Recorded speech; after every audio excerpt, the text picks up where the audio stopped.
But we hear you are arrogant. We hope that you prove people wrong. As soon as he left there, not up to 3 hours, he went and said, Mokwa Minkruma no. That's your Kwame Nkrumah. That is a very disrespectful thing to say about the founder of this nation. And especially a founder who is no longer alive. You can insult me because I can respond because I'm alive. But you don't say, in our tradition, you don't say evil things about the dead. You don't disrespect the dead because they are not alive to respond to you. In the past, ghosts were powerful. As he said that Nkrumah's ghost would have knocked him down. But now, the ghosts have all become disarmed. And he can't hide the arrogance. I was just watching a video yesterday, and he was talking about the past president. He said Rawlings, and he said Kufuor, and somehow he even forgot Professor Mills's name. And then he said, Bakuna Awewuno, that one who died. I mean, how can you talk like this? Very disrespectful, very insulting. Bakuna Awewuno, the one who is dead. Arrogance is like pregnancy. Whatever you do, it will come out. And so we know them for who they are. Yeah, I got so secondary school electricity bill. University electricity bill. Somebody know. I thought I had to dump the MPP Maka. They said you did Domachi or Ministry of Education Field 9. You did Dr. Baumbechi, I very Dr. Prep or Education Field 9. Mama Emergency and Chen, then catch a gun of war, you'll be about everyone. And Colacos Roman Chocotra, they was our sister, they got in Potomska and Kotocho. Why am I more Papa? Why am I more Papa? Why am I more Papa? For rest I see hospital Baku 111. Now, the man come in here, MPP for the star, even me, almost to be see. Open for the tea, or so about to us. Oh, my always come to us. I don't know how to go down funeral. I don't know how to go down funeral. When the number of who's a giant would have come quite short, look at your coin. Because they say, Ujaya Kuno, if you come in the power heading. So, I'm kind of men. But the mama of what are you dying? Run a car, you're not a car. Run a car. They were. Nanui, or Taco Jamaica. One person, Papa gets a Ghana for no. Or see, Kwame Nkrumah, Esamai Waha, and Kamina Po, Kobaba Bomosu. What's the catch and say, surprise the mill, Samai Waha, and Korudo Mamo, the prison. The Shabo, the cat, Massa Cassie, so say. I know you are corrupt. Oba, I'm on your seminar. Yes, the investigation, you have to go ahead and more him. All the corrupt also. I am no credit for the no credit and the gun of whatever of August. Immediately, our opponents announced that they were going to do a media encounter on the 25th of August, the very next day. You know, the intention for doing that media encounter the next day after we had announced our manifesto was to turn the attentions of Ghanaians from the NDC manifesto. That was the main reason that they decided to do a media encounter the very next day after we launched our manifesto. But you see, when you do something with devious intention, it backfires on you. When you do something with devious intention, it backfires on you. You know how to tell when somebody is lying. If there are people who are smooth talkers, who can speak rat-ta-ta-ta-ta-ta like machine gun, the time when they become stammerers and they start stammering, you know they are lying. Somebody who can speak ta-ta-ta-ta-ta-ta like AK-47. Suddenly media encounter, I think,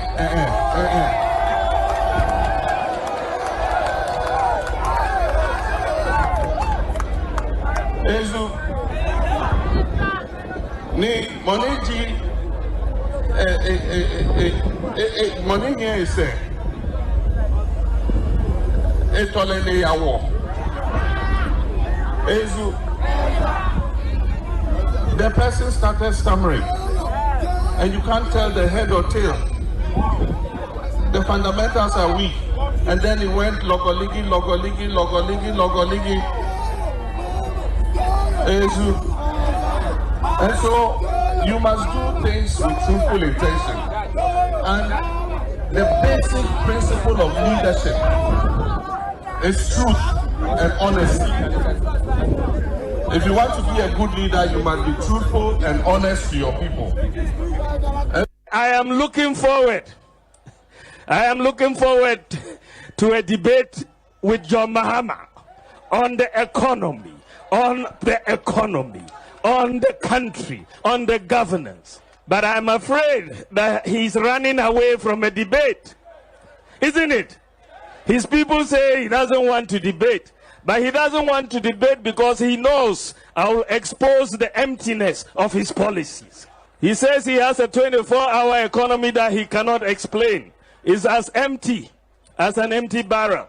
He cannot explain it. None of his people can explain it. They say they will be exporting lions and elephants.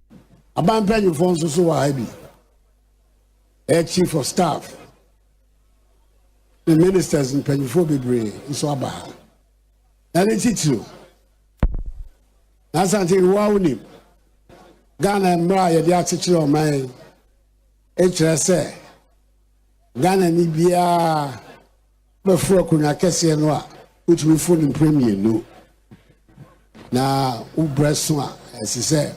Probi no babeshe wa nemu ebi no manya kwa antu na phone mienu ebi no phone no ba ko pe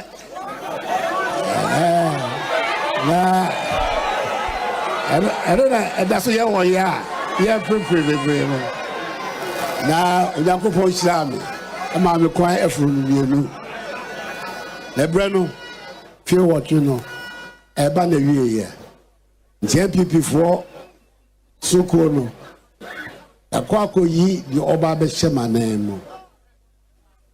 Niama Bedechi. 8 years, if you're watching me, Minina Ye Juma. Our Boame, a Kwansu Bebre. Boame. Minister President Bia, and yet to some minya. Onyo bia wa ho brase ujawati so ujawati pinti mindanda da bakwa etuaka say eh and then oye there be tembia kan odimachi Napo Bawuya tickets is a perfect one for you. Napo Bawuya ticket is a perfect one for you. Napo Bawuya ticket is a perfect one for you. It's a perfect one for me. It's a perfect one for me. Oh, guys, I grow the idea. Oh, I did the other transfer. Oh, guys, I grow. Mama, for the other in the Agro Sao. I what did you observe? Was a perfect one for me? Oh, guys, I grow the idea as well. Asa, who did the problem? It's a winning ticket. It's a winning ticket, sure. It's a winning ticket. It's an excellent ticket. The perfect ticket. Oh, guys, I grow the idea. Oh, I did the other transfer. Oh, guys, I grow. Mama, for the other in the Agro Sao. What did you observe? Was a perfect one for me? Oh, guys, I grow the idea as well. Asa, who did the problem? And of course, what Electoral Commission is short for CIB, or now you are seeking for, say, a building consensus. Because you see, that no meeting say one of the deputy commissioners, like I said, the Electoral Commission cannot rig an election. It is wrong. That's what they keep saying. It is wrong. The Electoral Commission. They can rig an election. True, which means? They can rig an election. Now we call and now could declare results by 5 times. Now, why? You have declared results. You're bound, what's the way, and you're correct way. Look, you're quite election. 24 hours to the election, Electoral Commission issues a statement, says South 4 cannot participate in the election. And by so doing, we lost one seat. It would have changed the parliamentary chemistry and dynamics in parliament. And so that single decision that they took has done a great harm to us. But they just didn't take that decision. They took that decision without any consultation. Well, that is so. But also recent explanations as to why SAL did not operate. Well, I think that is Obi can say there's a scar on the conscience of the nation. One of the decisions when we take it so arbitrary without anybody involvement. In the panel, 24 hours. I thought what the Electoral Commission should have done was to have eaten humble pie and apologize for what they did to the people of SAR. One of the things the Electoral Commission ought to do, which they are not doing, and they say, previously under Farijan and other subsequent, returning officers, our Electoral Commission, they be found, you do Ebetuja, at the newspapers, and say side district way. Obi one who has some phones as much as partisan, not on your name for number. Those are the things that they were doing. But the commission is doing it. They are not doing it. I've not seen them advertising returning names of returning But officers. That should be a priority for the commission to do. And in America said they ought to do it, and they are not doing it because we know only temporary officers, and the temporary officers, the Electoral Commission for returning officers. One will know be Electoral Commission for Are you sure that they've not done it or they are not? They have not done it. You can call the Electoral Commission and find out. You can call anybody there to say if I'm lying, and you know that I always talk the truth. Me see, one publish it 92, 96 one year to unpublish names of returning officers and their deputies. No more they about daily graph. In fact, that daily graph in the Ghanaian Times and they did the bomb. Now one more issue is we no money have found say proposal on someone. Afis is in it was. You try to do my palace. Now, President Akufo-Addo hand over Ama President Dr. Mahmoud Bawumia. Na edibe bosome. Yeah, na edibe bosome. Bosome ne kakra. Nti na yuguso a ye we sure say by then na fe na o hye na ban. Yeah. Nti na yetwa yadwuma pa no. Ba o hwe peteta mu a is it likely say we bet me win election we? Agrone form. Inti the job day ground. Me and Crofo did am say why no who ballot box on social media. When we say to about Facebook and Instagram and polling station. Thank you. Agrone form. Do Asembia ka okwansam no ho no. Enye dede. Ne die no kwa chi die anka Peter Obi ono ne president of Nigeria. Enti ya am to your kakra. Na agrone form. Edwuma nso so de. Na na Akufo-Addo aban waye bi pa. Omo a omanya mu mfaso no nso so wo Ghana ha no nso so omuni. Ekosiisen On Asempa FM 94.7. Ekosiisen On Asempa FM 94.7.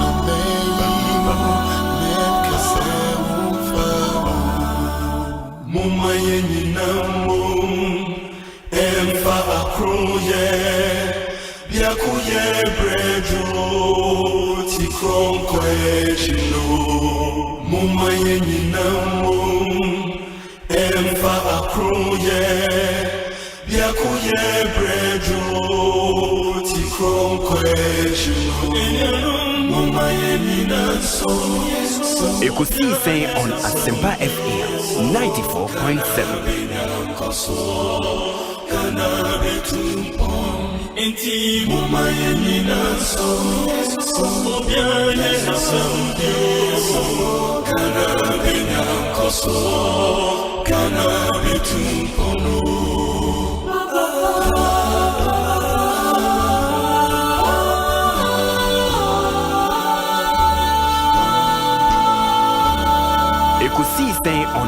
Asempa FM 94.7.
No me no abapa husima edionu wa Asempa 94.7 FM so ene eyesana abosome ne da ye toso edionu enwotwe ye 28 August mu na twediampo ede ahyen no eye edai wuku ada eti abusuan ba bia wutie ye fre bia say your mind Ghana mu dia ye ne da twediampo ede ahyen mu ya awia ene ye bomwe no eye wuku ada ema ye o man bia ba bia wutie ye fre no abusia ye mawa ha ye mo akwaba edo be Ekosiise adwumadie so ene so ensem agupuno so ya ye besi ne koso ewo adwumadie so ne akoso ene ewo mayimu de wonkata ne ababie ni nyina ye beka bomu ne de ama wo adwumadie eso interviews ahoro ewo mu a ye de eba ene ye behwe NDC amanyoko no call for say Electoral Commission adwumakuo no abatro nwoma ya yede beto aba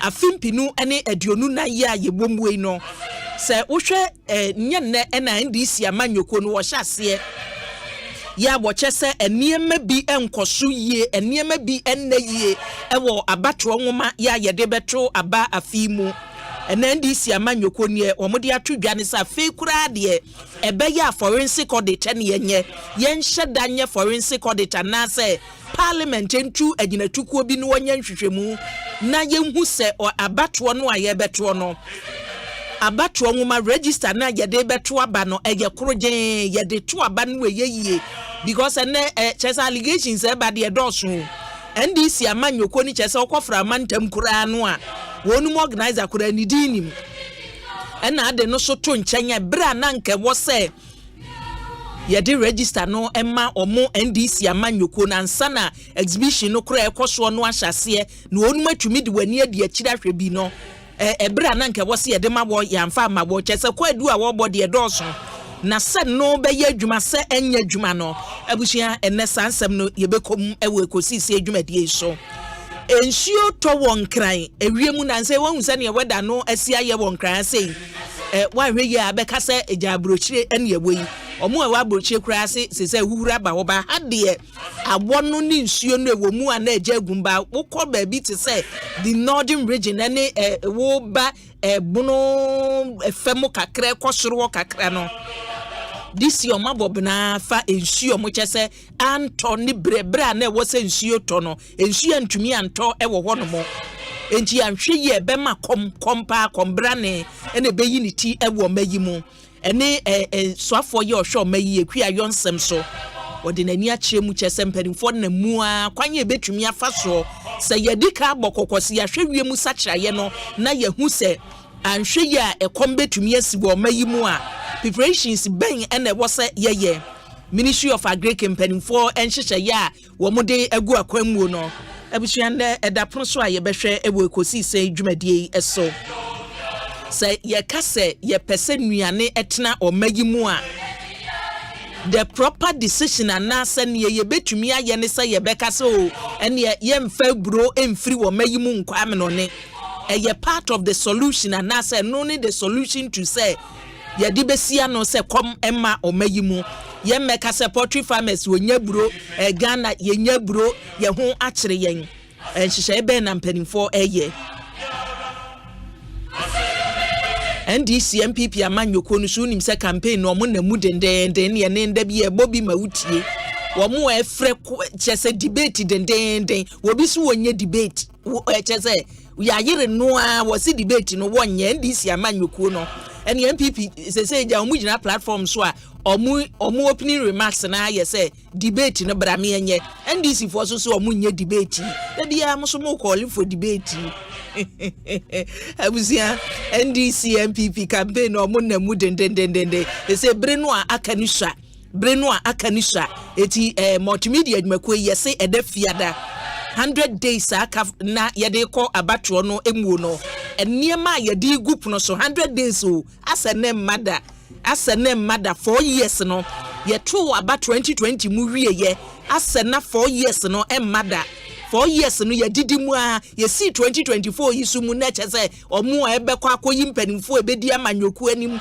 parliamentary aspirants ye wo mo si ye bekobi ye wie ye ya benya parliamentary candidates ahoro he force na ebedi amanyoku ahodo nanim ene ye NDC MPP wayi nipa wode wokro movement for change for ejinamu electoral commission say wutie ne mpanimfo de bakra no a independent candidates no aspirants omoso say ye bekobi no omoso ombekọ contemporary normal prima mpani dibre no so far yenya 23 from the electoral commission akachi o nipa 23 ena chese omo akọ forms wo ko fail no omo de about 23 and you can imagine say that ebresoni ebeto abana da no abato krata no se nipa we nyina ti beba bededa so a you can imagine baby ade betim behwehwa eti wode omo a movement for change ne cheda ne gum ne woni aka no obi atumi famu a wanhwe ya ballot paper no edin ebeba so woni a amanyoku abodo ebeba so ne din ni nyina no ye bekeka akobe 50 enti abusia electoral commission and NDC amanyoko no wone won preso dendenden enti campaign na amanfo so ye set trasumu central sumu no ye wo decision as a voter ye drew hono mo a wona wo decide abusia Ekosiise dwumadie so enie ye dem live wo Facebook YouTube and ye affiliate stations ahoro my Ghana mu amno ne ba bia ye dem live wo hono mo and the Facebook no ye stream free Asempa 94.7 FM live Asempa 94.7 FM wadwenchi obetumi adibi ato wonomo uko YouTube so a Asempa 94.7 FM no a ewo YouTube e wode subscribe a da bia ye ba beti yenka ewo honomo ma memfa sedama producers a water machi awie Dominic Isiebo a etechire sadaso ena kwakutwum ene Jamestown Jeko ena de yatum live ewo Facebook and YouTube Bengazi etechire sadaso ena Mary Esiedu ebochidom oman hene kwabna sanche ne Philipos ebo nsusota machi dendendendende ene ya make say yenra youth employment program no akogu eti enei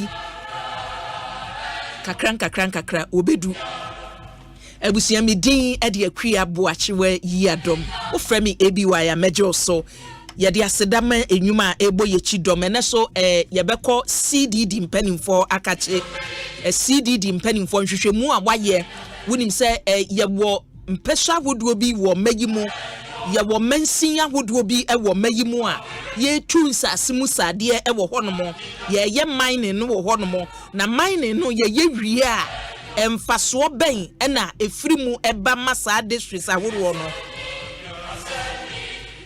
sika yeje no ye de bi ye mpuntudwuma wo ho emra ye wo se ye diso fansase mu sade etuo mu no ye diso ya sheda aye districts ahoro CDD hwehwemu a waye mansin no de hinhifo no wabo homode pa hifo so na wode no kon niema nkoye wo ho na ni CDD mpanimfo betwetwe nkomo ewe Ekosiise dwumadie eso yemfa sedama Tridor Ghana mpanimfo wadawroma ye ka Tridor Ghana Tridor Express a adwuma a wo ya ne se ye bua wa ma bibia a wo pesa wo de mane se ye busuani bi na pesa wo mane no edi a wo de free on my Ghana mu kwa amnone no ya nyi sika kese bia ya ncheche wo na briso a ye de ekoduru no enche wo kwan mu ne ye de adura ma wo eno eye Tridor Express ye dwuma a ye no ebi a wo bisa se na niema ben na Tridor Express for de eniema bia a wo gidi se wo de mane ye no se ye ntoma ene wapamo entade ene wapamo adwatonde bi na apesa wo de ekro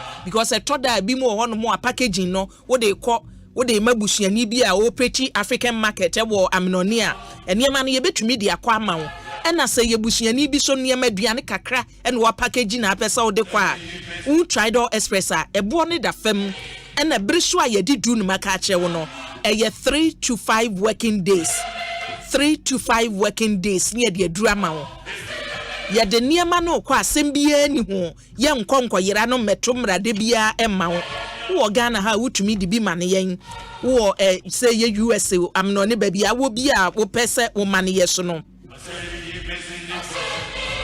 Tridor Express aye krado se e beje niema no e de amawo numbers abetumi afre ye so no eye 053 519 5353 ame sentimu bio ema we number na hia papa wo ba ye beje so 053 5195353 wo frɛ ya ne agye so anase 0303 956733 0303 956733 wo frɛ ya Tridor Express ye beje so ye ka eniema sa ye de mane na wo pen ye reliable ne ye faster Tridor Express ye do beko ne asade waba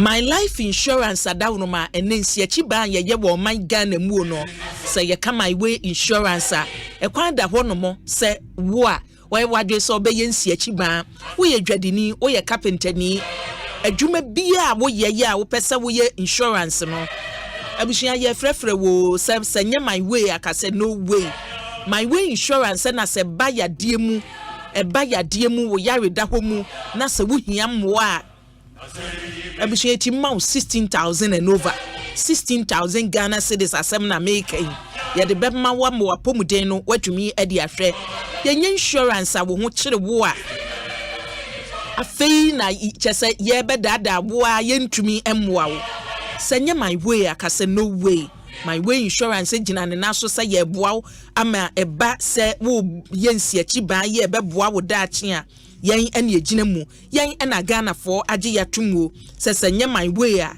na ne ekwan bia ni ba bia ye wo se oma obi ewura mu be dada wo number my way insurance de ye adwuma no ye 0242 439999 0242 439999 senya my way akase no way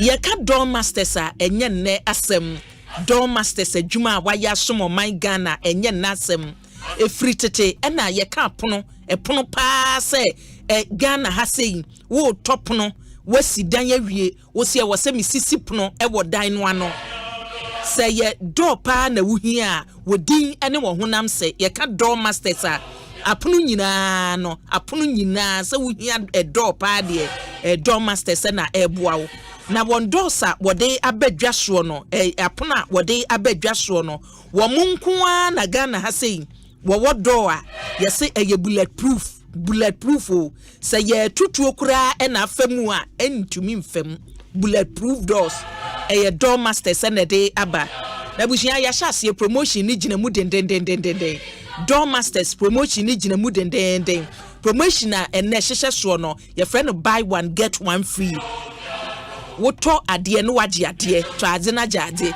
eno na door masters achede kese promo no ye de ahyehye so ma wo eti se woto pono ne ye ka ne se people no ne otimi de wani hwem nipa ni gina eche no watumi ehunu a abusia ye wo bi wo ho people cameras sa door no ye wo bi ye wo digital door viewer se wo ho ye wo intruder alarm se wo ho ye wo key ring se wo ho box ahoro ni nyina ebi wo ho interior doors de hin na wuhia door masters me say ye ka door masters ana se pono bi ani ho no mo a wunya bi wo ho no mo na wo bo no so da fam wumpe we ye de ania na wo pe door masters sebra Chama community 25 at the Pa Junction ho no mo a ubehu won ACP Estate Junction kwabenya woni ACP clinic Kennedy animhwe Pobi my tobu to no mo a door masters on branches na bi wo ho Kaso Tipa Junction ho Ashaleja 3rd October ubehu won obeye opposite forest reserve ho no mo a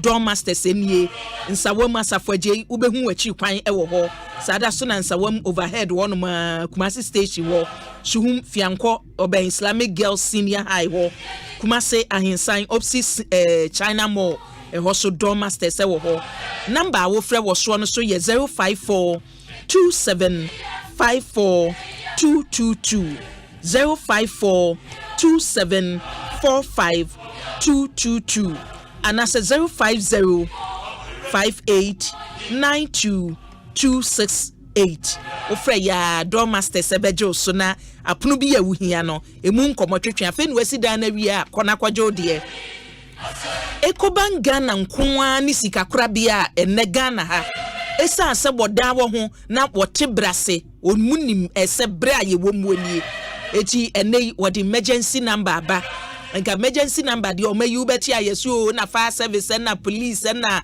chese emergency situations no afre na Ekoban Ghana say but number ina fato ho no mo wabra asem ato wo afi na wo kokan asem nyina kire wo bi mesro me ho akire me na mehia bosia kan wasem wie ya watie wasem nyina o se ebi ni ho Ekoban kada woro ma yesi emergency number no ayede aba no se wo hia bosia mpofrem asem ato mpofrem wo fra ya ye bejo so we eye code na wo bo eye *770# *770# wo ba Ekoban Ghana yesi emergency number no bo bona fato phone so ene ye ka ne say no de opa bona fato word hono mo as asem no to na kaya si Ecobank emergency number na wo himfa *770# oba ye bejo so mwa bi awuhia bia se ye ka tro say Ecobank ye di Pan African Bank asenti a ye nya akukuduro kanisa no enu ani power jet batteries eye die na wuhia battery car na wuhia battery sabudi isi so eye car kese eye car ketu eye commercial car eye private car abusia power jet batteries atwi ho ahia power jet batteries atwi ho ahia baabia se wo ashama ya ko wana so ho no mo a power jet batteries ne ebi wo ho ochenanti enterprise ubehu bi enkran he ya so ne baabia ye ton batteries bia no ye ka power jet batteries a ubenya biato okwa de hia nso obebodin wa so wa modin ne dia okwa be unse unya ka na mihia battery omo a beyi ne omo pa amaw baseba ne se unya bodin ne se power jet batteries original gashia ne yi papa ne de amaw ka so atwi ne ba junction ho so no ubehu won so eduro mankasim babia en medical ka cho se babia ton battery bia de power jet batteries ubenya bi ato ewo ho no mo abusia me enkwa homa so enhyase ewo Ekosiise adwumadie eso ene enkomotwetwe no medical de atwo anim se CDD Ghana empanimfo awoda no ebra no bra no ye ka CDD adwuma ya wo ye ewo mayimu a abatuo mu oginamu eba setena mu yedie oduma nkomabode atwe ehu ahia baabi ya CDD ginamu eti se ne CDD mpanimfo kase ya ye nhwehwemu ye fa oduma nkomabode atwe ehu ahia ho mensin ahodoɔ emu nhyehyeye ye de bua won san ye tu no fa abusua yenko asem no menyi mfiri empanimfo anumu enka yenko na CDD Ghana empanimfo yenhwe wadwuma waye ensunsanso efiri mu aba owura Emmanuel Yeboa research analysis analyst ya wo CDD Emmanuel Yeboa research analyst or CDD eje Yeboa ma ha o yemia boko de Yiadom bibia boko na so adom CDD enhwehwemu a moye na wo mu a na ye de aba Ghana for kire hwan na ye corrupt na no ye de aba corruption index na betom ewo mu a ye se abato a ye beto ni ye betumi asie na ye de aba ene babi a mode mani ahwe efa mining ho no se ye tie mu fa nhwehwemu a maye na ye firi mu aba ene wie CDD dia na da mopono so yo medase minya nti enya wodi kan ya no CDD Ghana ya dia ye jumedia ye no catacross multiple disciplines here by election about promotion of good governance and accountability and so and there you do not think in mind na against ye share a year mining ekoso ewo Ghana has na ye chimu wa you say adia you form a good year ewo Ghana na for so many years you know adia mining na ye chimu wa your mining communities ye hona you too form a good year wo na na impuntu ye expect you know na ye nya anase you sa in CDD Ghana ye adwen say ye ne ye Ford Foundation ebe carbon Ford Foundation international non-governmental organization I will be with some so ya saying say yen hwe senya be ya e former gudi you to Ghana no ye be hwe senya ne modern bono esifa enti ye de jumedi bia ye friend say mining district development scorecard ye trying to your friend MDDS ebaye no ya ye no league table and as a ranking ye share a mansini mensia you to a good year no sena omo modern ball esifa etie eniti ene de sa jumedi ebae na ya ye by 2 years ni ya ye project afi na ye wi ene ye ne aban mu mpanyifo mining companies ene community na na share e won kran ha say ya ye the national launch of the MDDS report. Se woka se omummoden mo enhwehwemu fa omummoden mo ho a district in terms of say ye tu fagudie no nsase mu sade no ye tu awie empuntudwuma e wo se koso e wo ho ye assembly no mo e wo se wo de boa wo ho no mo ana sese nkire onum ye ma ye ne ehwe yeah enti MDDS no de ne say ye be track the utilization of resources mentioning no enya enti ye sha say na omodern bono esifatie say eba no the broni friend say fiscal transparency sikana eba mentioning no no omoda na di ema amanfo hu say ye mine na ye tu ana se forma gudi ye tu e won potem say no ye nya sikana na sikana fi aban ho aba na sikana eba ye no so dwumadie ben na ye de sa sikano esifa ye na dwumadie no mpo ye de ye no mpo yetimi eda ho edi kira amanfo ana say bi o makosi school ana so makosi hospital ana say ye tro ho say sike school dan yakosi mining revenues and and so we're looking at the fiscal transparency measures assembly no omu yusufa na was set minche mu se ne ba ye tie for omu tie omu nim the governance around mineral royalties no mining companies are important no omu tia the friend royalties edema aban na aban ayi emu aban eje royalties efi mining companies ho no mo a omo ekipi 80% e dia to consolidated fund ayewo aban na wodi aye developmental projects sa 20% na aka no a mineral royalties no aban edi emu 10% emma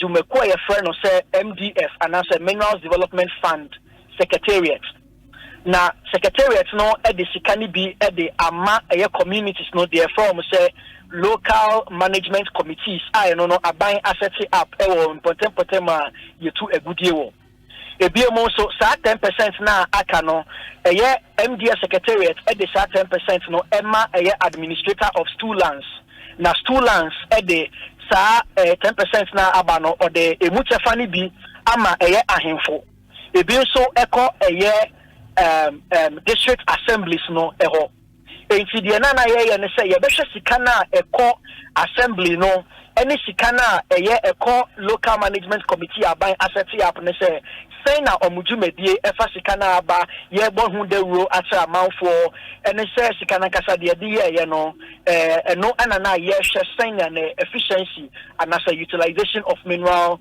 royalties na ye hwe enti ye de districts ahodo nwoche and I say 8 egunso ne yeso say ye behwe sa de hwisi a ye tu agudie wo nyina no wan ene bo ne ho moden wan na ambo ne ho moden na kwan ben so ena ye betimi aye addition ade ana say the broni for ne say cross learning no ewo mining districts ye betimi aye nti ena ye di sajme eja ye bo a o say assemblies no percentage ne ye saying assembly ne percentage a omunya no 55% of 10% are buying edema administrator of stool lands. Okay, 55% out of 10% no. Yes. Assembly no ebia de ye pepepe. Assembly no da bi enye obia de na pepepe. Enye obia de na ye pepepe. Your formula ye de check sa mineral royalties eko important.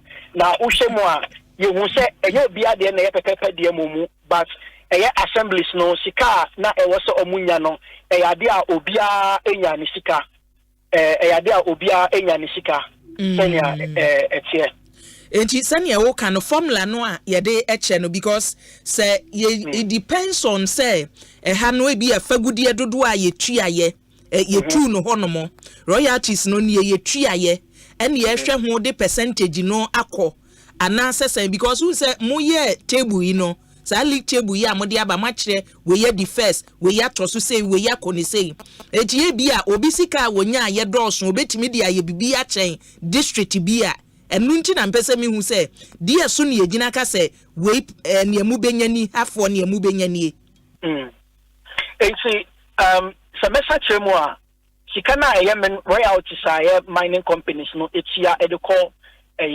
aban ho no aban eje sa sika ni nyina na we emu 20% edi akwakoma MDF secretariat na MDF enya sa 20% na MDF efa 10% na sa 10% na aka no odi ama administrator of stool lands no into stool lands enya 10% ye betnya kan say 100% so what you say into sa 100% and as a 10% na stool lands enya no e move 55% and I dema assemblies na nanomo so agi e move 45%. One of the challenges I hear from our reports ni say a formula ye de check 55% emma districts no enye clearer enye dia edawa betimi ehun say okay takwansia yem because share report here takwansia yem ena enya sika na dodo pa takwansia yem sika omunya ye no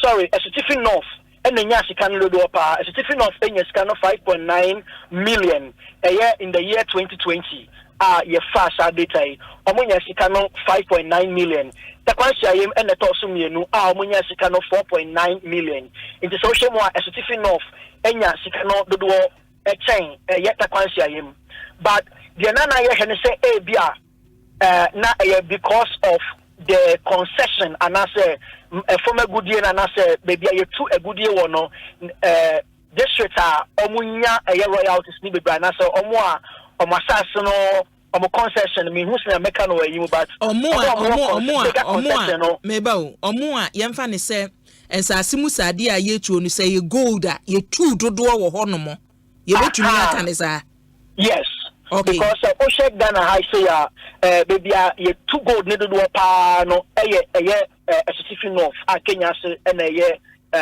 the municipal the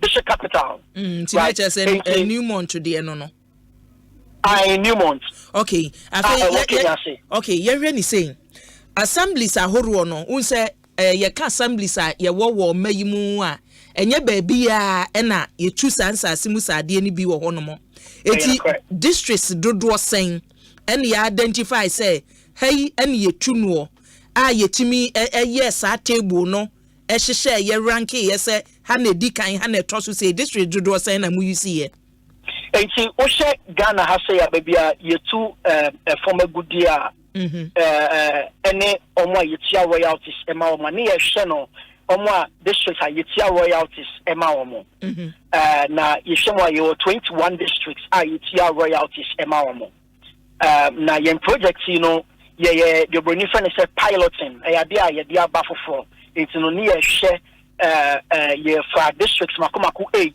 a ye piloting yes a project you wo enti districts a who do 8 and yes a project see ewo out of 21 out of 21 mineral resource rich districts. Enti what went into sa 8 na mu choose here because 21 dear so na mu gina ye ka say 8 no ye yi for ye be yi ha de yeah enti there are a number of indicators are you use here bako the performance of these districts on a district league table na city Ghana na district league table DLT associano NDPC and district league table no na ye share district or ya de sa league table no so na ya share e bia nema ben sa and district no all ya betina ya addition de ama afofo and the district league table is one of the things we use. So we were looking at the mineral royalties districts like receiving on the Duduono, Sena, Isifa, Etie, and you use and also because idea unya a lot of resources now untimifa nyampuntunjuma, then there are so many questions that must be answered. And you use mineral royalties a cold war districts no receiving and you use here. So yes, and so district social Obuasi say if you say yeah mine no Ghana say Obuasi one of the districts are yet to a good deal of power. It's never been say before Obuasi so now I share Obuasi modern bo Sena and also Isipa Etie.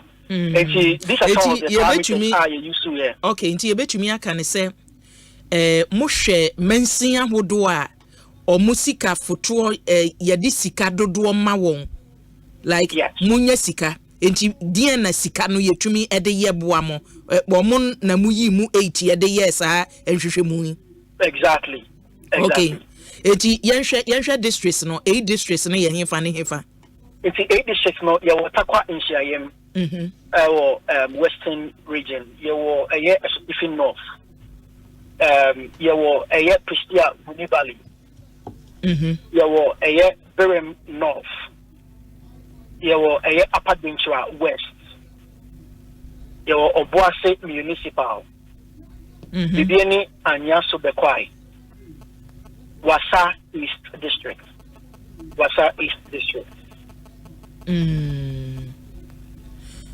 these were the 8 districts okay ena moye ye no district ben ena edi first when bobo rank no na yenhwe when edi first when e to so be si 8 no emaye na mayen reasons ne amukohu ye ya mutumi ka se we di first we na we ye no dika maye omo edi first ne omo we ye na yenkoye nim.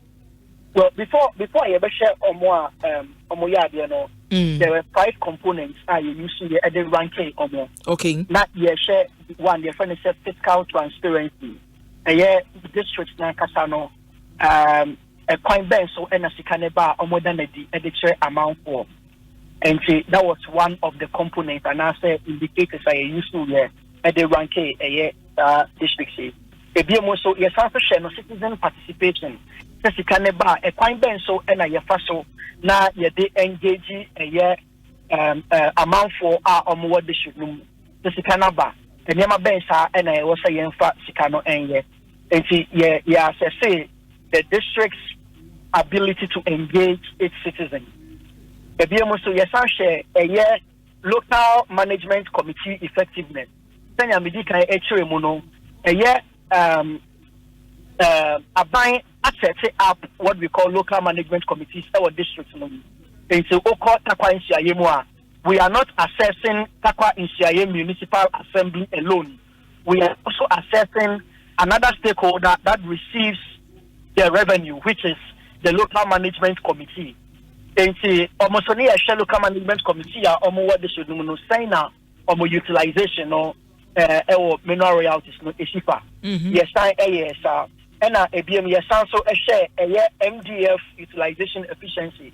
The MDF Sikana Banakasano, and Yama Bang and a Dita Sikano, you're putting into recurrent expenditure, and now say guidelines are buying assets up, say 20% encore education, 15% encore, saying, no, yeah, yes, also AU soon, and yet, sir, indicator. No.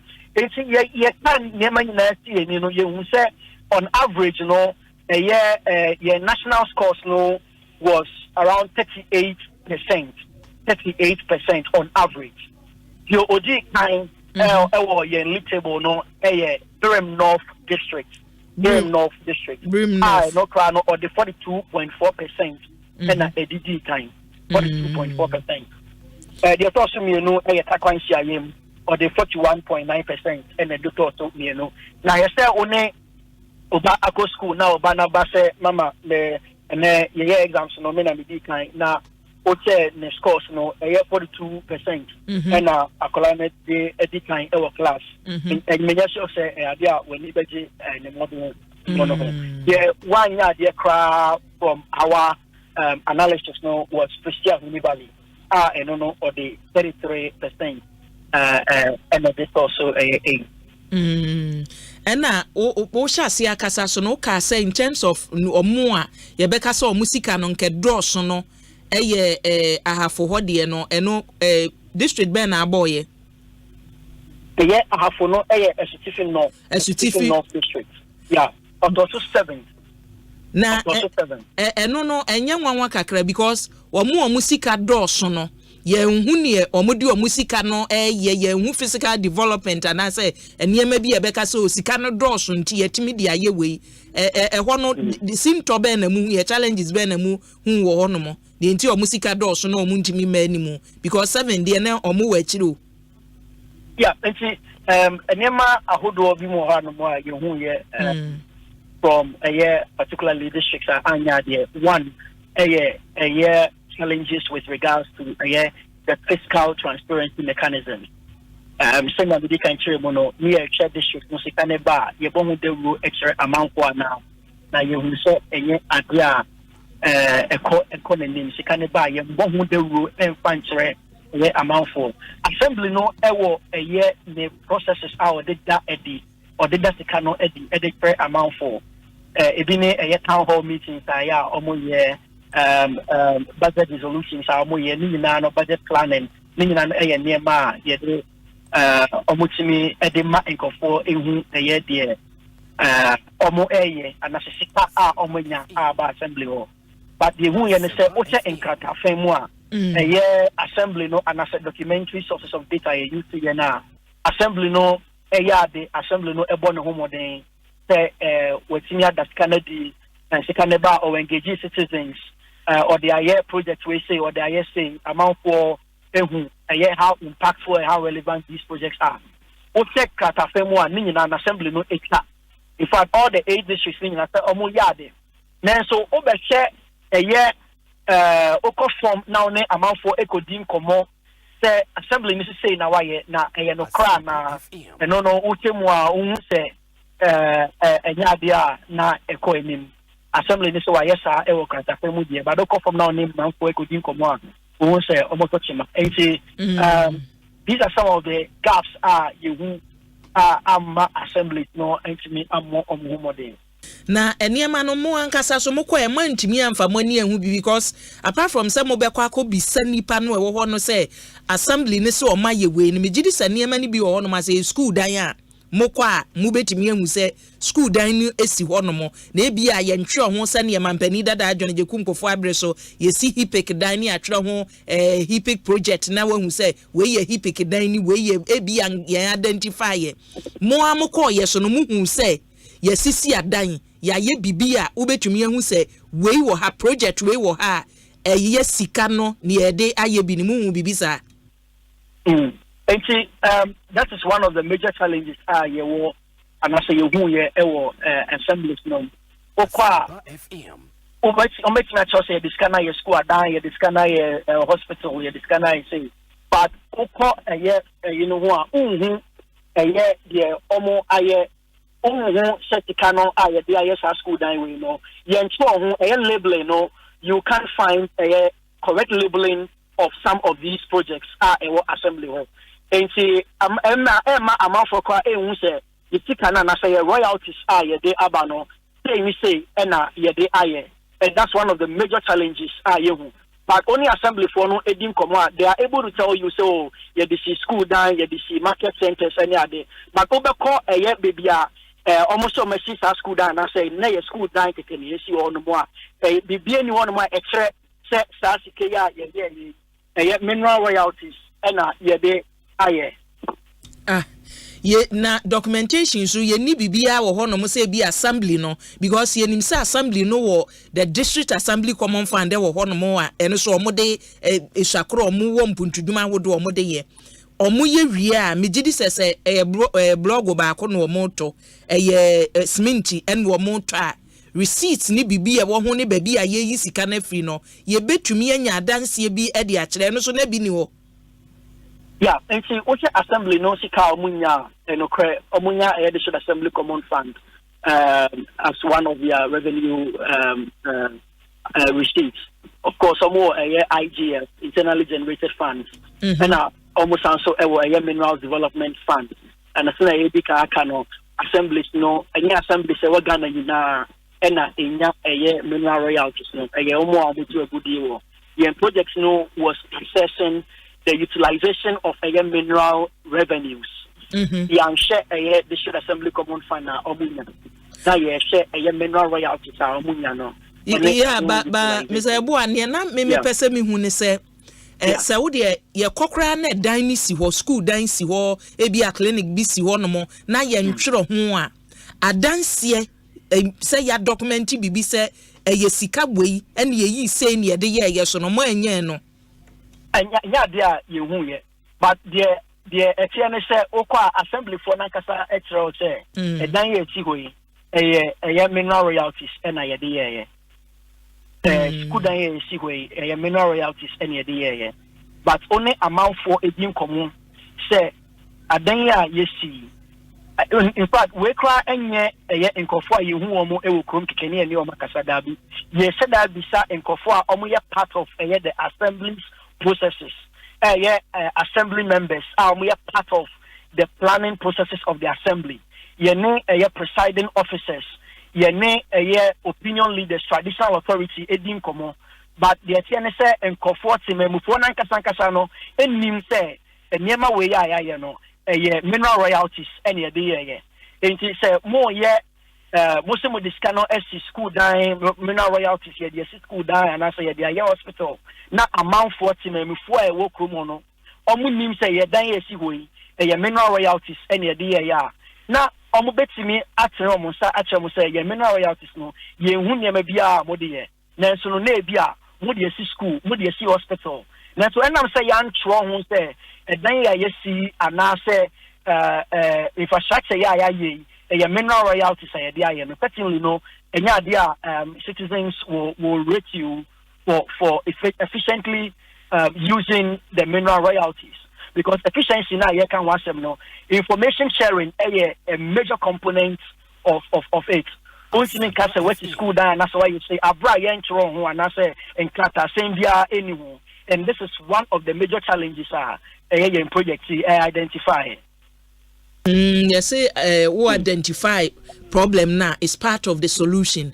And after near my no recommendations men a buyer say we say will be a senior worker and say you see the anywhere I was here tro ho. Me say no kwa betumi solve the problems amuko hu ye because formula ye de sika no kwanye fa so no ene say nipa kro engagement e was ye no after bibia no recommendations be na CDD mode abafasa mohwehwe mi ho Medasi and see there are two levels of recommendations here. One of the recommendations no goes to the central government abain. Another recommendations also goes to a local government Nankasankatapo. Now, your final local government. Now, one of the things I recommend, I say, it was local government, no, and other districts, any LMTs, no, they should constantly engage citizens on their planning processes. One of the things in lunch, you know, and then I didn't say assembly for now. I invite you on you move to in Kofwa for town hall meetings and as assembly engagements and they are omoba.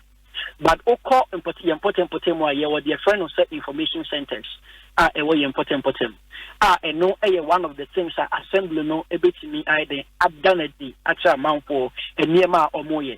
And we na say obebo data na friend of kraba hono ni na depa e was saying but there are other innovative ways to say using information centers important more what is okay you see can about scan by assembly and you must say and we are advocating say it was assembly no omo and use some of these innovative ways to let people know how their mineral revenues are being utilized at the district level.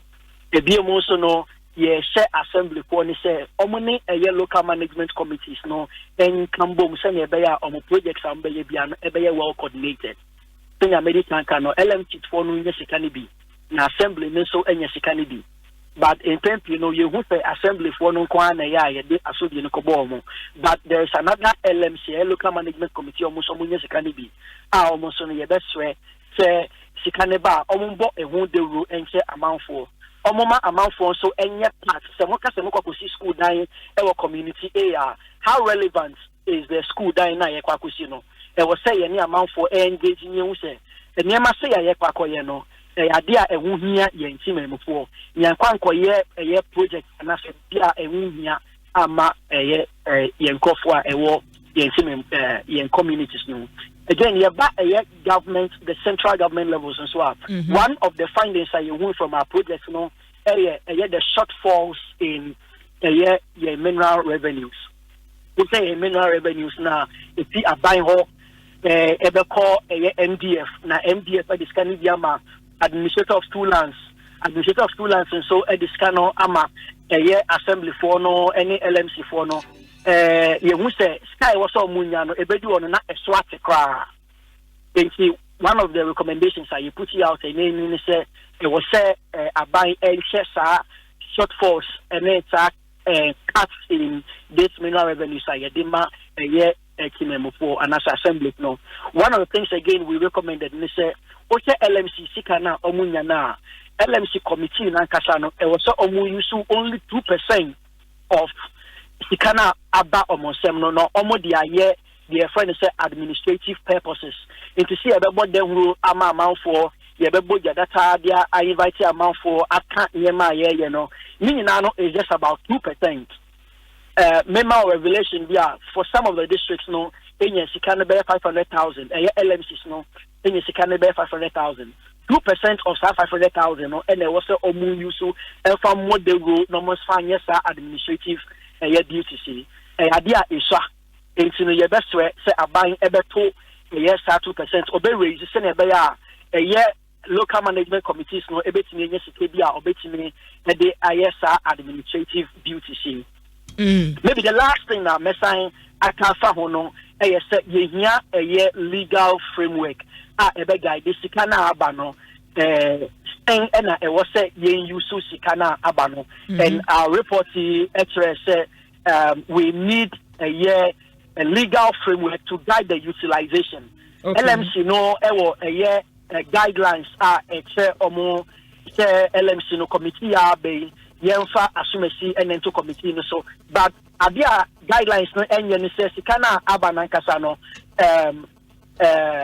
enyema poti ben ene o say fanye percentage ben ene o say fan call education percentage ben ene o say fan call health e o say guidelines ni na no we need an elaborate framework for the utilization of mineral royalties. You Mr. Ebo am yemfonsi ana yenna wase eche ye betwa so sene wame ache no wei enwotwe out of 21 ena mode eyeye eti ye kan nyina bomu na mu wie bibia da ebedu 21 so ye betwa so wai ye da se medase abusuani a wuti ye owura Emmanuel Yeboa oye research analyst wo si Ghana ena yatene nka no tinhwehwe mu a CDD mpanimfo se ye wo mansia wodo bi e wo mayimu ye tunsa asimu sade wo hono mo sika mfaso ye de bi ekọ hono de ne yetumi ede ye enti omo we ye kora no hwe table no omo ewe ye kora no a na chese Pristia Huni Valley ene yese omo no mo de no kon kora enema enkoyie e wo hono mo na sutifidi no so na enwanwa na moje kese mo so moto so 7 Brim North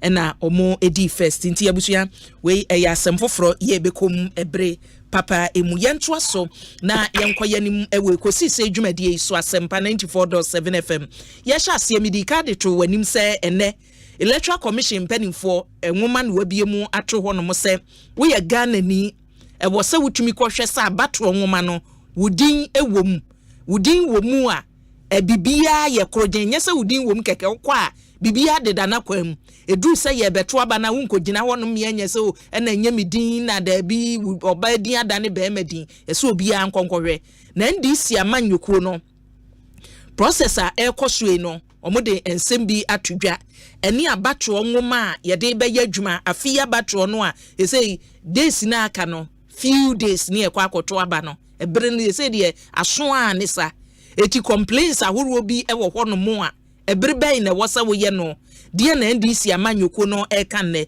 ye bɛkɔ deputy director of elections ma NDC amanyoko no na ye ne no atwetwe enkomo NDC asɛm no ɔmo ankasa ɔmo ka no obɛkyerɛ ye mu na yatumi ehu Dr. Tanko Rashid computer ewa ahoma so Dr. wie memo ha o it is yes adom na so yeah, yeah, Electoral Commission, I won't pass it, so yeah, then I should give you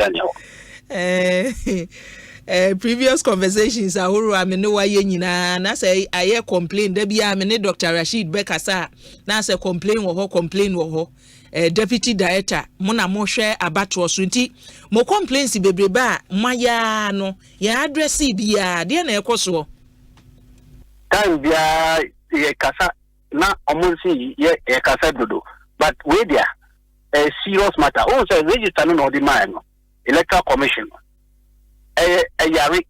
yari from the woman 5 type of sickness are involved in that register. The current register here they go to 2024 elections no na sickness saying 5 anyway. O say 5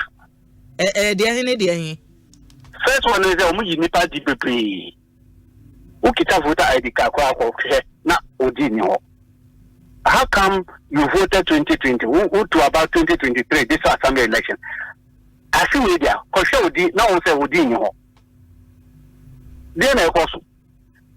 Secondly, yes say transfer bi no buye bi. Illegal transfer. Nipa bi am apply for transfer. No mu din ko share transfer list. And then we call omu this omu constituency wa.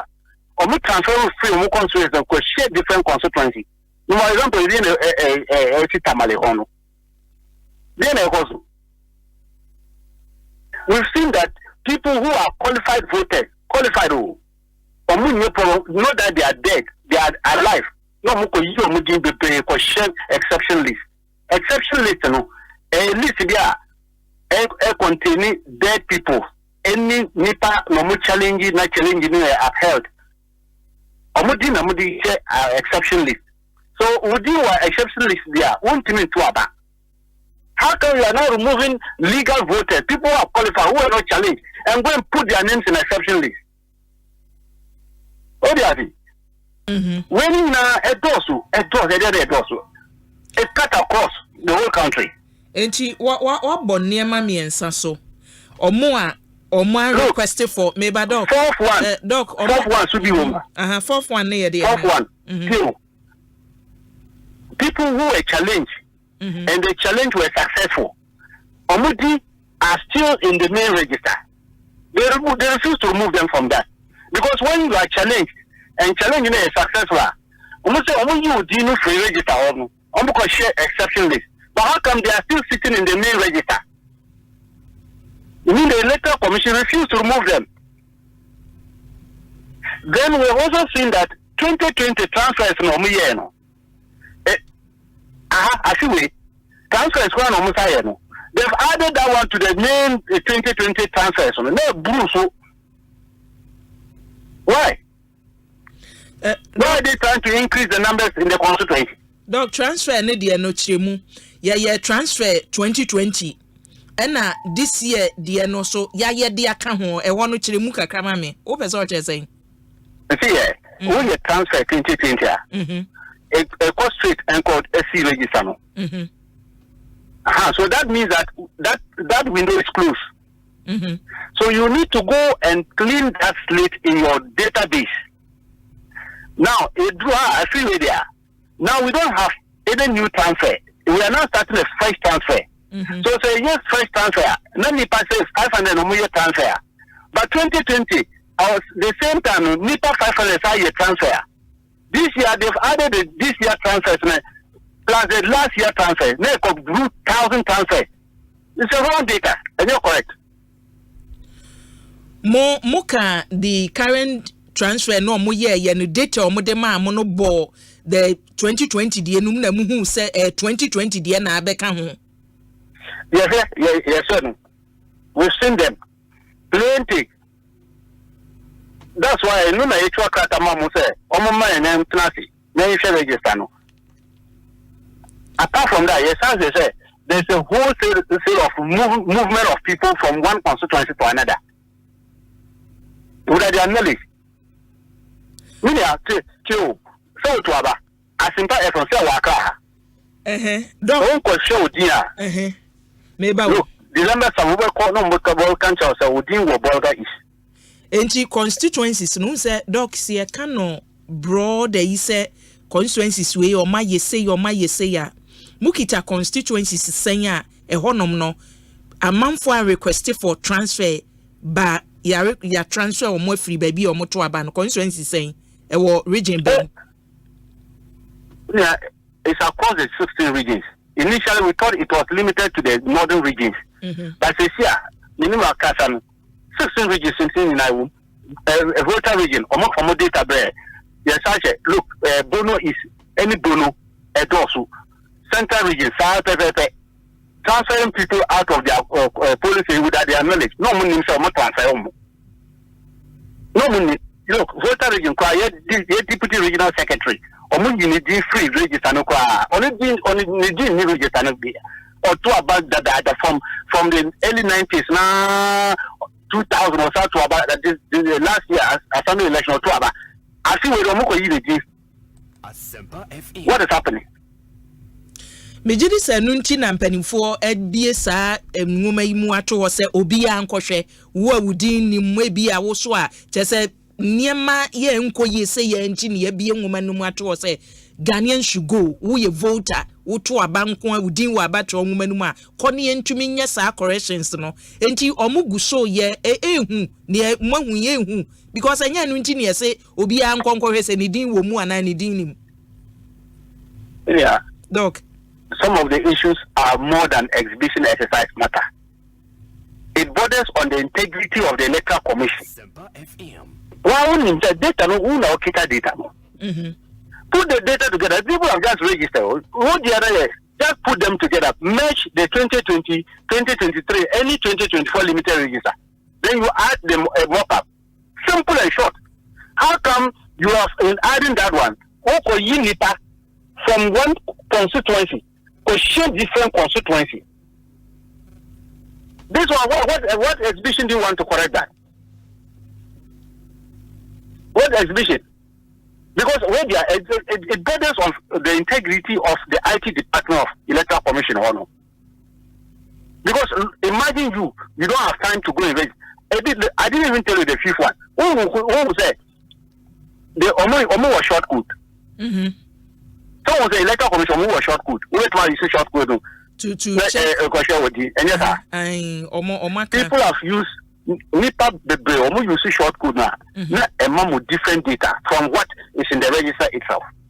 We have to direct them to go back to the register to check proper. Because we say short code a man with different data. They say the dino almost a dino. Then you can't say no. Go to the main register, or share main register. No, there different data. So what is happening?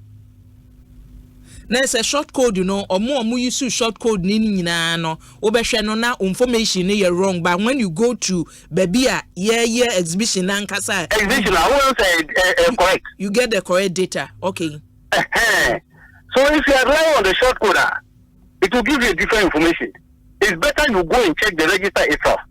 But as I said, so it's finished. No. Conclude the exhibition exercise. So, the Electoral Commission emptiness. Because look, I've just given the headings. Main one, two, the main issues we are keeping it to our chest unless we need them. We will show them police station by police, code by code. This person, this group of people, they are supposed to be in this police station. Look at where you have moved them to. They have not applied for anything. These are their code numbers. Reverse them back. Eti mo request na ye krata na mo de akoma Electoral Commission pending for looking forward to say mo befre IPAC meeting and na say no say request no because and then ye yate and say you are even calling for forensic audit or register na de betro abanu mu. Yes, and your IPAC meeting na call say they are on my register. And by giving me the register, they wanted to look at the register. Yes, so you share register no. And we have come out with these 5 thematic problems in the register. So they said, this is our response. The register you have given us, these are the problems in the register. We'll give it to them to resolve. And because we are not the only party that has been given the register. So if the other parties have studied the register and they don't have problem with that, that's their cup of tea. And then they are a problem. Our problem is that we have been given the PVR on the 19th of August. Then we realize that too much plenty problems. Then we've cataloged them. Let them now. Forensic audit because the IT department is completely ineffective. We cannot lie. The whole say IT department you say call adding numbers. And there's almost all my changes honor. But then from changes because from the changes they have done now it has worsened up everything for them. They've mixed up everybody data in the country. So then I say your forensic audit. Then I said DNA also. Because this register as of now is sick. It cannot be used for any election. Osha say okay bibi say ama mokasa na amanfo say mu ye dede. Enya nwanwa so say political parties are ye wo mayimu and then the aspirants bebreba na o ma be independent candidates awuro ni nyina no. It seems that bia mo nko na mu problems mo nko na say mu boja dede. Eno enya nwanwa. Say you have eagle eye. Yeah, because we are protecting the democracy of Ghana. We want to protect our democracy and we are protecting the sanctity of our electoral process. Because you won't allow. Look, there is a maxim. I'll let you do this. Stalin said it as far back 1924. Nipa no mutu abano. They don't decide anything. Nipa no mu kaino. Those who count, they decide everything. That is what we are seeing in Ghana as of now. The Electoral Commission is the people who count. It appears they're counting people. They are the one who decide who should be elected as president or MP in Ghana. We won't allow that. They shouldn't decide for us. Let the people decide who they want. Your duty is just to put it together. But we realize that now, almost even putting it together. Even putting figures together is a problem for this electoral commission. Should we allow that to continue in December? And they'll come and give us an illegal person. And you more request a my from Parliament there, near Mose Parliament, a man should munkoso, and a forensic audit, say ye free sabri pussy say ye betua bay. Man tishe bibia and koso a DNA besi. Yeah. When we get there, we'll cross the river. You know, there is simple matter. Will you allow your name to be sent to Bulgaria is when you are in a car here voting? Who weapon is that? No weapon is so. But when you say exhibition, I know, or more, I can say, one requested for so you didn't call me yet corrections, no, a womb. No, I can't chance. Ghana, when have you ever seen even 40% people going to check their names in the register? And the electoral commission always remove their name or send them anywhere. Is it the first time we've been doing exhibition in Ghana? Is it the first time? Since 92, I've been involved in this electoral process. After that, I've never seen this kind of mess. Who will be that? That we have gone to exhibition, then you see these kind of problems all over. Massive across the country. And see that. It's border on their integrity. And they should sit up. Because Ghana, Ghanaians. We want peace in this country. But we cannot allow, because we want peace, somebody should just come and rub shoulders on us and get away with it. No, we don't want somebody to cheat us. We are not also ready to cheat anybody. Whoever wins clean election about December somehow, we all accept it. Simple and short. But with this kind of thing, when we are talking about it, because of the security of the state, you can't just be moving people like that without their knowledge. Why can somebody just sit in the office and start moving people data from one constituency to another? And say everything is on course. Everything is not on course. They should do the right thing. You. Doc, mame na wase mo complaints na be was say electoral commission for so yenya won na omanu ye omo won omo de eto aso nti mame fonsia na me na wase ne ebesi akire bia na yebesan abamaka che won ye dase me dase abusia pani abedi akire ya eba abato so ewo NDC amanyoko no mu a wodi wani mu ehwe se enema ebetumi akoso Dr. Tanko Rashid computer ene no atwetwen enkomo no enti niema num maako num ena wo kyese NDC amanyoko no enwu ne se enkoyi ewo abatwo enwoma numu o complaints no kyese omode aba eti bo a ode oye no omonko an waka ye yi obi din afiri baby a okoto aba ono so nka se opeso ofiri wono mo kyese bebre enti yebebo modern electoral commission penny for ya no obeto aso afiri o wadwenche oba Facebook YouTube Asempa 94.7 FM a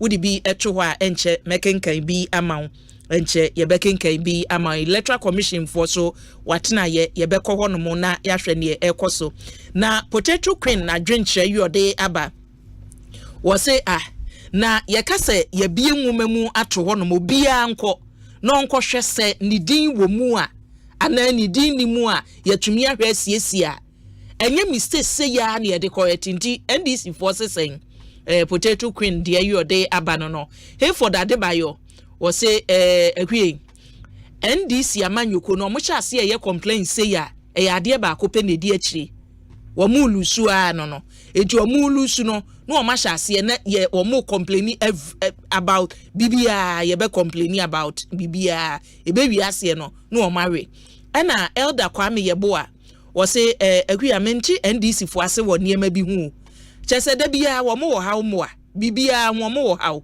sa na wo mo ekono ana na Joseph Kunadu Joseph o messenger o dia ba menti ase bomodin natural ni officer kan na menti ase why mo na we dia yi odi aba Boyki Louis Kofi wo say akwie we say one the best person was my friend no deputy director of elections one na best deputy director of elections ono na abato no omudi animu ehwe said eniema betumi akoso enti ninchiremu no ode aba no why ninchiremu anu ode aba no Apia Eric Jeko hwe sound no na Apia Eric ndipani bi se sound no YouTube hwe sound no emame ena Kofi Amankwa minka wo se ehwie me ha ho wo niema bi ehu me ana ho ana o ne no ekun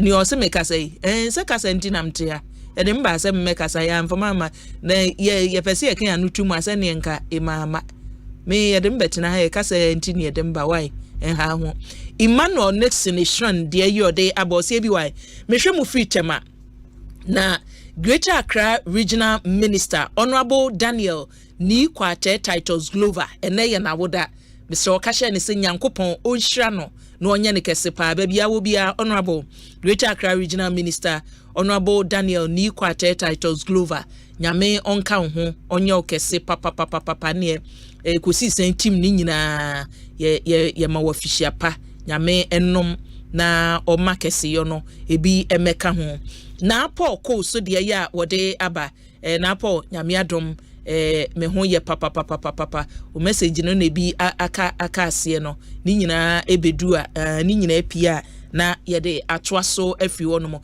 abusuan wa dwenche oba Facebook YouTube a wo de to wa bekenkan e de ama na Kpodo Pascal Kpodo Pascal de yode aba o se akua enti MPP for no omuni problem wahu ni ekoso wo Electoral Commission ho no mo chese omuni problem me enkwa homa so ne ehwe se Pascal asemo a wo bi sei no ma menko Director of Elections sema MPP amanyoko no Owura Evans ni makon ewo ahoma so ya hwe se omo wo problem because utie Pascal wo se akua enti MPP for de omuni hawmo a obi a ne naninti me hwe se MPP for so ewo haw ewo abatro enwoma ya ye de be yadwuma afimpinu ene aduonu nan abatro emu ajani makon ma ha o ayi ma mi joso wabum de se adom na so oba de atawo enra abatro nwoma Electoral Commission panimfo bie muto ho se obi a nkwohwe ni din ni ewomu saa na tie wo se esesa bibi wom ni nyina abawieye MPP amanyoko no modemani edi akire sai na muhu eniema no oyi ma pass na mi che people na me puta se me tizo se Pascal wa show bi aba Pascal se wo pese unse NDC amanyoko ni so omo wo hawo chese bra na nke wo se ye de abatro nwoma no kra ma won na omutumi di omani edi exhibition na chi ya mfa ma won ye wie ye so enei wo head Deputy Director of Elections Dr. Computer wa ma me 5 points eniema enkoye ewo abatro nwoma numu omo requested for transfer ya transfer omo bi so wo hono mu a regions ni bi wo hono chese eniema nde wa bobo num so ya mejebre na mabobo so ama enu nti na Pascal ebisa se mo makama no atum mo de mu ni hawa na mu hu se niema nkoye yo ma na wa oyi ma ta Pascal offer ama offer no message ene kwa nyamia ene programi finance ni se exhibition no mutumi kokohwe mu dia na onima ohun se abato eba activities bebre ewo isi betru clothing or clothing ya emra kwemu no ese or generate provisional register na odima political party na emre kwemu no ono ankasa exhibit register no our polling station. Yenianum NDC Edimrika kwaji omokopi na MPP ensan kanyedie. The Baba two just say yen sa kanyedie e obra omo NDC for monsan komodie. No kwebi eni. Onima so far CR 91 na. Ohwe regulation 22. Ekase SSA Electoral Commission a compiled provisional register provisional register. Now, all political parties copy of the register in a former or no electoral commission will be determined. In the anonymous bra, as I saw the register, the mine. Yamin tried the new patriotic the party and started it. A do bra all year exhibition from 20th to 27th. Sunday yeasty timetable or the mile IPAC and next year. A do some pencil ya. Ubia or year registered voter. OHCR 91 regulation 23 now. As a electoral commission exhibiting registers no per polling station into 38,622 polling stations. A whole biano as a set or the register no control. Now obia ni din wo register no was polling station one. Enya kwenya correct. So one ni din wom. Two ni din ni details na wom no. En from so bi wom and en from so bi any ho. And now 3, Obia Obeka said, Yenia Yiadom, and certainly being womb. Into Obeba be objected, says the say with being woman, Obenya Quenya White. A the voter and the electoral commissioner. A dear, now Udin and spelling ye, a dear, no other details and Nimusa. Over select forms are you see the correctly. Not corrections be a woman, you see 18 as says we register no. Your friend is a provisional register. And from so be Nima and then from so be woman, Ubotano, over here na you see I am. Oima easy at the short code we buy. I say Ubet now phone so. No one here with details or register them. Even ubet 50%.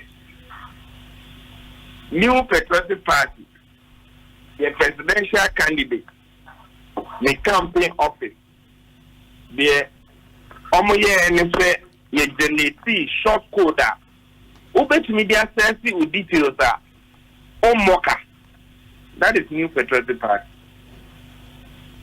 And no. Meba eno mu generate ma mo ho wo ho no mo anasa mu generate e de fra se wo a wo pese o use eno so betima use anasa eno no for that office no nko a we bibi nti e be bi ama se wo be call polling station no akwa akohwe within e wo register na ya exhibit no no wo betima use sa short code na o moka insesa ka no party no any presidential candidate afa. Okay. Ohima say ye exhibition on provisional register. Na say kobasa ye nuanom NDC for so ma register no ma hu bibia atochi wo ma. Me gidi say mra kwa so no omunim de say so mo ye. Enye saa de a entiase bia enyim. Unim de enta America sam. Dentia. Yeah, about the call 2016 elections Ghana ha. There were concerns that you register now honor. Are you bloated? Foreigners won't be brave and collar womb. Yanum NDC as some of the court justice crab committee and you say register no a year in Ghana Sania Panko 2016 elections no.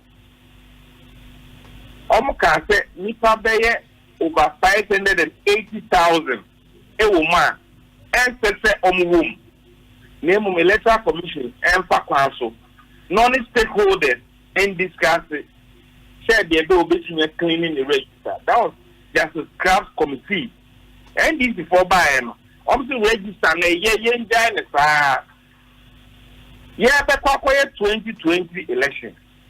Na electoral commission say register na wo no edunin end of life because ne BV this many BVRs mean no e de yejuma enyeji o ka say o refurbish e bo no ye bebre nti yen fa new one ra NDC for some months ya say ene ya ba bedumi there has been discussion. Your registration, Esenkola registered, non-Ghanaian registered. Yemfa NI Emra, name cleaning system no NGC for said Debida. No hima, who's NGC for no. Oh my more and Marco Guneo. Ye di omechi. You are your presidential candidate. Ura Mahamudu Baumia, ono na ye tono. Oni na bedi echire, ana mutu anamon ewo constituencies, polling stations, ye ton on as a party. And what you know, ye were your parliamentary candidate. Omo na ye ton. Sene NDC for say provisional register na yisi de ma omo. Omo nti omo kasia. Me gidi se mra kwa so home bit me afa. New Patriotic Party. And you want the Yahoo Babasa. It is a Pascal Busate. Yet the register no a new problem. Where your provisional register. The Ono Pascal so called polling station ko check and then the young spelling year. And Rakamno say telephone sir. You better correct it with detail. The Pascal can say or objective will be increasing. And Rakamno obe fill form. The objective to the increase, you know, you best form me normal appear before an adjudication officer. Normal go through process. So it is a stage 94 mismatch there, or more qualified room, a dear transfer there, my men two are being so. And maybe a terminal between Mammy Charlotte of say any Ura Amadou Sule. Mammy Charlotte of say Ura Amadou Sule. What creating polling stations I registered for I know Ura Sule Amadou Sule. Mammy Charlotte of say what other procurement one go through processes. That was the best easy. Now you knew the Patriotic Party. And twice your presidential candidate, Ura Mahamuda, Baumia Tono, any your parliamentary candidate. And no, na you be any ABHD. Mr. Animakwe, yes. Me jidi se mienu no kobom. If you say mo ton mo presidential candidate ne running mate, you know, se mo ton wo mo ma Ghana for na Ghana for jitum say, okay, ye be kwa akwoto ama MPP amanyuku no mo be kwa akodru baabi e wo so mo be kwa akwoto abai na se obehwe ni din ni mu a me jidi se be kwa tia mutim yenu ni nyina akobom. Enu nti na awie no me question na me di kan bi sa wo ne se mahumfonsuo bi wo abato nwoma ni emi bi sa nie register Electoral Commission edema mu provisional one awo kan say no ne de amamu yi no ni omo de share mo nsem enne ne na da ho no mo ni exhibition centers na ne na ewo ho no na ye the same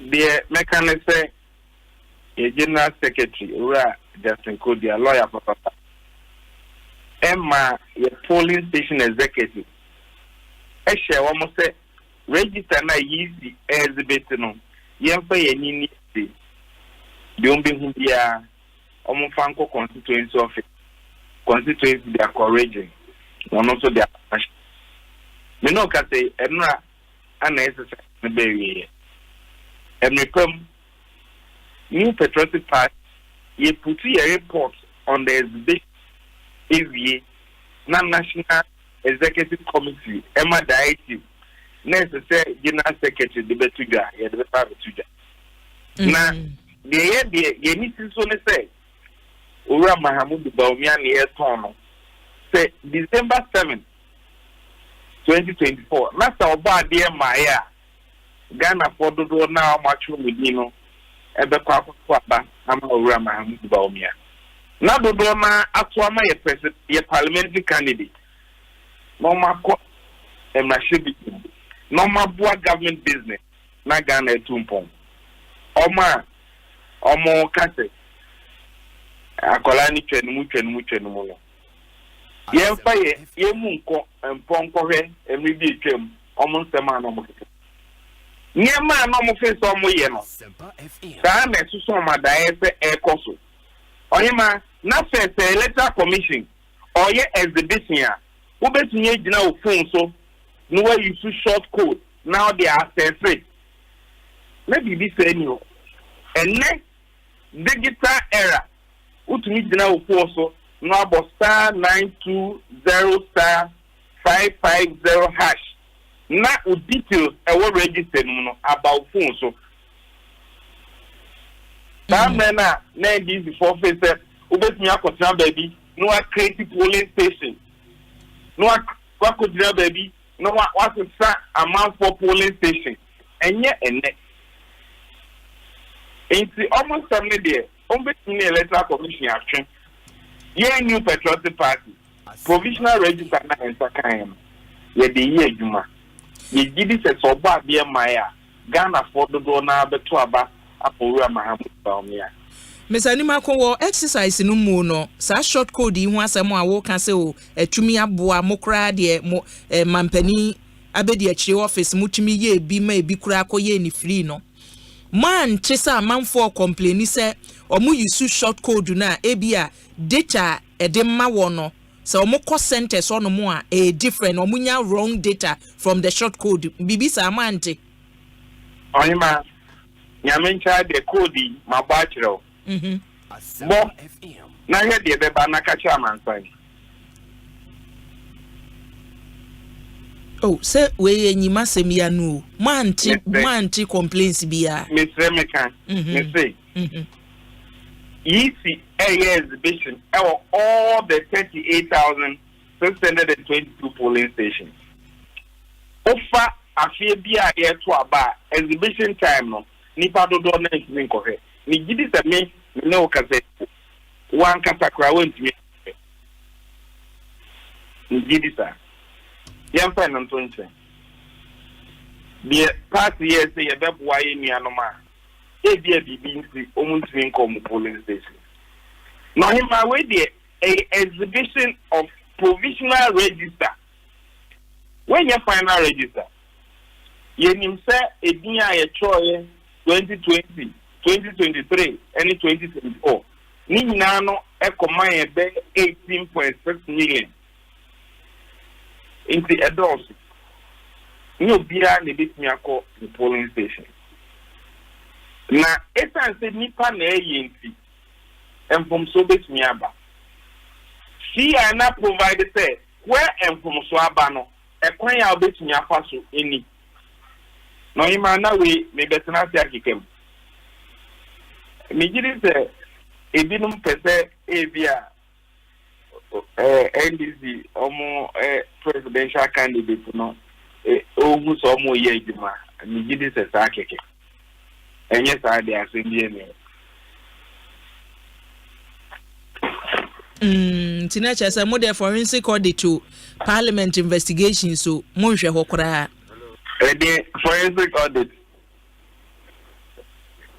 na oi mama for pese omode hypothesis be ye omonema ejimo ya ko ye nimpa o ye nyao ni pese party ye focus ye bomb fire extra body say omwa ye presidential Ura Mahamudu Baumia na ninsema oka de den ni so e kwan o peso de Ghana faso na Ghana tumpon oni na bebi ete ura na ene ye parliamentary kan ahodi ye be tambom ni amagan tumpon no eno ho na mo na yi omo mo pese opo parliament omo pese omo forensic audit of the register eto je omo Mr. Nimakwame na wasene emfonsia edase awie me da wase me chetie for any production abusu Ekosiise adwumadi esuni director of elections sema MPP amanyuko no Evans Nimakon ene ene no atwetwen enkomo no enti NDC for de ensem makomako ennum obi nka se yenyi ne din emfa ni free constituency ewei ayawaso central emfa no enko ebi asutifi south omuso omukọ ene yayi bebre din afri ho obi wo ho so otiase yayi ne din e de kọ omawu enkrata so nyetusu mienu no ena ne edi ho bio short code a isi de ba ye no so no omse amanfo bo short code na na eche se ama won wrong data wo call center ho so a na sɛ watumi anya correct data no nti sɛ ɔde sika ya na sɛ wabɔka akwa nipa no so bi wɔ hɔnom a yayi wodin ɛde free abato nwoma no mu eti saa kwadu a wo boy nyina no uti MPP amanyukwe director of elections omde omse afi no mu behwem nti edu hɔ a ye beto aso wo so sɛ wutumi kɔhwɛ wudin ana sɛ wantumi ankɔhwɛ wo a wuyu suit saa short code system no ɛde ye ekoyie etumi ye ana sɛ anye ye message no oba Facebook YouTube Asempa 94.7 FM a ubetumi edi bi afa hwa me agebre akenkan edi ama wenche yene mpanimfo so ebesi adwana discussion segment no yede atoa so ama ewe Ekosiise dwumadie emu na Boakyewaa family jima edi ayi omode aba eza busuani nyina na mode abai osi akua mentini ma bi ase se Electoral Commission ka se omo ye exhibition no a die ntini ye enye se bi e bibi nko ye nti ne yesi obi nkɔhwɛ na ye mfa ntu ye enti de anya na NDC for person omo ye omo hu onne de ayi ode aba no Electoral Commission for yabɔ mode senke ne wo betwetwe nkomo ne nso Dr. Boakyewaa de enka ye friend ye obegye ye so ba baby a ɔse ɔwɔ no ha adwen kakra nti ye nsaka no brepamu a ye ne no ebetwa nkomo twetwe ne so na yahwɛ isifo so anu yeye betumi afi wo ho aba na akwasi awuche ede ye a wode aba akwasi awuache wo se akua se MPP amanyoko no be maintain power by any means necessary chese o se ende ye mass and ye na ade abai o se Ghana for entumi afford se won besesa aban ama aban foforo bia aba etie wo se MPP amanyoko no etna so by any means necessary brofo ade ba ye ni nchire mu osem de my de by any means necessary you we so de ye ode abagie scholar TV ono 24-hour economy mu eno wabusua ma mentwa me ho emra me ba messages ne ne aka wo se de eto aso no ye de bema mo na Ekosiise adwumadie no yatumi ato aso de amam na ma menkai wo so se ye kan se wo hia TV anase efie enema ye ka gadgets ankasa se ye 32 inches TV ena wuhia se wuhia wall bracket TV no dade a ye de boso na ye de aboho no mo we nyina ye ka TCL a unim se omonniam omode badwa so no eye na nei Technopova 6 odi aba Technospark 220C eno so omode bi aba en ye hia ne se wo kwa akototo niema a mebobɔ so bi say ye TV say ye air conditioners a wode wani ebetwem ewo TCL for say ye max buy promo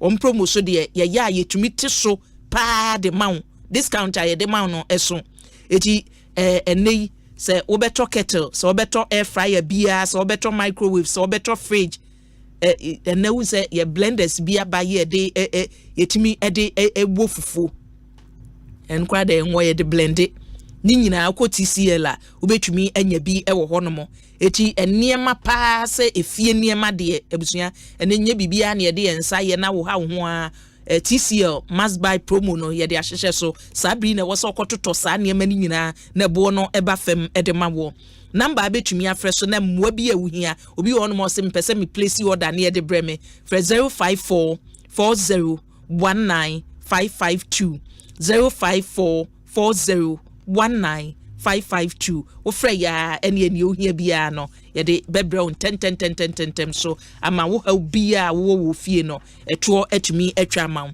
ya ka Seahorse engine oil a we ye drop ani na wo twi car na ye engine oil ena wo hia engine oil na buwa ma wo car no engine no se ba ni sunu kra ye different so wunya good engine oil sa wo di gu ka mu a na Ghana ha so de ba akopɛ Seahorse engine oil ye shed ya ye ne Ghana o enye enema bi wonu ma tia na ye obebre say we di abrochi dabi ya ye ne Ghana ha ade bia so aye twe ye bo say ye ne Ghana ha no unse nipa no wo Ghana ha onim se ne bibia sitie ye say ye ka wiemu sacha ye bibia wonim eti ye papa de mawo eti abusua ukọ ba bi a ye tonfu obia na uhia engine oil a bodin se uhia Seahorse engine oil na ye ma ubi wo so awuhia bi akoton no betumi afre 0244 02445775559 0244577559 ofra yebejo so na duduo bi awuhia no yetumi ede abrel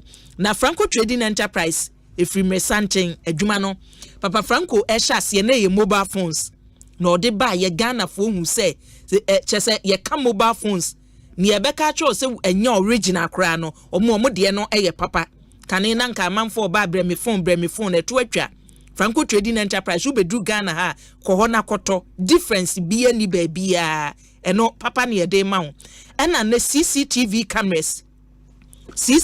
cameras a ye installation no wunya ya ye de to phone so wonam ba bia utumi hu ne ekoso wo fie wo office ahoro utumi ye monitoring na mane makoye e de ma ho abusia hwehwe achi akwan e wa adabraka dan ye ne Roxy cinema di animhwe no ene ye say ye washing machine o say ye TV o say ye air conditioner so Papa Franco edibi aba branches no so udu tipton lane haya babia ene wonam ye babia ye wo ya kokomlemle usane form ha branches no ba ko ewo ho ena adabraka de no so ewo ho no mo na nyame ya domo a weekend yi program kese ba ko a ewo enkran ha eye Esther Smith live concert Esther Smith menti sa wa ye bida na this year ne oye no so wan kuma se de no akogu na nkran ha de no ena eba so eye weekend ya 30th August enumere 5 p.m. near the asese so Perez Dome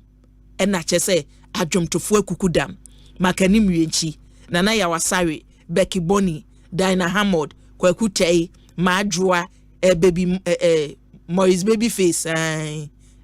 Babyface ejinemu sada so ena Minister Lady Prempe ejinemu Randy Ajeman adwomtofo ne de oje nobo nketia Pastor Joe Bichem obi ewumbia no ekukudam for ena ewum na petikiti ni bi atwa ne bo onye den 50 Ghana cedis ewum eno no eye regular no ena double 90 Ghana cedis 150 Ghana cedis for VIP Perez Dome ubenya ticket ni bi ato Silver Bear Cinemas ubenya bi ewo ho na Accra Mall ba bia ubetumi enya Star Smith ticket ni bi ato na ebreso a woni yakwa abase ya kama wakwaji wani akotie dwompa ye betumi aboa na CBG Ghana ye kan ohu se obi manu sika fram no ne still na yeda so ye entwa mu yeda so ye wanya bank papa mi amfa ho no mo a na abebob na nemum se ye CBG money transfer services na wuhia se obi manu sika na ye Western Union MoneyGram and what they for Unity Link and say transfer stand what they for ebusia kache ne se CBG branches no eye 140 ewo Ghana ha eti baby ode befa bia wutumi koje baby ode befa bia no wutumi kokoje yasa de achede so ka ho se kwa mfa so ye omadwuma no enya asem ketua ebusia wo nima wo kasoa wo Medina anase apenkwa Spinters baby a branches no ebuso wo ye adwuma efi anopa no nwotwe ekosi anwumre nunum banks ni bi wo no ma ebo 3 a no madane ade bi ahwe wo se close there bi weekend kra no omo ye adwuma weekends omo ye adwuma ekosi awia 2 p.m.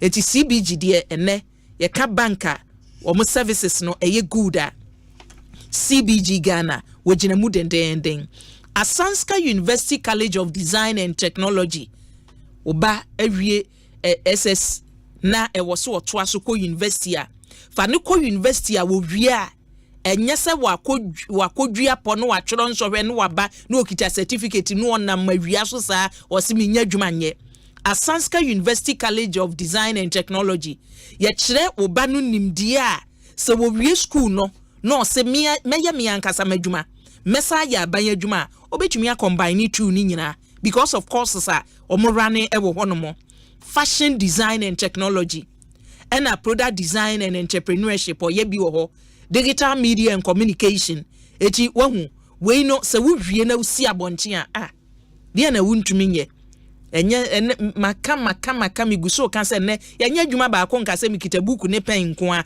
ewo se onya bibi kakra atachi tu adwuma na wo ye no sa training no e na abenya wa Asanska University College of Design and Technology a ye de eboa wo wo ye oba tan na bia nkomotwetwe nkomodie mu wo pese oboa enkwada no a frɛ number yi na enkita udie nkyeremu bi eto aso no sa betumi aka 054 012 4400 054 012 4400.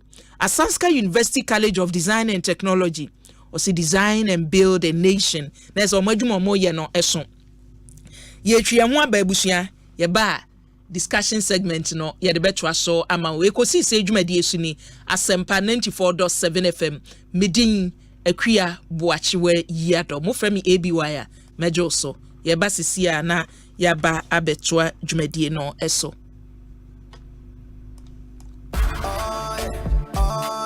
Ecobank Mobile to make me say, oh yeah. Ecobank Mobile to make me crazy. Download it and use it. It gon' make your life so easy, yeah. Oh yeah. Download it. You go enjoy it. In my Birmingham check. In my Birmingham check. Come make a download them for you. Cause you can pay bills, you can buy credit, you can pay school fees, even just tights with the Apple. Ecobank Apple.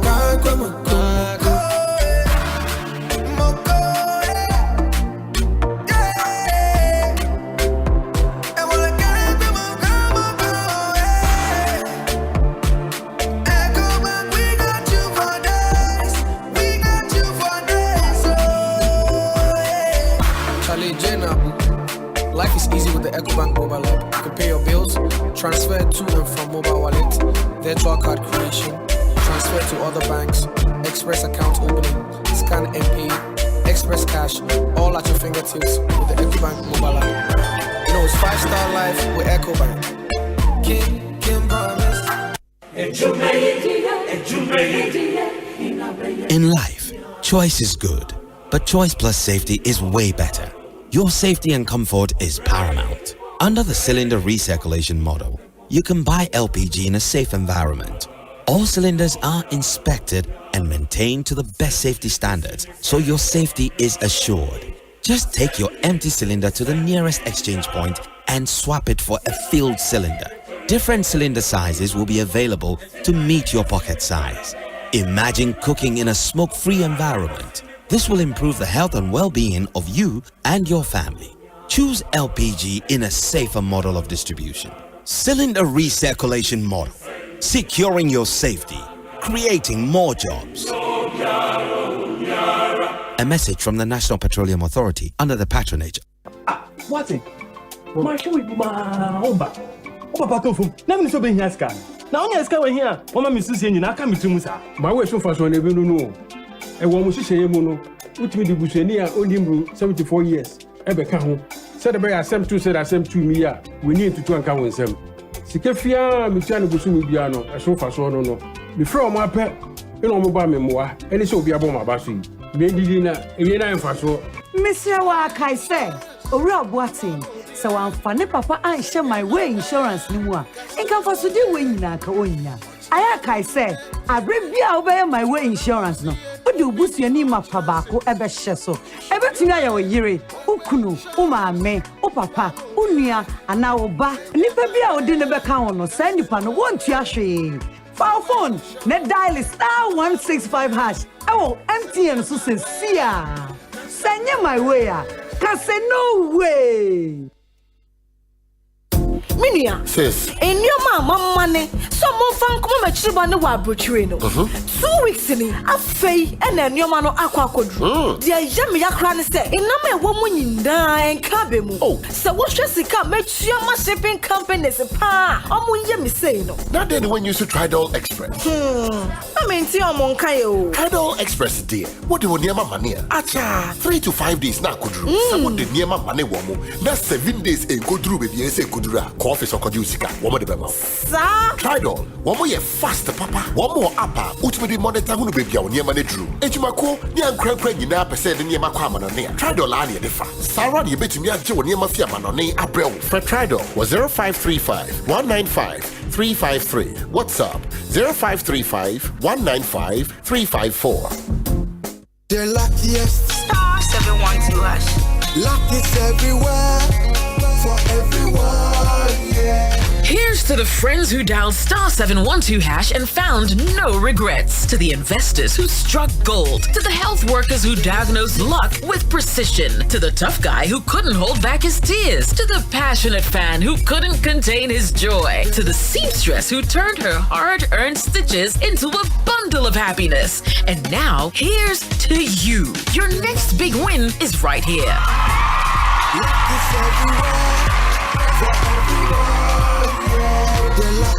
Dial *712#. Now join in the luckiest winning celebration. Every 1st July 2024. Over dial *712#. Now I can swap to tickets as a group, individual, and now even as a community. Now win is the prizes are in the community draw or go for the grand draw on the 30th of November 2024.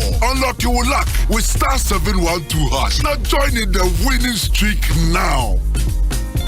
The luckiest *712#. Luck is everywhere for everyone, yeah. For 15 years, Quick Credit has been your trusted partner in micro-lending, empowering lives, and making dreams a reality. Today, we're excited to announce a new age. Quick Credit is now Bills Microcredit. Still committed to serving Ghanaians and changing lives, Bills is here to show you that everything is possible. Join us as we embrace a brighter future. Bills, financing your needs.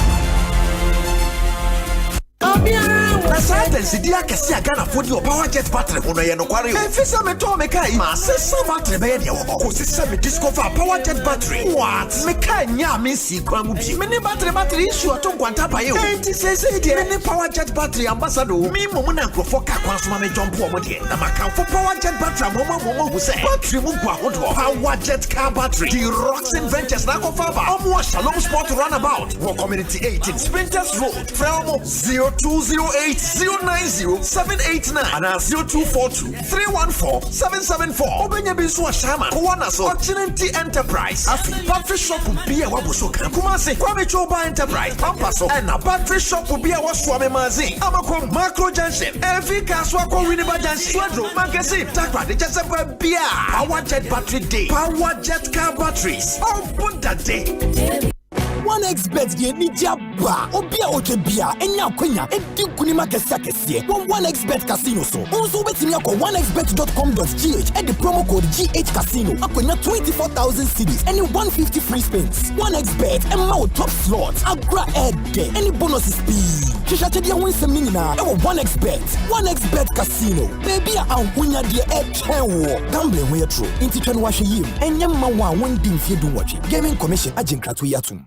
Hey, you're the up and coming landlord. Who died yes where you? Kwame, I don't mean you. Aka roofing and a ceiling. Na me contract anon so say. Me feni na enko dan rocksters. Wonso wo kromo pan. Wo dwen ho sen. Wo contract an wo nimne ekọ. Ghana ha de e ba no quality metal trusses, roofing sheets, plasterboard and POP ceiling dia. Eye rocksters. Enfie bebre ni na rocksters. E di roofing sheet papa ne ho aka de asum Ghana for. Enka ye say ya no mu die nso ebo. Eni adufudi achi na nkotwa de bone ne Sundachi. Fre 0544-338041. Say metal trusses, roofing sheet, plasterboard and POP ceiling dia. Fre rocksters na won chawun tum. Ecobank Mobile to make me say, Ecobank Mobile to make me crazy. Download it and use it. It gon' make your life so easy. Download it. You go enjoy it.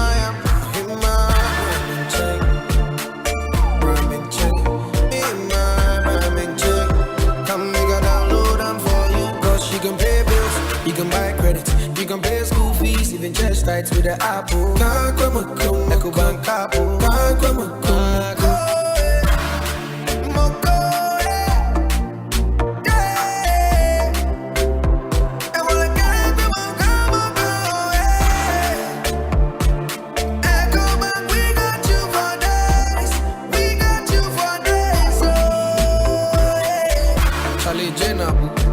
Life is easy with the Ecobank mobile app. You can pay your bills, transfer to and from mobile wallet, virtual card creation, transfer to other banks, express account opening, scan and pay, express cash, all at your fingertips with the Ecobank mobile app. You know it's 5-star life with Ecobank. Kim promise.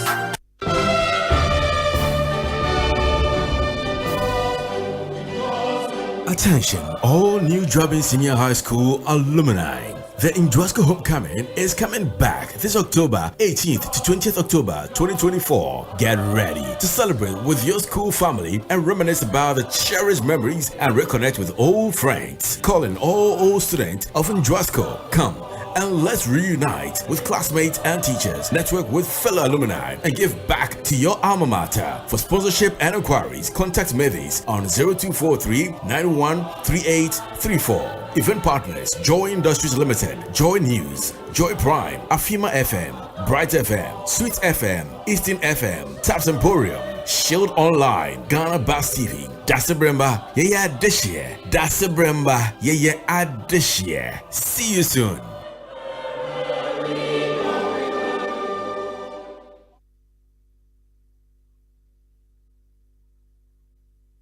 A bank that supports you.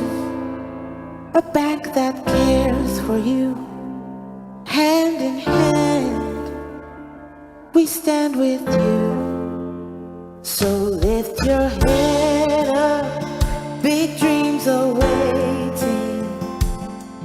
We'll walk with you wherever you go. Where all your dreams come alive, CBG will make you smile.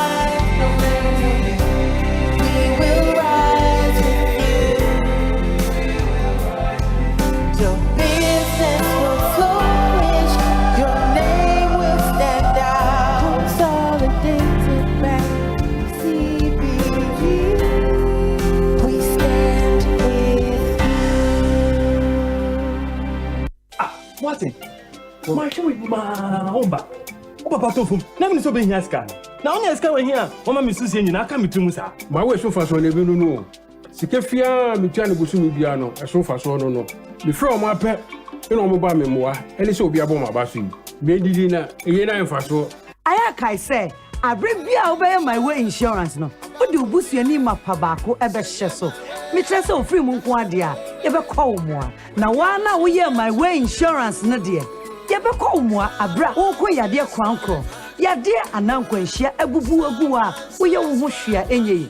Impo, wakoda ya sabia ebro nami. So what the 18, ekopin 59, uwa pomudia. Ubeti me become my way busiano. For phone, net dial *165#. MTN so says sia. Send my way. Cause no way. A dear baby grown, a very not a grown any penny out of you. You're a boy,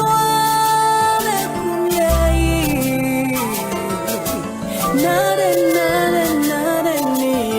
way. Malaria fever, typhoid fever, body and menstrual pain, cold and joints, loss of appetite, mono.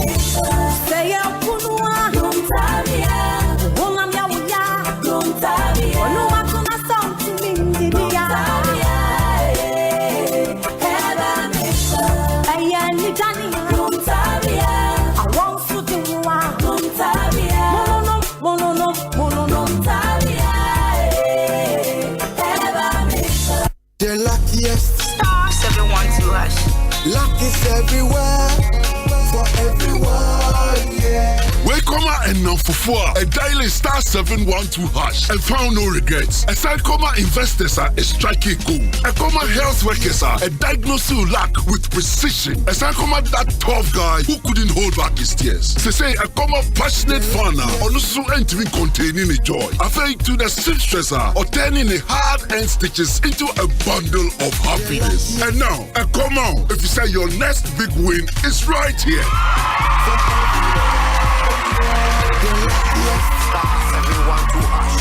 Luck is everywhere. Dial 712 hash and join the luckiest winning celebration. From the 1st of July 2024, dial star 712 hash to keep buying tickets as a group, individual, or even as a community. Win loads of cash and prizes in the community draw or go for the grand draw on the 30th of November 2024. Unlock your luck with star 712 hash. Join the winning streak now. The luckiest. Star 712 hash. Luck is everywhere. For everyone, yeah. Ona. Winnie me ding. Ha, bien wa baby asa be mintri bi dawo. Emitimi hu. Na yes seahorse for the new products abedwa so. No correct. Seahorse radiator coolant. 9010 wo ho, 367 and 5050. Enu ebeyi overheating every ho. De kumi kura ne say radiator coolant no apart from say a control temperature no, a san wa additives ya, a preventing rusting into tank mu and rusted da. After Seahorse add blue, ya a control emission. Na me say muso ahead the nene emitwa encha ye. Seahorse add the power steering fluid. Abba ebe solve mamo and the gear oil. Yeah, yeah, multi-grade and smooth transmission. Say so manual and that's automatic. Was some hydraulic oil. HD 68 and 46. Don't forget to say Seahorse engine oil. 15W40, 20W50, 40 and 80 for a boa engine sound and driving conditions also a hodada. A boa from a bushel. Seahorse will be beer a high quality. Now our numbers no so. Gun have a beer will be out there for 0244 577 559 and 0540 42 43 86. Seahorse products one the whole world and For 15 years, Quick Credit has been your trusted partner in micro-lending, empowering lives, and making dreams a reality. Today, we're excited to announce a new age. Quick Credit is now Bill's Microcredit. Still committed to serving Ghanaians and changing lives, Bills is here to show you that everything is possible. Join us as we embrace a brighter future. Bills, financing your needs.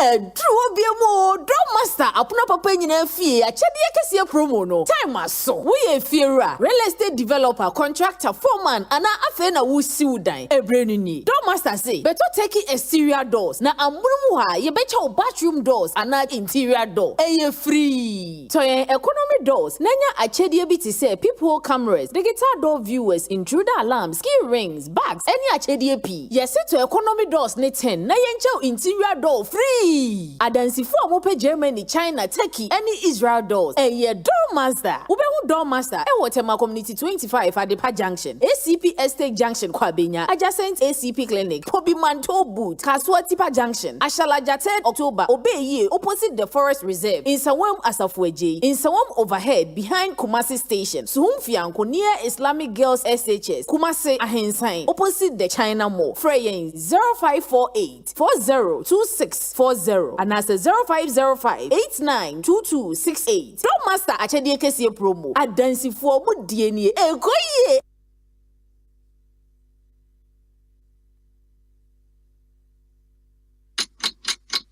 Oh my God, this year. I feel so ya batwafi. Open hima bosume December. Ni de to sonson. Ye kwatuaba. Niye yimrashe bedafo. Ene mampenyinia. Wobesha o manyiso. Kai say August. Bosume ni de to so aduasa. Na ke nefo maku ha pepepe. 100 days. Na abatwa danedru. Enunti wo #1 media house. Multimedia. Akan brands. Adom FM. Adom TV. Asempa FM. Insure FM. AdomOnline.com. Any social media platforms are who do ni na.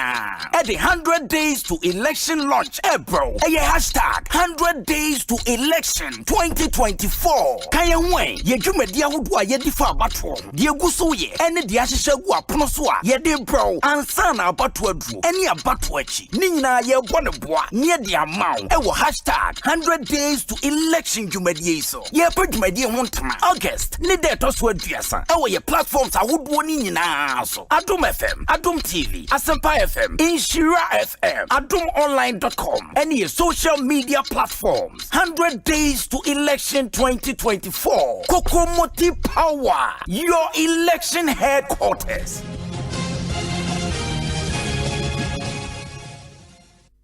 Ghana Fui Franco, Esa the electrical appliances for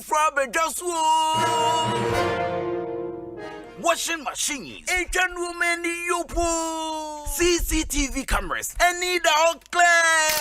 Abi, you know that. Seba mobile phones, these are iPhones, Infinix, Nokia, Samsung, any the Keka, anyone says you see na Franco. In our binya the papa, ne water phone say Franco air conditioners, every 1.5, adequacy 2.5 horsepower, Samsung Franco TV, every 32, adequacy 85 inches. Franco, SSO tabletop, double decker, any chest freezers, and chain in a mahoden cry.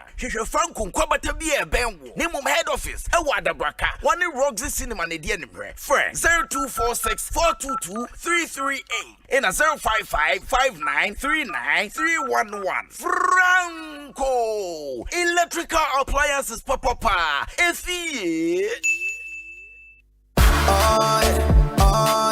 Ecobank Mobile, they make me say, Ecobank Mobile, they make me crazy. Download it and use it. It gon' make your life so easy. Download it. You go enjoy it. In my ramen check. In my ramen check. Come make a download them for you. Cause you can pay bills, you can buy credit, you can pay school fees, even just tights with the Apple. Can't come and come, Ecobank Apple. Can't come and come.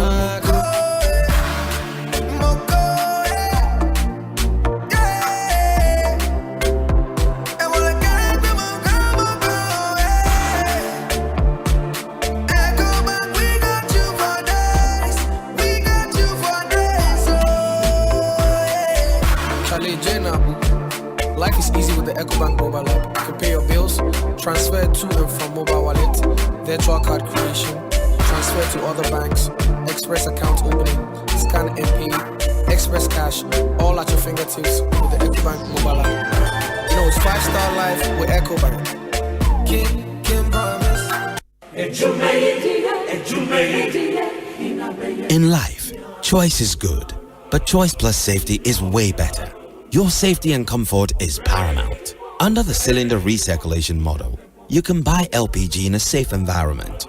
All cylinders are inspected and maintained to the best safety standards, so your safety is assured. Just take your empty cylinder to the nearest exchange point and swap it for a filled cylinder. Different cylinder sizes will be available to meet your pocket size. Imagine cooking in a smoke-free environment. This will improve the health and well-being of you and your family. Choose LPG in a safer model of distribution. Cylinder recirculation model, securing your safety, creating more jobs. A message from the National Petroleum Authority under the patronage. Hello Ghana, your favorite radio stations are back on TuneIn. Joy FM, Love FM, Adum FM, Asempa FM, and Ensure FM. All your beloved multimedia group brands are now back on TuneIn. Wherever you are, we've got you covered. Yes, Joy FM, Love FM, Adum FM, Asempa FM, and Ensure FM are back on TuneIn. So tune in to the best of news, music, sport, and entertainment from Ghana's top stations, anytime, anywhere on TuneIn. Go to the App Store or Google Play Store to download TuneIn and listen to Joy FM, Love FM, Adom FM, Asempa FM, or Ensure FM to stay connected and entertained. Ekosiisen On Asempa FM 94.7. Ekosiisen On Asempa FM 94.7. The CIMG Radio Program of the Year, Ekosiisen. Are you ready? You are listening to the CIMG Radio Program of the Year, Ekosiisen on Asempa 94.7 FM. Are you ready? You are listening to the CIMG Radio Program of the Year, Ekosiisen on Asempa 94.7 FM. Of August. Immediately, our opponents announced that they were going to do a media encounter on the 25th of August, the very next day. You know, the intention for doing that media encounter the next day after we had announced our manifesto was to turn the attentions of Ghanaians from the NDC manifesto.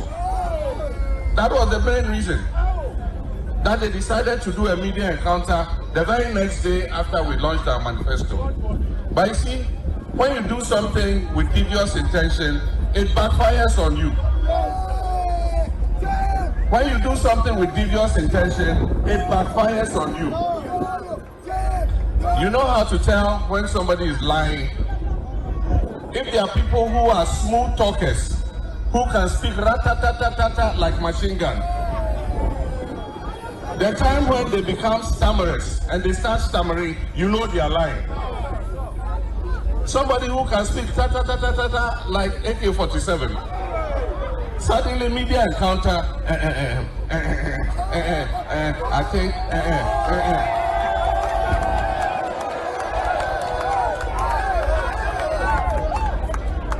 Ezu, ni money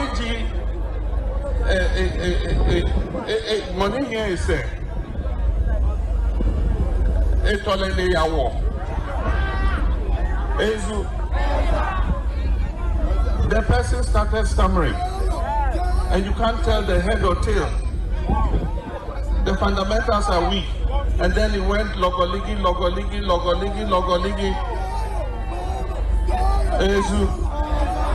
And so you must do things with truthful intention. And the basic principle of leadership is truth and honesty. If you want to be a good leader, you must be truthful and honest to your people.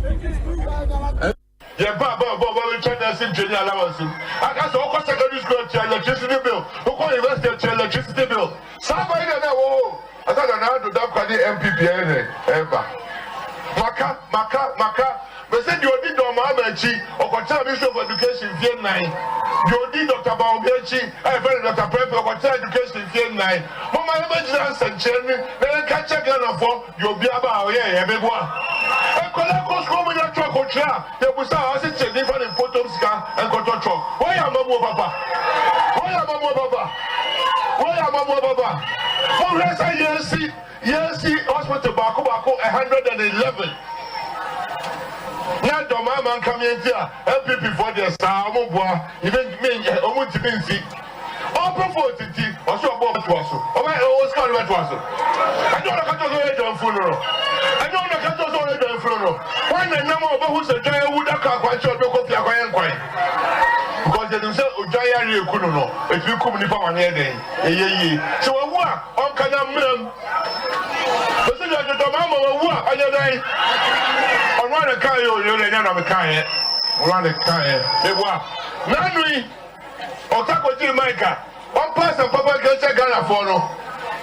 Or say, Kwame Nkrumah, Esa Maiwa, and Kamina Po, Kobaba Bomosun. Must be a catch and say, surprise the mill somehow, and Kodudo Mama, the prison. Meshabo, the cat, Messa is so say, Dr. Babiana, I know you're corrupt. Oba, I'm on your seminal. Yes, the investigation, you have to go ahead, come on, you. The corrupt, so. Oh, you're so quick, you fall in the crack, and the gun of whatever.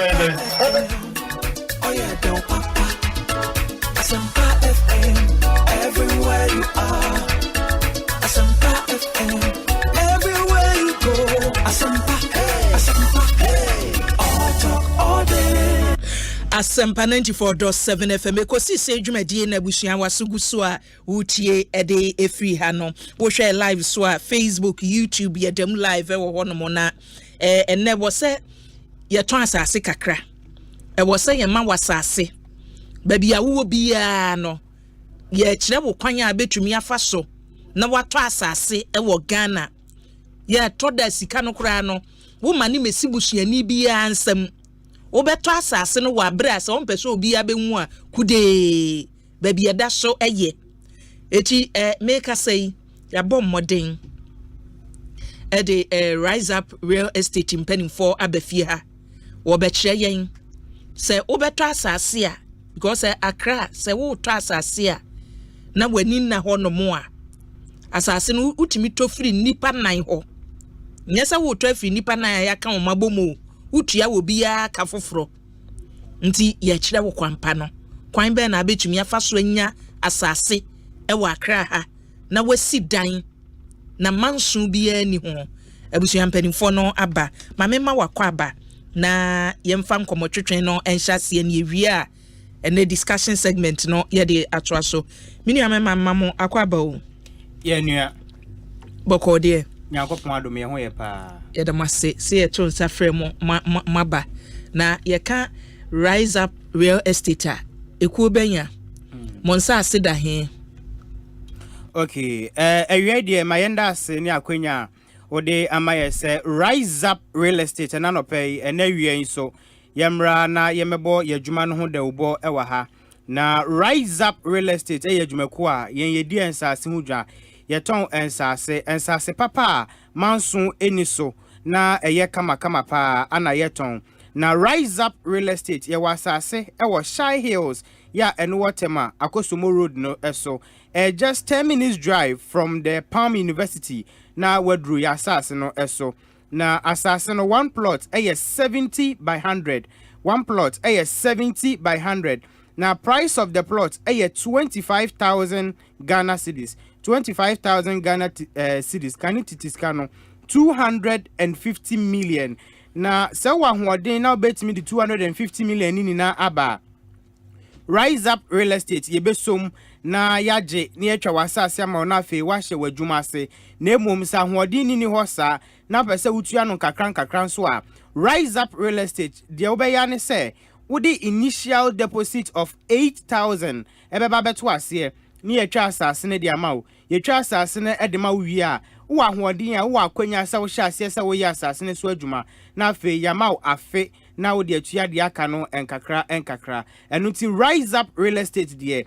eyadwumaku a yeton asase yedin asase hudwa yen asase no ye obi e wo Shy Hills a eno wotema Akosomo Road no eso just 10 minutes drive from the Palm University na 25,000 Ghana cedis yes say be ye initial deposit of 8,000 na yentwa asase no enfama ye be ma 1 year na fe balance na aka no wo de atua de aka no enkakra ayo wa modin o modin design but your friend me da kon Richard Richard yenhwe sane o ken o sha ase o ye nsase de mansun bia ni ho if say ye adwuma kora ye wo beba e wo sesa danse no e wo mu enti so obi betwa asase no na memfa ne say bia 80,000 wo di card ya ba na se o tua ni nyina asase bia ne edi ho danse ye nkrata no ebre ben na ne nse ka nkrata no enkrata ne yomu no ebo asase ne sika no mu ana asesen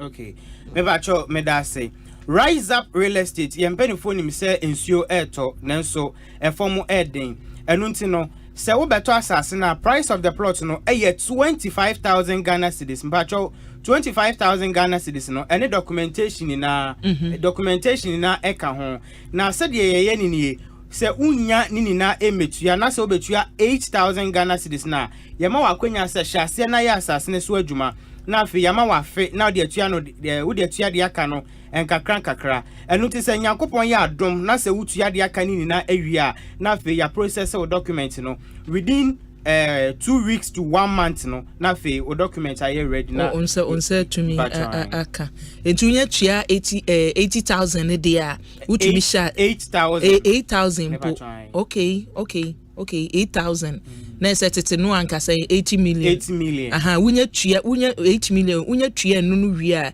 na ye twa asase ne de amount na fe yama 1 year na de atua de aka no kakran ko si se ube tua wi enti se wan tua full payment ne de a yentumi fa documents no ma me ba cho da bi okay utua wi a na che se wonsa kan bibie wo se ye de amount na yenhwe wa me ate asase no wo Shy Hills Mpotemu honomo usa asase ne bi wo honomo a ye beka Shy Hills sensu bedu hono na baby eda ekwan kura na honomo a betimi di akọ honomo ye ntwe nkane anko honomo access to water ni we nyina na ho eden momo de ne san na tie okay me ba cho se uba rise up real estate a ya asase ne se wuduru main tema Akosomo road no se wo sa main road ne so a just 2 minutes drive to the your site no na say benkwa ho just 2 minutes drive to the site no ana afei so no eba no electricity ya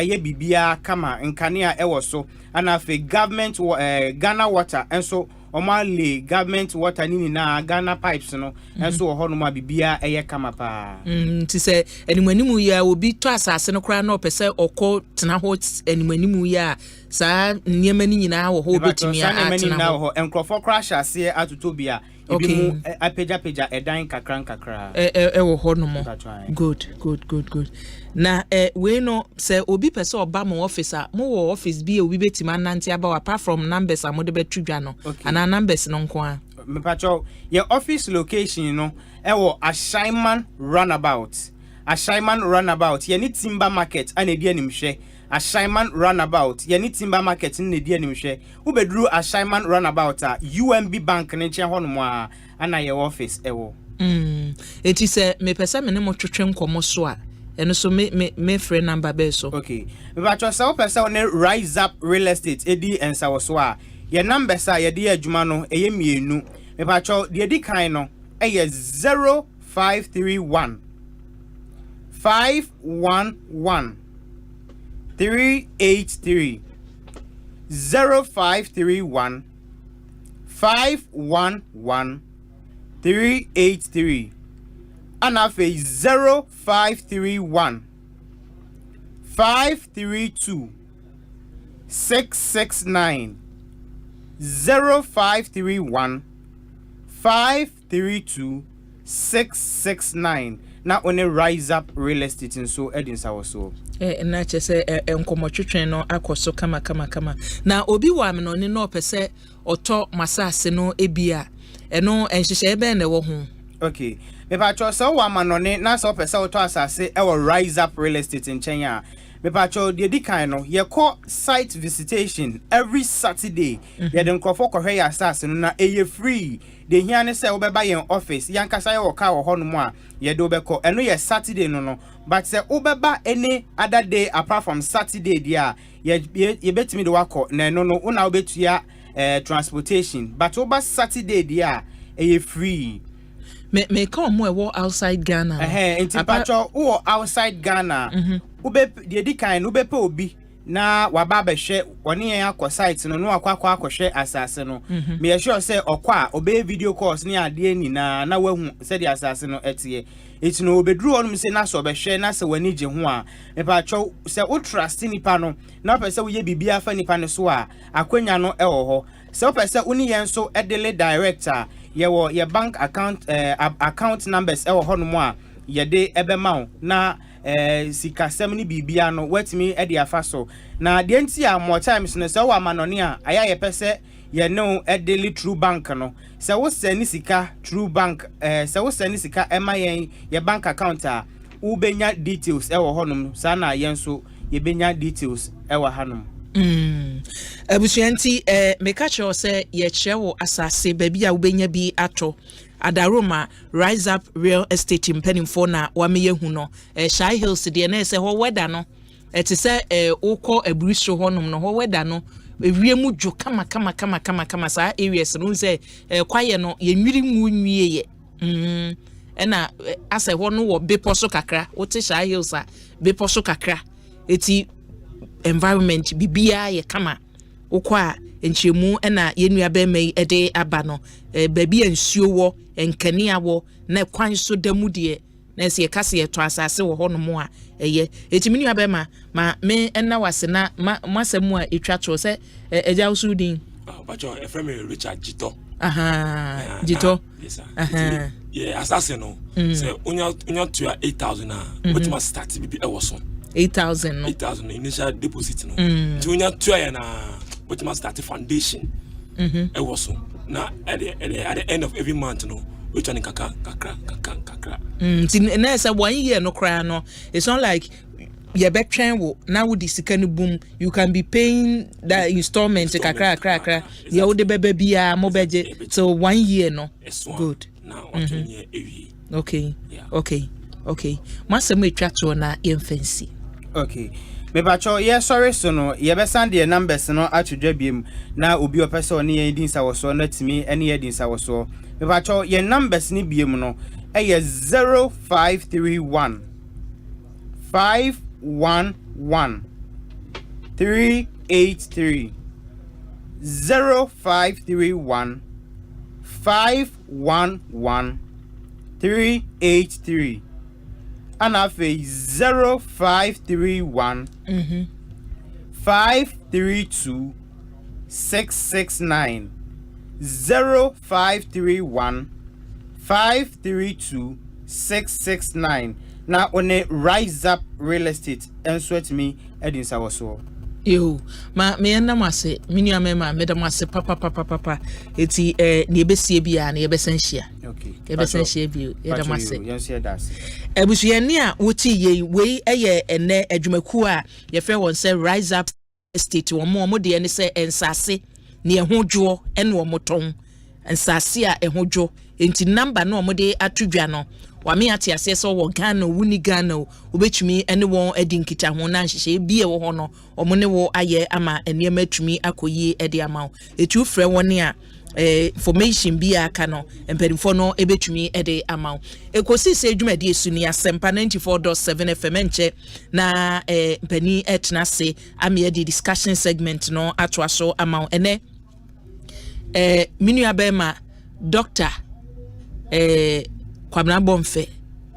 echi edwam ewe Ekosiise adwumadi so sada so na chairman Boaten MPP communication team member ewo fie ha sei na NDC amanyuko no so emahye badwani ma omanfo yo wotwifo atimokwa so ebeba honorable Vondi na ye ne wo mo atena ase na ensem a ye de etopono so no yesi ne koso so wadwenche no oba Facebook YouTube abetimi de adwenche ni bi ato ho no mo na Kwame say de ayode aba Kwame say o say ensendrefo ne ha ye ho frɛ amanyuko bi ma omu behugem amanyuko bi wo hawo a e wo say ye ma omu de tudwa because abatro bremu na ye kono obiya ne ha obi owo biya no wo de ba na chese Electoral Commission penifo ne sese wo ye ne wo so obi ada no so simple ne ye koye baby why e wo so obi atumi kana sem a ye nka obi akasaboa enhye ne yem se wo de wuntumi enka wo de na Rafael Nketia de ayode aba se bi wa mechia mo anwumre na menchia no ma mentwu bi emma incoming president Dr. Muhammadu Bawumia ma menchia no na nyankopon so enka ne ho na nisuade hunu bi a wo no onfa emeboa ma omai Ghana entumi enkoso Nketia so de ayode aba no sapon kwasi so de ayode aba o se NDC was NDC amanyoko no kanifo di wani mo mampani dada John Dramani Mahama on ne policies awowo enisuade hunu yi owo no onkanche Ghana fo na wonya sese yade no aye akutia nko an obo no Ghana fo aye krado se omutie ni owo message enye wo a obo akutia Emmanuel Macrudof so de ayode aba osiakua chese ohwe dede no a ebi eye na sei osie nkosi aga ode ma omunye dede no enko na James Dentu o say MPP Director of Elections no ozo wanka se omukom o say afei na odin no obi akwa akohwe ni din exhibition na yawie nti omoso ni ewomu bia no mpanimfo na ewa amanyuko no mu no omo fa adwen wo ho omo de beba no kan ye se wanti a why o kan ye DJ Kimbot de ayi a wode aba DJ Kimbot o se NDC amanyuko no mpanimfo nsem omo ka se chese ye be ye adwuma 24 hour economy no omo de ba sesei aduru 9 club no me pese me bisa o sa 9 club no wo mo ye adwuma bereben no mapon bereben ya sesei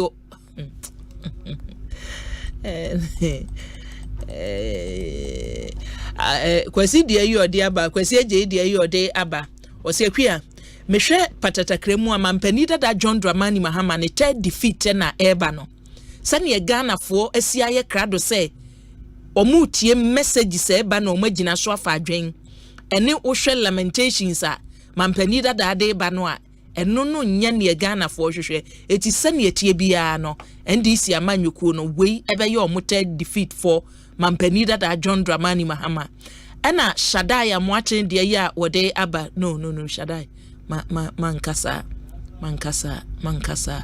Kinzulu so de ya wode aba o se akwi NDC amanyuku no mi hu ne sasa omani emri yo omani ema omuye nyina no eda di pefe se ase seriousness no ewo fam na na akwi amoabo achen Ablekuma Central o se eke breaking the 8 o se akwi won say enei mampani dada John Dramani Mahama ne policies na obobo so na wanzongo wammochere ne ye keka ye ni watu ni nyina gu ama sesei ne message na be ya de foforo kora sesei ye hu ne wode eba yo oso de ya wode abetumu eno no na Kwame na acidity ahafo akyensua de yode aba o se the next government a wo be rule ewo my Ghana mu ya owo future good future for Ghanaians say NDC amanyoko no o se ba bi economy na dru no Ghana fo hia amanyoko a obetumi ama nsachira ba eno aso ne NDC amanyoko no Kwame na acidity e de we free ahafo akyensua na eba fa wa azama samanso e de yode aba o se akua nu obi bisa se breben na 9 club no omo eye adwuma o se 9 club no 6 a.m. to 12 p.m. no be morning club na from 12 p.m. ekosi anopa no so no jameno abeye 9 club ana se 90 no ewom no se an anopa de no be 6 a.m. to 12 p.m.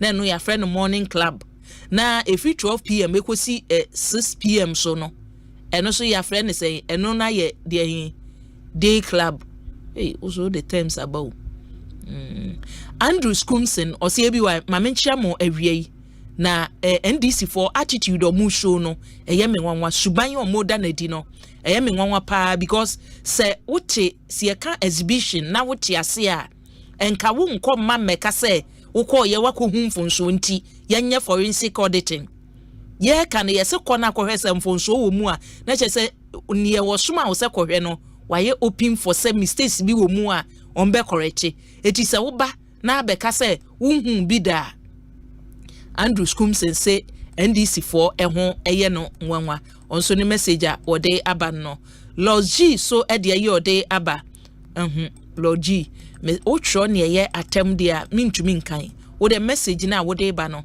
fa asem bi a pese oka no wo betimi aka wa bra atem didie emmam ti wo de no ba mekan Richie Laye de ye ode aba o si 2479 club operation no akua megidi se eya anofom mampani da John Dramani Mahama na anofom ye se 9 club ombeye no eno so 24 hour economy 9 club be ka ho no eya anofom enti Ghana fo betwa so a omuntwa so ena po entry de ya wode aba o se akua ohun se ne Dr. Muhammadu Bawumia pressure beto NDC amanyuko no so ohun se ne say NDC amanyuko no as a pressure bi da wo so den eye Dr. Muhammadu Bawumia ne huhu eno no atimbila pato e de we freaking tampo na eba se bi wan Ghana for decided that oma fa adwen awie eti emfa ho ne ne obi beka unipa cross obeka den you decision no Ghana for atiki awie ni aka nse obekwa kogina ballot box no ho no mato aba no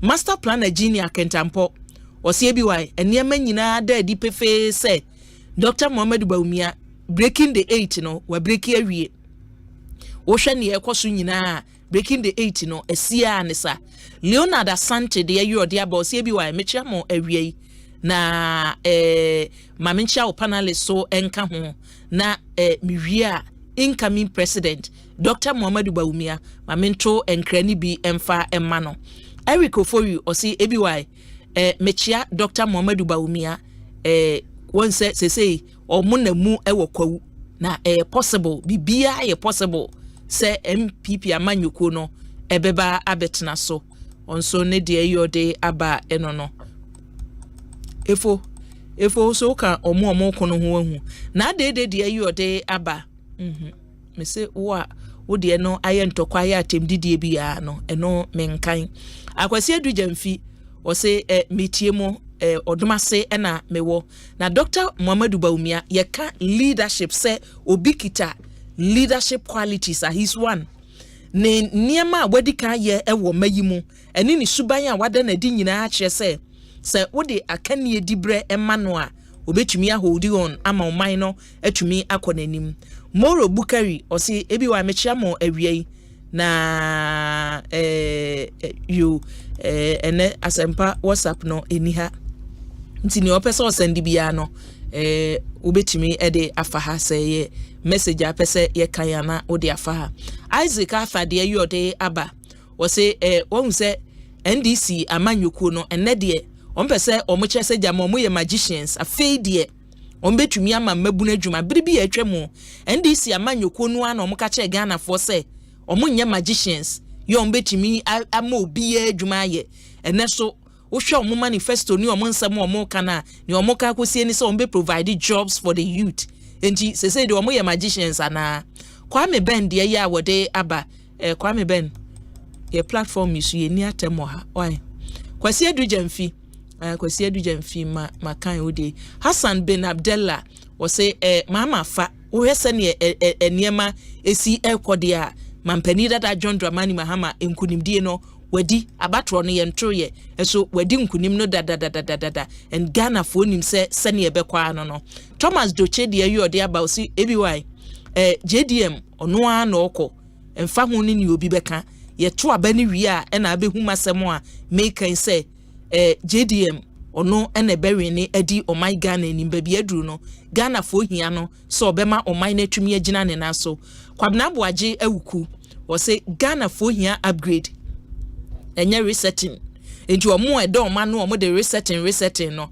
enye ne Ghana hia ene resetting say yensa nko yachi enya de se ebesi awuku so ede ya wode abetumu eno no Mad Lion ahafu hwidiem de ayode aba osi ebiwai mechia manwumrei na NDC manifesto no makan bia menya bia kan na mekan ye no ade ba ko a mahu ene se ideas NDC for lake vision omo lake policies omo lake yentumi emma wo mo ho kwa se omo mra na chesa manyoku anisuade hunu omo ni bie omo meha Ghana for eno de ensi eti kache omo se manifesto no ni omaka ene ne omuguso omo ka no oso no wakan na ne wahu no kwabna fori osemehwe mo live free Ashaman official town na incoming MP for Ashaman constituency Honorable Kenesel Justice and was say otonkra ede amano Eric Menson say bi wa mechiamo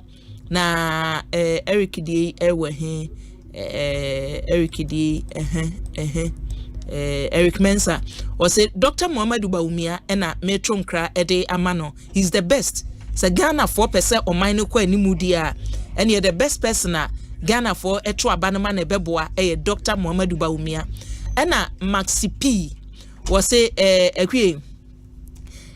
MPP amanyoko no omuni chance enu nti na mehu ne se omunne ma omu ye nyina ye se jama batro no omunye ombe wiem sa you Maxi P o messenger o de aba eno no abusua fa message ni bra Jato Abednago o se mechia wanwumre ebiwai amanfo ka se ye hia debate we need a debate pa ewo mpanimfo na omaye omadwe so ombedi oman nanim o se obia de a wo ka no ewo se omunyina agina simpie so na obia a kire na dwen de na wo ba wo be ya ama oman no manifesto no wo ho de but still ye hia debate ni ntika twa omo so omunye debate ni se ye hia debate no Paul entry so de biaba o say akua ohun se enei mampani dada John Dramani Mahama baby obegina bia ase obo Dr. Muhammadu Bawumia soboa ne inability ana se ontumi nche ne manifesto mu no eno so Dr. Muhammadu Bawumia nasem Alhaji Aminu o say bi why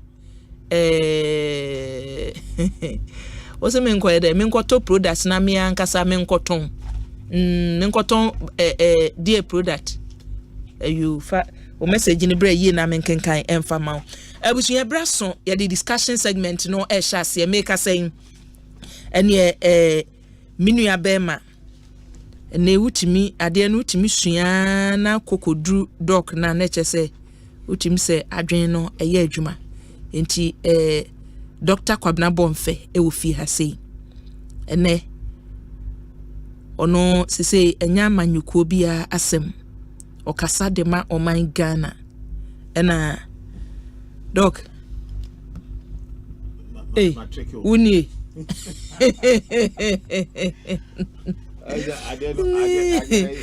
wa trinity wo ha ko onu trinity ko ya na ode chairman Boaten Oma chairman Boaten ateki lead no eti abusia kani dwemtirani ema New Draben North wahu constituency MPP amanyuko no communication team oka ho chairman Boaten e ofi ha chairman ene wo se ma wo fihia pa boko de na media chain mi no ba me hu wa che me wo ho na me try to say man ti un kan kra meet you news yo ho de edin how de be fa ho ye den ya ye twe ho e be pie be be fa ho na niam mu te say na media chain na mo so yesu ye kitam manifesto no na kita no hu we summary no points no ne emu yi na makoma no bia capture bia the highlights of the manifesto for the 2024 elections there and I'm going to 24-hour economy 24-hour economy they say be di hun komo na bua then you I'm can say e wo mu bi na say ye niam ya hihye nyina so wo hwe abodi en hihye na say ototo niam ya the 24-hour economy it come by segment and it likelihood obeti aga say ebi wo ho but ebia enye kese enti no ni nyina depend how on tutu ye ene o hihye ebetumi aye but you buy into sa idea na say yetumi aye adwuma nanka yebetumi aye atoa so yebetumi achichem ama ya ma ade achi anke no bebo ayen o say a demand demand and supply demand and supply and you see you get demand and supply but a productivity that comes to the demand and so what supply so what I say it get 3 it your man to them go transfer no man go so as it 133 and be 133 na so the BB say no 133 so the productivity then the demand and the supply now the point is that say what to honomo na anema nkomo a wudi nyina o 24-hour economy ohima me 24-hour economy dey me man say just my yanko okay dey me hu nyina ne say just a slogan it doesn't attach to any proper program bia and then they try to turn the slogan as a policy. And only one challenge now up to now want to me explain here okay now omoya agitated no my explain no 133 no explanation aba no dey no want me explain 133 na no ye dey say adwuma baako nipa miensa beye enke wo say yada na ye hyebre no gu no ne ya chem enti me ye no hwere nwotwe na chairman aye no hwere nwotwe na Dr. Kabila aye no hwere nwotwe na chese nka mfaso ye ebenya no aye bebre ne 133 ye adwuma baako ne ye chem so what adwuma ben adwuma so o ma bobo bi so a ba bi te support ye mpon banks bi wo hono mo a according to mpanifo no yempon banks ni bi wo hotie se na American no banks no it depends on the area on country no need demand assume say ohima say ne usika at 12 midnight unhia so be kwa yisika na wote won so usika bu suntino na wafa workers akogu honum so the montana ho because you right on Mahama account 24-hour economy ntino obi ba be yisika obi nye sika mu de mu mie enye ba bia de e ti on ka ba ko te se port die ya ye ke se port wo adwuma e koso na bank wo hono mo you see bank ben so because you see it has not been related to by saying say and the port a catch and say you 24 no ake betimi aye no your problem is about the banking and I say bank port a betimi catch and say at midnight the demand the wo hono man ko fu e be yi wo mo niema no omo do so to the extent say they how man say omunya bank no wan ko yi o musika what is the port to be akin bi You see, all this information and Kasabi, where the Akunya pay, you want me at yes, but man, you see. New job enough for 40. New job enough for 40. You know, you rub about me and MPP from penny for 18. What I'm saying is, and uncle in the research. Now, come one data. I'm back in with any data be out. And one sentence I'm saying slogan, and one see a dinama, hey, Choboy, 24-hour economy, 133, confusing Ghanaians. On country as a port, we don't run a car port. Let's deal with the port. Port a war and now ye can we. You know, ye near so beside my data or say. And go for some clown and the backlog is so huge to the extent say you will pay 24 hours. There will not be a backlog, but the operations in the morning, evening, and the night, or the morning to the midday, mid morning, the demand are so huge. I know to know. Say nipe watching there was saying your banking be a money backing. I make a bit intro. And then I make a say, and can you slogan keke? And no more can only be back here. Wouldn't say Chroma and no mem has any kind of me boy. A do baby. Now I sorry now, but no population a Dawson. Or him. A do baby now all your collection we are. Bank in Angasa who say, Omun to me train. Emma, a friend is saying Sunday, Monday, Emma. It's the object collection we are. Banks, like I said, medium banks, banking kitty, ewo honum. No point on the collection area.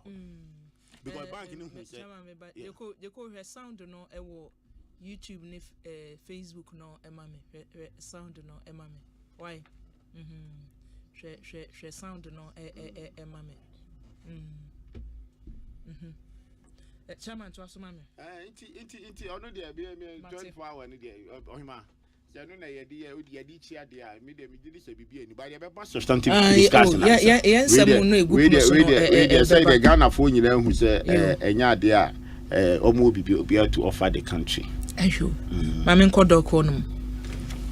Akua. Dokui. Arado. Awre. I was a moment me. Ni pe ba ko ne ma. Asa. Why am I near day ba. Come the ba ko do ba. Ye da nyame asese wa man ne so atwe. Mpa ya me de me bo nyina ne se. Nyame ma ye nkwa ahode wo. Efri se wo nkwa wo ade nyina. And the Bia said, "Me catch on. Yesterday can never be better than today, and tomorrow holds a chance to be better than today." Ojuntufubi etronyumbi or say, you know, how sweet to behold a newborn baby with a calm assurance that he or she can face tomorrow because Jesus lives. Because he lives, I can face tomorrow. Because he lives, all fear is gone. And now I know, yes I know, he holds the future.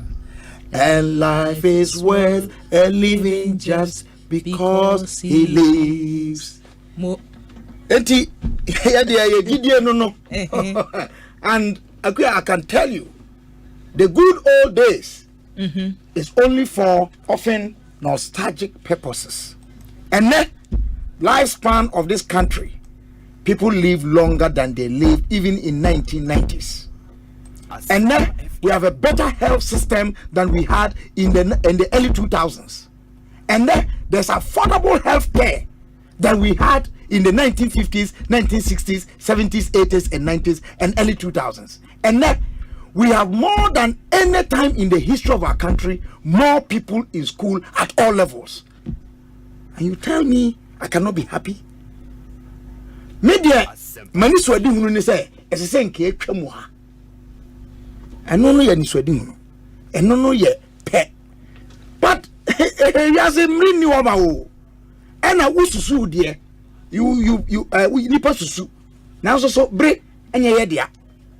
enti ewiase mu nsɛm a akɔso sabi wona opɛ ɛna ɛma ayi Boakyewaa ba 2013 say 14 ho ba bi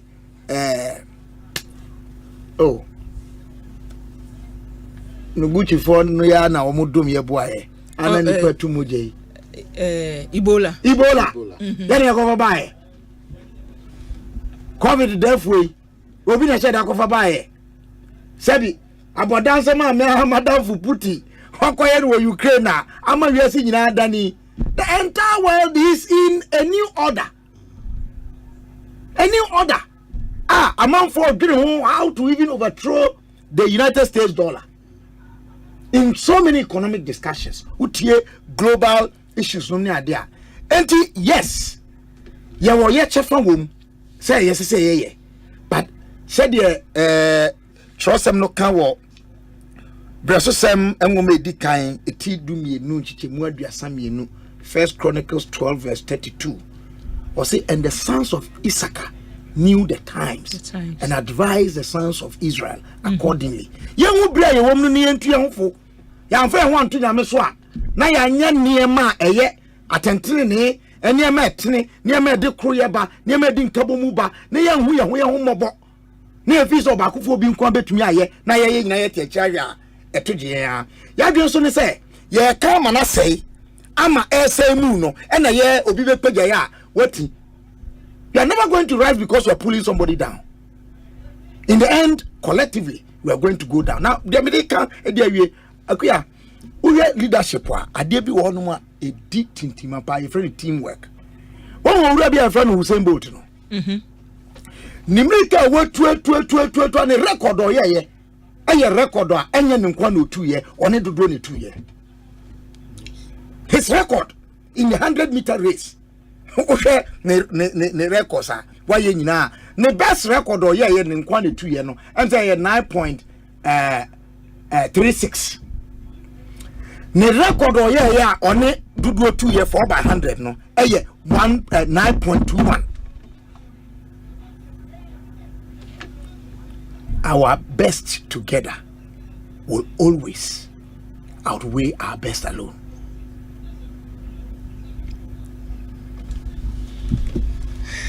Ebusia eni a woti ye Dr. James Kwabna Bomfe ena wate ne nka no eni ye kan say patro position ne yeden position be ise hin na ejina Kwabna Bomfe Junior o ye Ghana ni the nationalist freelancer politician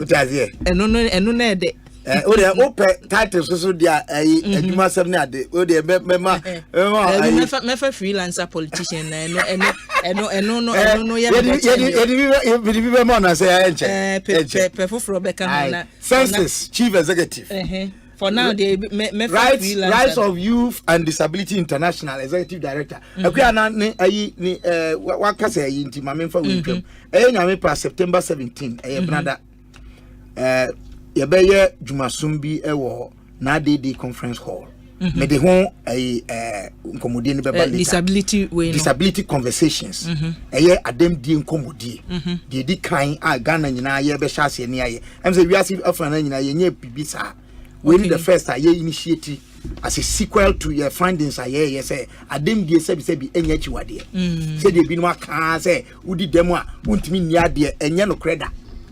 Now, mo make a contribution be in NDC, MPP, or more de manifestos abano. When your manifestos na him, they can't disability. The input of disability. Or consult to yes, yemfa yitim pomrano. Yedema wonum. A big consult. Oh yes.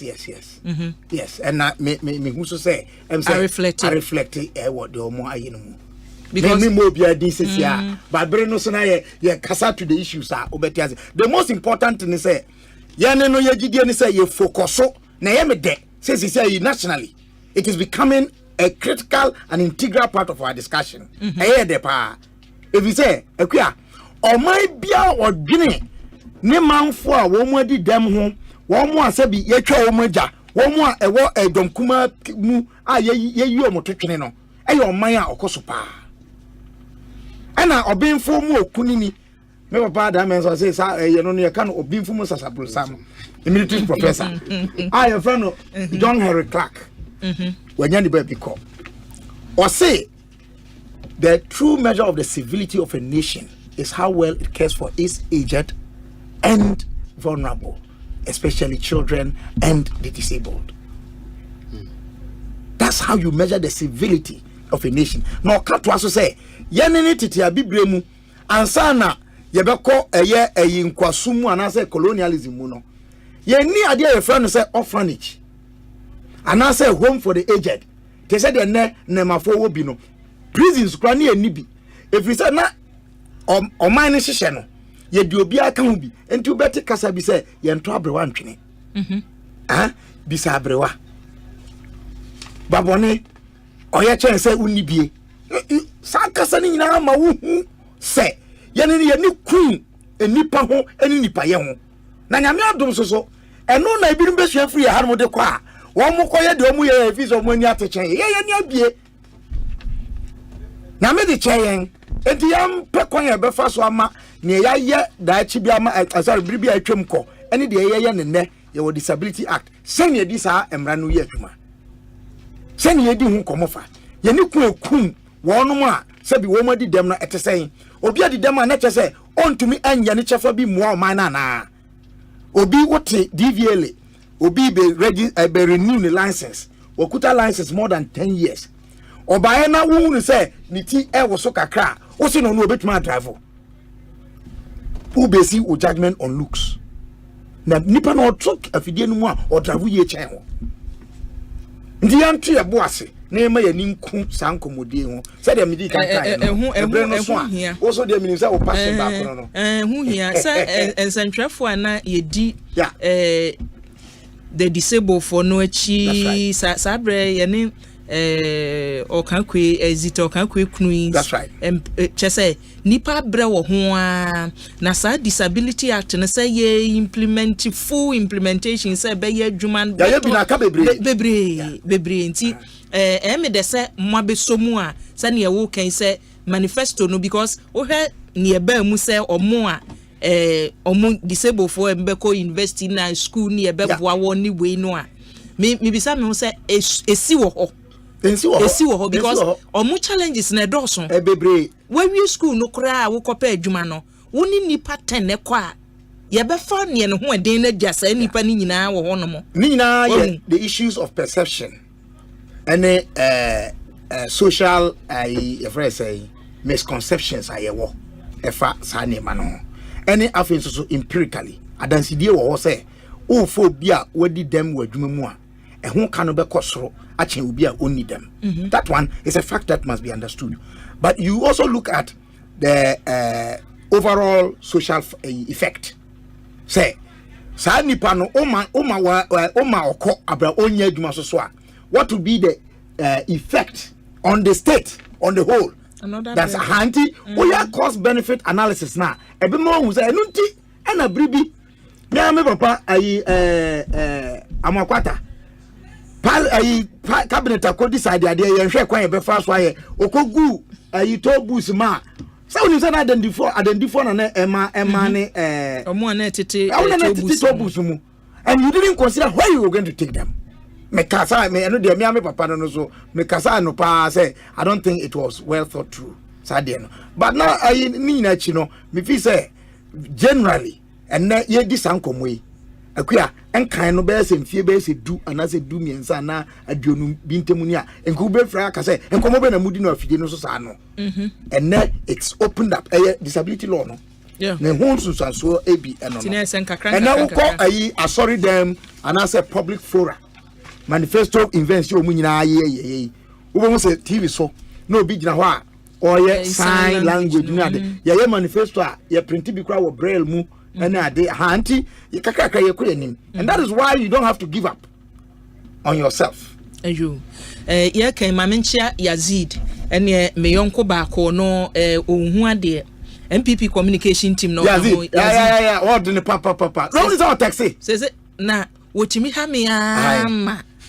and the man who say and the modernity technology or digital age omo message omo dey send me no omo so pese omo ba na manifesto no ombedi hu komo omubedi hu komo because omo na fa omo nti omo mpese able person bia ba betena se me be ya amamo no de me omo nya adwene da bi mo omo nya omate no I'm an advocate say you advocacy esesa wo tro omo asem esesa wo tro omo asem but wo tro omo asem no nche say omo asem a ye kan ye nya ma omo nko anka because I know me I have had disability experience on person omo lead crusade I agree but there are people without disability akwa na kwa they were non disability enti obi on mo na mo a wo fi say oni disability so owo ne de anti wo kasa wo condition ninti mo bi mechanic de a na eno no bivisa wo ya yi mu nti yazi no no tiase Ewusi Asempa 94.7 FM Ekosiise adwumadie no asugusu awutie no enne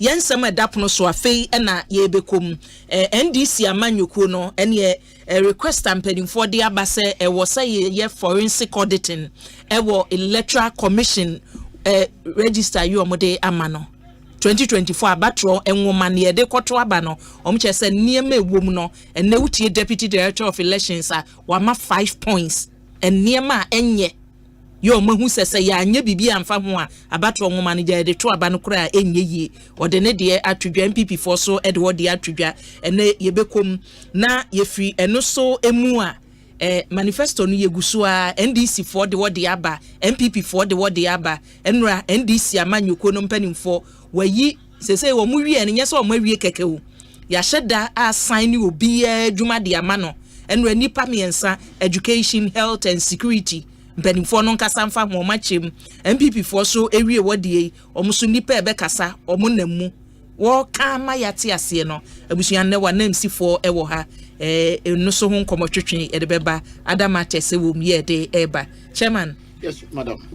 Me sama wakwa baby oni ehya se mfiri ECD enum yambo ne quick because abri nyina no ohima de me ya ne hama drink akra ewo ebidu abato insunsanso so na anamo a ebituni ye kasa ya ne ye taika yema timamufo no hu se ase bibibisi na de ku ebisi so no se timamufo de omani beto forma omutumi se ebia amayofo a etu sa na mo na ebia on peculiar interest enye to say okay we really want an improvement or we want the system to change or modify.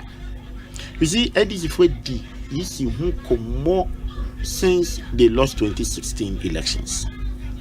Now bringing on the enemy question of person bisane say a dear improvement, what is the alternative suggestions of Modeba?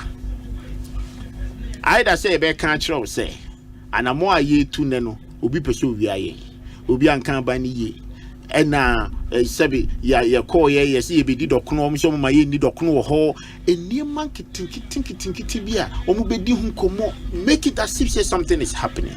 And I see me I'm all for any reform.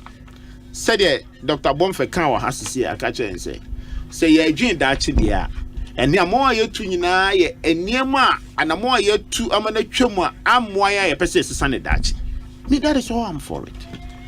Menkase utwini hunkomo MPP we have advocate for this reforms in Electoral Commission since 92 and every time met me culture say almost about 90% reform at EC it was proposed by MPP and others, not than NDC, even when they were in power. Dr. Farid time we did everything to move from OPEC, color, carbon, whatever. So advocacy from the MPP. Madam Charlotte said time the same thing. When we call for auditing about the ECR, you can't say who say other foreigners, any idea in Abamu, Abe register. These are all the things that we discuss. Say, you say about 2 months among and since so ebe yi ne be kese. Enya similar to NDC for a say ebia eniema enko yesa ne okan ye kane na nka abatro adaka kura etumu hu hwe. From 1992 you're moving kakran man na yedru baby a yedru no so no sinto omuso hu bi wo mu say da bi ne yakase de short code e betudwa uni pakro untimi nko baby a ye bie nwuma mu ato afa cheke afa wo cheke a data wunya ekita wo different from near woko baby a ye bie nwuma mu ato wa benya da bie no nye IT room or electoral commission ye hwe mo IT systems anema nkoye ni nyina no se ni omo kasa na tie ni amende sachira anema mu asa improvement na bi no. I don't have any problem. So you are testing round. You are test round. Machines are you dey test code enya djuma. Me about me enkomo ayedi me said that I said that interviews are between the MPP and DC and the Electoral Commission. But the engineer can say timamufo no more raise BB and more raise and also obviously baby a better aba. Who said Electoral Commission ma short code be say so de untumi nko baby a o ma bie nwoma mu a enka wo phone so na the short code na bie no a check say udin wom spelling BB are you okay or say obo say short code na ebia kwadwobu achen na wo say ba wunya no the accurate information no ha unless all call ground so nti data no anhye dam we na amwa short code na anhye dam wa ena okofam ho so a obi wo hono ma on request say me person me transfer me vote ebia me di free enkran ha e di akonwene so na second tampo nkan e so be ko ne ya yudin afiri ha ne ye de ko ba bi te second tampo ena obi so hono mkro ko ye ne dinim nti niemo ma rezine de be num na omo de aba nti I'm all for it say idea enkomo ayedie ebi na yeke because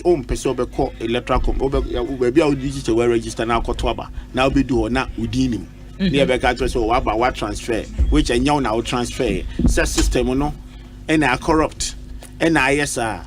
All these are things and they yehu before and Sunday Akwa. And it's up to EC to make sure say be correct to all this. And in answer your whereby we all need to demand the information bisa. Say it has to be available to all of us and making sure say you be cross checking. So na enunumu impumto nyina akese nso ni nyina gina saa ene Ghana card nkomo ya yedi hu bio ene se Ghana card ya ye start ya na choboy hey yampini ma yen yusu se oman bia ka betumi decentralize ye identity a udu ba bia kra nka hu hia ba bia ba register to ba ka udu ado card betumi ato ba ba bia otu so a it clearly will indicate say akua beto ha oko o di ade china so onya ade chimpo utu wia de wa so ye be ma pese wia no obedu ebi akwamra bomfe ho a obe try say oh ye no it will show up so what about Asempa oko so enti when nyina ye ni dia ye dachi a ye go forward no we need to begin to think about it and no be masa nkomo bebre all manner of suspicion ene ye kan about yisi nyina ebe kofom so enti ahu hia na ye to aso no and they didn't come about me. We debate about say one of the candidates is running away from debate and in your money idea. It's very, very important. Say, Sabi, Timamufu or Hobbit me who you are dreaming po any dachi. The fact that say be a Nayeka manifesto, me the media better and this for the better and then somehow by and this better to MPP she him. MPP say NDC for their shinim. Sometimes you can test the people, you can test the leaders by on their own words. E bin and ne ye betina ha ye di hu komo ka che me say unim ye and obaya started 24 hours. I've got two prominent leaders in the NDC whom they have opportunity to explain themselves about 24-hour economy by the leader himself. Okita Franca to explain to Ghanaians when he had the podium or no any debate to tell Ghanaians clearly say and come 24 hours I can ye di come be twina basa ni fa koto de woman ni de achire ni de back ni 24-hour economy adwuma me be propose say and de beba mebu am say omkoye you for farming and no more mu betunie. All these things has not been coming out. It among who clearly say any slogan and a na make country bibi any obium because there's one professor NDC for bube fu or chrome hanumwa ye can so mom ye can professor no be explain so 24-hour economy you bet me I export to elephant no money ade nyina overseas. Did you hear that? They told everybody in this country. They want to tell me say that professor that professor oni nimdia o de kasa ya na and anya hwe kura no nimdia free nyame ho aye disua de ebi e no disua de so or theologist and I'm a boy what you say nimdia e free nyame aye disua de that professor he explained also 24 hours economy will do e be export ponko no mu ni ade nyina which is fine say I'm passing between export ponko what is wrong about that explain me who baby busa a zoo now we the be on beko. The man himself got opportunity on the platform the last Saturday to explain to Ghanaians the first year ne echo round in United say I say on the 24-hour economy now it based on discotheque. Asempa your kind discotheque and kono kan than a discotheque ni here. Debbie. Say a passer or tin policy asia. How do you tell Ghanaians? Number one, even on your own background, Quran, his own background where he grown up as a politician, the most experienced politician, as a Muslim, and son of minister, no, a Christian. Or a Christian. Or no, a Christian, but I'm saying the background. No papa no money idea. Area no call mention cry am fancy. It is a area who did this say.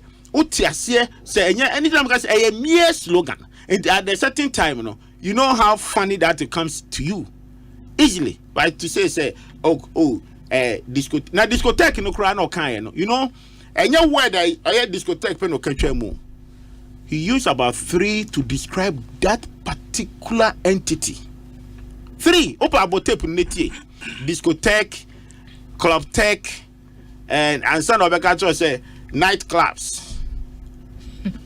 And he explained the nightclubs to us by saying, say, ebi kwanopa, ebi anajudi ni via na nopa, ne ya toaso, ne via.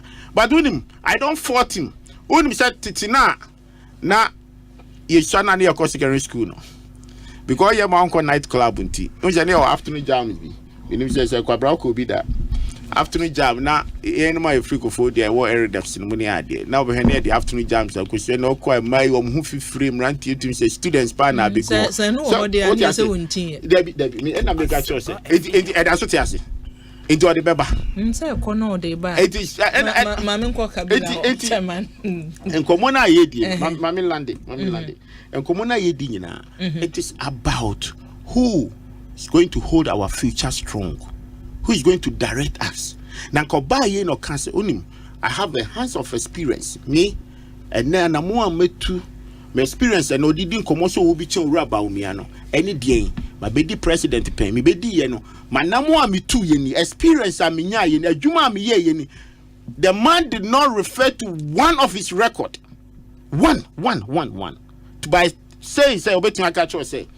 This particular intervention yebeba manifesto no so say we na mpesa ye hwe abatro no electoral commission requester NDC for the traumanimti yebe sheda ba manifesto ni yebe fa mumienu mu de na NDC ni MPP nyina na ya sheda komti enti na mse ye mfasia na say kwa brand no okohu me ko ho na the thing is that and more idea o mu raise na me ka say concerns are there to ho ama me no. Me, I don't see anything wrong about it. I don't see anything wrong. If that is the concern. Me that say, Agbeshinuchu o message no aba NDC communication team member say, ebiwai, me ne chairman Kwadwo Boachen enya adwen say obeka say ye can changes and say reforms akoso ewo ye electoral system o my Ghana mu a MPP for na che say be wo hanche mu aduokunu say aduowotwe de efiri omo omakache me ka ipac omo akọ ho ache me ka ho. And so say reforms no dodo na afiri omo ho a ebi ne de he Agbeshinuchu a message no me can be chana so me come here I go so anti ana me say sa opec ade ba ye na we reform ye catch after Jan say and 1992 yanko re-election yanko election with the parliamentary number 1 number 2 and then the photo album the color one we propose it now the most audit of EC yan propose here Ewo set up a committee. Madam Charlotte said we go through all this process. Dig it and your friends say idea and biometric. We propose it. biometric. That was 2012. Yeah, court, yeah, find idea machine, me idea, you know. We brought it. It won't come. I mean, I'm going to end this in kind of buy. Yeah, that's it. Ebusia, my young call Dr. James Kwabna Bonfe Honum, kebi so my. Well, many penny kwaju be will depart. Oh, oko IPAC. IPAC no. Enye emra na chichire no. Aye no who say ad hoc body. Yeah. Electoral Commission chairperson Dr. Freja wode bae. Oje trimpo a wode bae a akua na me kan wabakosem kakra. Ejina say 1992 opposition parties ni na boycott to parliamentary no. Na 1993 to 1996 1997 January 6 parliament no. Na ni na koye NDC for about 189 any woman progressive alliance members no kwa independent for me nupe me swane me dofo abnan soa Gladys for Kintampo sata na Kintampo na north and south ena me mame Hawa Yakubu Ogidi for Boku later around 93 and 94 ena John Achilu oko wini by election ewo Navrongo ebe join wo mo no ye den ewo parliament ono ko no so ko say either independent or on the ticket of PSC mo back I'm not so about on the ticket of NDC independent sir 96 am NDC oh I see and a mark in Tampa na almost say na NDC stronghold 1992 Miama Kontabozin was the NDC candidate. We beat him to that election. Nkrumah is no mistake omo ye ne say omo di MPP for achi boycott to parliamentary elections. Mistake no say when the MPP came to contest the 1996 elections, they won 61 seats. At a go. And to recover quickly because they have strongholds. Now enya dia NDC bet me winning. And NDC for almost Nkrumah. And to muja woma and Kintampo say me papa isu ojam and no na efa nyina ma the third onan kana o PNC candidate and go fire but one contest niti me papa no mpenimfo e wo Kintampo ayem kuma isi nyina ko supporto Gladys Abnanswa as independent candidate and she beat the NDC candidate in Kintampo. I'm hearing this for the yeah I'm telling you. Me na minim say Abnanswa 1996 because say NDC time Obama wo ba Kintampo when you be few or Abnanswa no wo call NDC but this is what happened. Now back to the discussion on IPAC.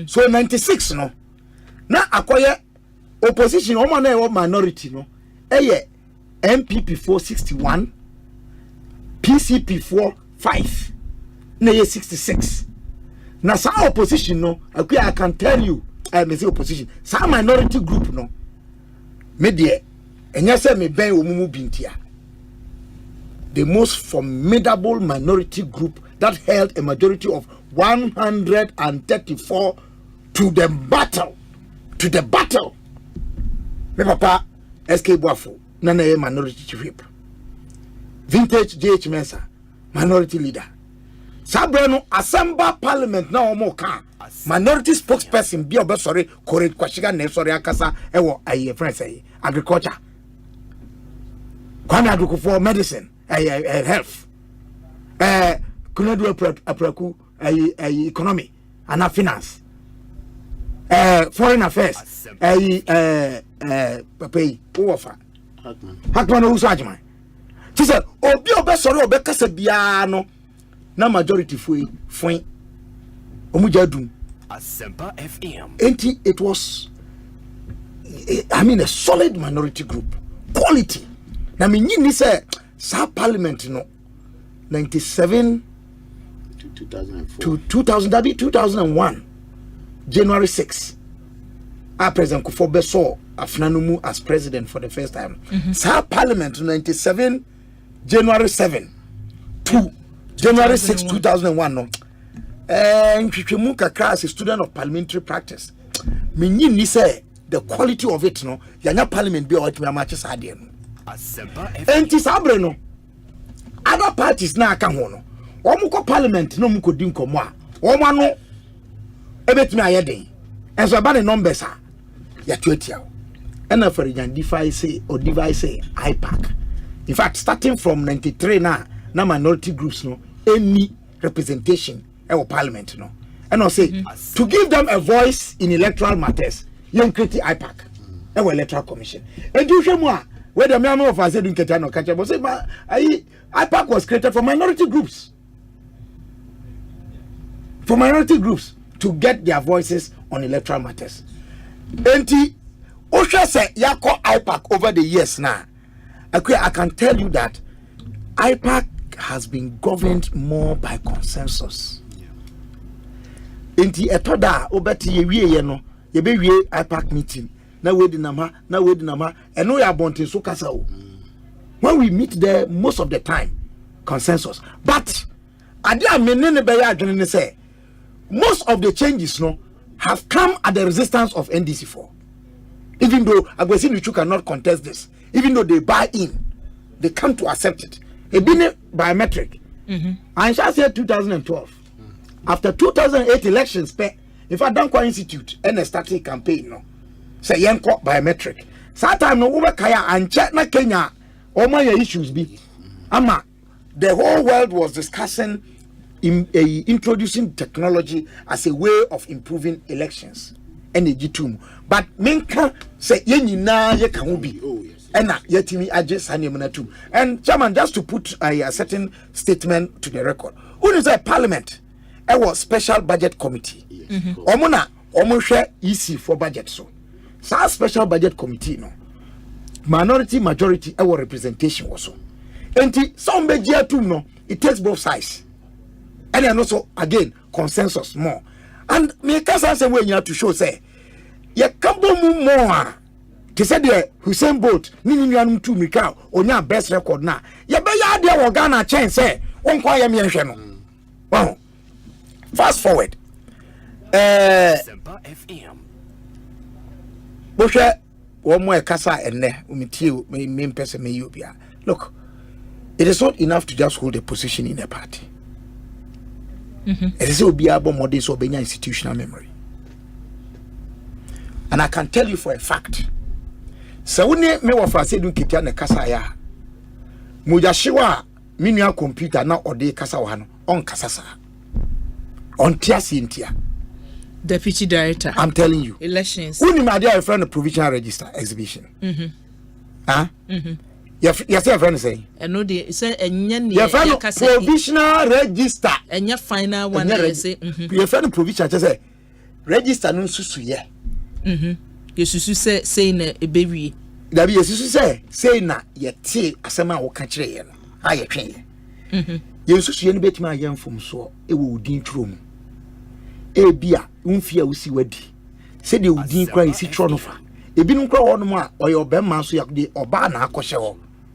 So onim abakosem on exhibition a yanya exhibition a nipa be say opepepe baako ni akire omudia makra.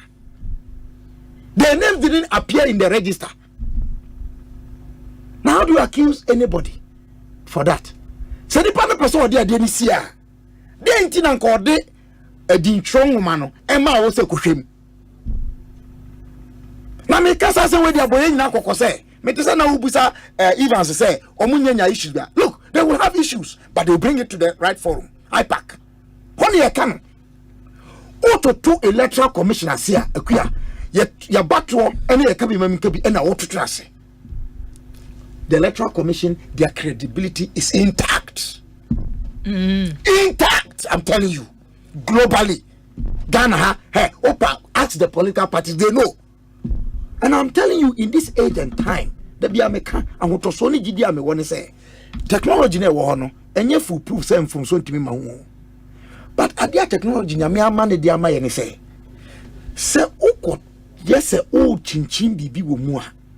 I dance here bedewedi. Until I say you can't rig elections in this age and time and go undetected. Medical because obiet ma bo modern say owiem. Obiet ma bo modern say owia sika wo bank. 0.01 peso. Now I over 10 years watitia na koye sika doso puo akogu na account mu wo beja a trail information trail footprint be ho yes ye di echenesi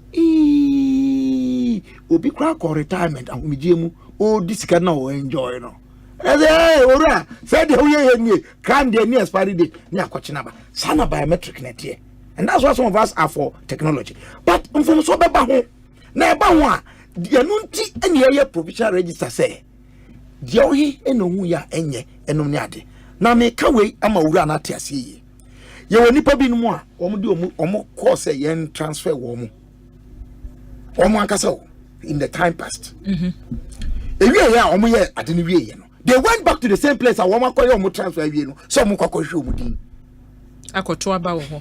Fortunately for the officer who was there, he was the same person who presided over the transfer act. Na no beji udin ko ba bi no ye be kwakọ hwe no na independent din wo. But here is the point. So me din e wo abato nwuma no mu e wo Kintampo North. Na me din e wo Central SDA Church, ye wo polling stations me ni wo ho. Enne police station ne baako ya yi di ko SDA basic school ho na se midi da so wo abato nwuma no mu na eni Kintampo SDA police station ho na se abakuma se friend say e bia pantama SDA mpacho na yetimi akọ detect ya at the provisional level. What is fatal about it? And then ye enipa kum won ayentimi enko siesi nanu ya district level elections DLE no were there no issues? So what it means is that the technology put him into it is not even technology, no. I'm saying people deliberately go and request. No, that I understand that part. But we no near SDA and say a free SDA ebia Kintampo yeah they about bantima not just say any panel net yeah that transfer no. What I'm saying is that if even by technological error, because only NDC for how they say nipa na requested for say transfer listening and Electoral Commission. Then they reverse them back to where they will do it easily. It happens. But here is my point. So what shall say now okay with motive say obi share that buapa no yes ade no na wo no made you ya because unnim ya bakosem. Me papa Ivan Ademens emeritus professor prof we the mamen fa onyem fan nimfia wadi or register was it 2016 or mfia I mu baako ye change ni age he went at the by your friend say provisional register level went to get it corrected so to the make and say anything from so be wo now from so no ba anything na ye exhibition say the be dey e be siesie sa ne man nyina na akua mamen ka we enka ho won say abato ho enkomodi no ye ka say ya sheda yi nkrofo bi din de afri ha e de akọ o kai say ye say o ma sheda ye voter transfer be to do gerrymandering ana isi ka so mo fa dance enumra o kai say o mo ka say isi akofa party agents e de o ma ye temporary staff e wo just by election yes and isi ka say o mo fa list enumra eya na wo bu so mo say sa akwa du na o mo born na anu no isi ka say o mo fa dance enumra no ada na o mo fa nkoye ada mo fa nkoye and mo de mo nkwa na mo hu nipa sebi akua mo nkwa na mo hu nipa ena nkrofo na ho mu di ya ho aba asem no mo nkwa na mo wo sa information no adabraka de meka de atwa sasemi eto ene se Electoral Commission nyame adom nipa na ye adwuma wo nyame adom Electoral Commission o ye mraba nyame adom Ghana ye mra soso unnimu ana o se enya adwuma emra ni diwa ene obehu se mra ye adwuma pa akua nyame adom ye wa dance se bribia Electoral Commission aye mfomso ewo mra kwan so ewo ni dwumadie mu ye de akọ asendibia se asendibia etrentre no a atemuafo no trentre won mu di bem soso a amanfo de isi akọ Electoral court a akodi ntwo ene de ye kan no nka ho hwe I am sad a mini penny as a camo a day dear phantom. Electoral Commission yen from so Cassia pa Echo Boma Mary Becado to Dean say, or no, ya to obey you know, I also was for 1996. MPPC so Munya 96 and 9 61 on Kebe 62. My meet now Parliament from 1997 January 2000 more. I feel 2000 more. And an appeals court. Second, a travel ya back and forth. 2000, about 6 months to elections, and an appeals court. My judgment say, Electoral Commission ya from so say, Obo ma Rebecca do tidin. Mrashebe de fie ya from so say a gene to mu. Ema netina fie mfie miensa ni achiri. Eya from so no man ye say ya mfa azikamudi ankoshe ho. Ye tene san from so no. Ye ntwa Rebecca do tidin mu forever. Say one more parliament or that. Never Isaac Amudin show. Obeji es gracia. Forget about the es gracia. Make the principle of correcting the Electoral Commission. So what I say, here. Now we are Supreme Court. At last, mienu on successfully filed election petitions on the strength of Article 64. Akua, Bako. Na dansidie no mu edunti Supreme Court ebiada doso mu no omuko gina epaye esi paye e ma dodo no ka se ane de mo aka no yesom bia de yesom no kra no ne dodo entimi ndane aba no ena donkuma no ekuo kutu ano e ka se wo mu di adanse no di anade dane nyankanfu ano na entimi ndane aba no ena ekowie ye na no wa de atwa toyi ya say dance am de bae no ye so mu enye ye enti ene masam no ye boagu ampa so mu gitumu se mu amfa dance bi am court enti de me kan kosi nyina ne say ma ye nye ma ne nye chinchire say Electoral Commission no sebi oye de opa so ofumu a ye ntimi twe no ema emra kwan so enti ye nya hotoso ne gidie na say de maka na mesensi so de awie no. Nobody in this country, in this age and time, can rig an election and go undetected. It is impossible. It is not possible. It cannot be done. Ayu, yeah, that's it. James Kwabna Bonfe, doctor, ena yatene no, freelancer politician, ena yatene kano, oye freelancer. Freelancer politician, yatiche mamboate. He's my friend. He's done very well as a president. I campaigned for Akua and I don't regret campaigning for him. He's done very well as president, and his record will show. Who is a successful MP? The president who has ensured and insisted that you get your share of the common fund timely to execute your jobs. No,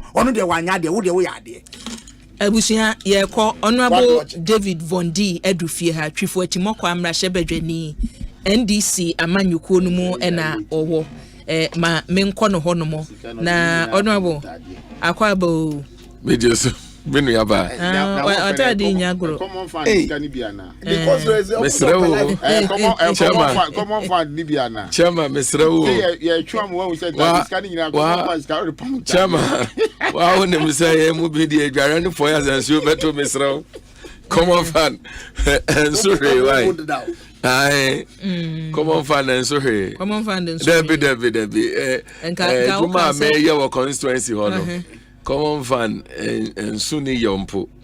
Oh, but aya na ade we me pesa me chire mu kakra. So be me bra. O the common fund den so.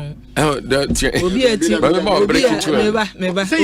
Obi a no cha. There be o. Obi a otimi che cylinder de common fund so na da. So wo ko gina platform. We man command no di o di be. Hey, na chairman na de na oye. Obedi common fund no oba chairman na so bia. Chairman de na oye. Etini o ko. Chairman wa me kasa. Beka to say common fund. Hey, masa. Abuna ka bibi kire chairman. Abusia ma menko Honorable Vondi honom Honorable so mame so to aso chairman twintwa wa na mu fa. But topic ben na mo discuss.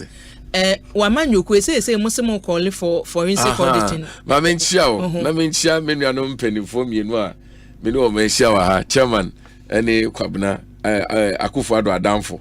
Mamincha Omo.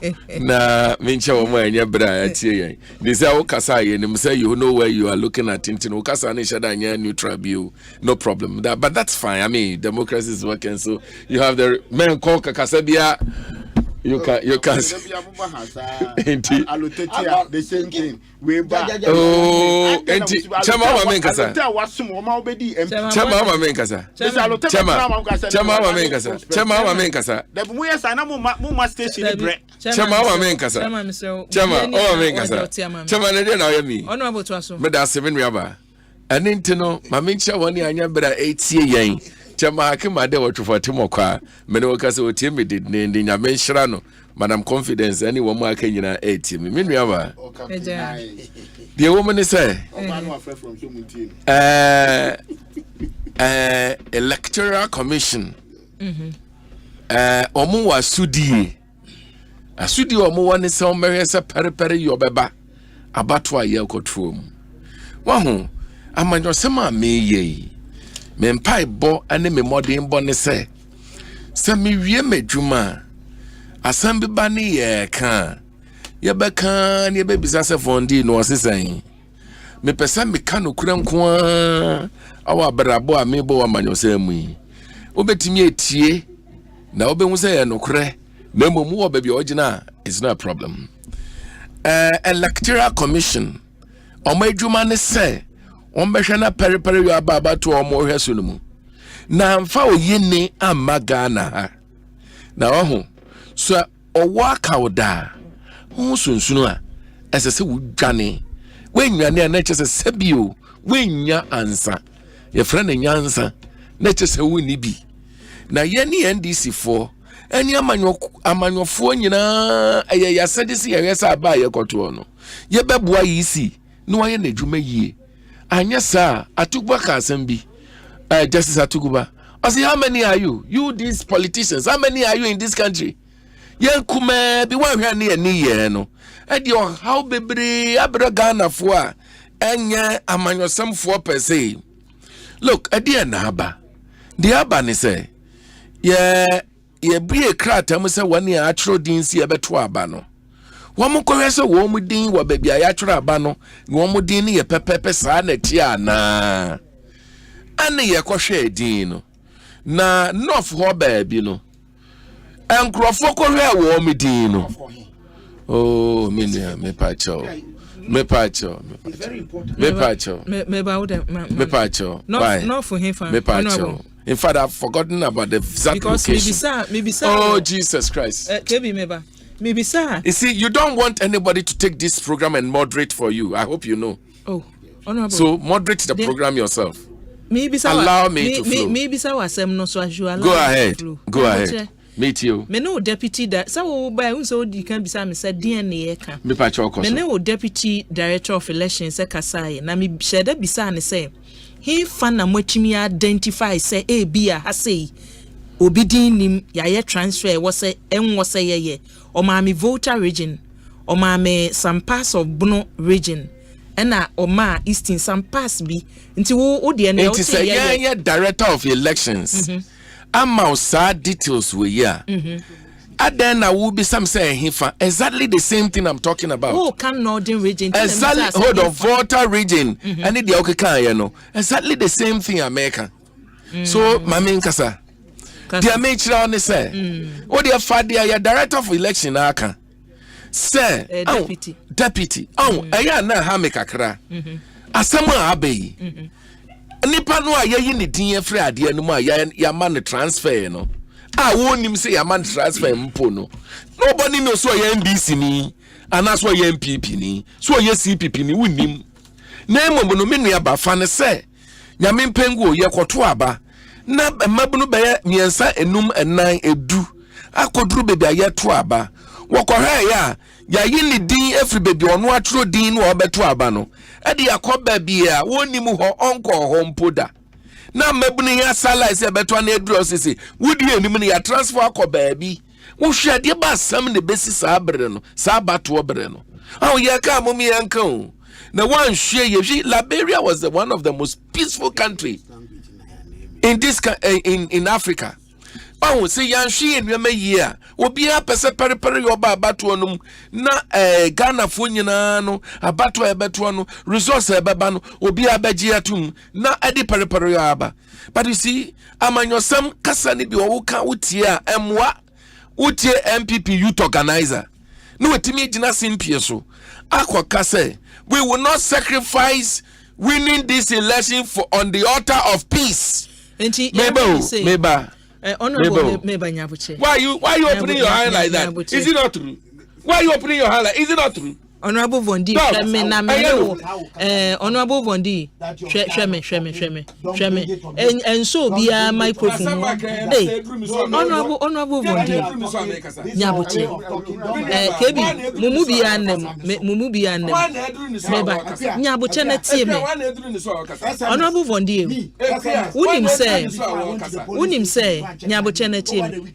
Kebi, mame, and Yamajuma. Honorable Vondi, Vondi, unim se ne woken se beyona abatro ye betro no basabasa yo bia mem enu nti na ya tro din na wie ye se mu a afeni mwadi mfie dunwotwe mo nkotwero mu din eno so ya ya wie ene ye se ye bia batro nwumanu mu ato ho no mo enti wukọ wunipa krokọ na kwohwe se wudin no e wa batro nwumam eyesa kwana kwahwese bia yayi wafiri baabi a wudin won de akọ baabi foforo a na yentumi nkorete enti nye the right process no hu ne se niema bi nkoye enu nti na ya nhwe ye bema bibia sinya ahweye no no muwom no dia anka mistake there so bia mistake ana mistake dia anka nya problem dia ha dwene ne se enhwehwemu a abeto dwane se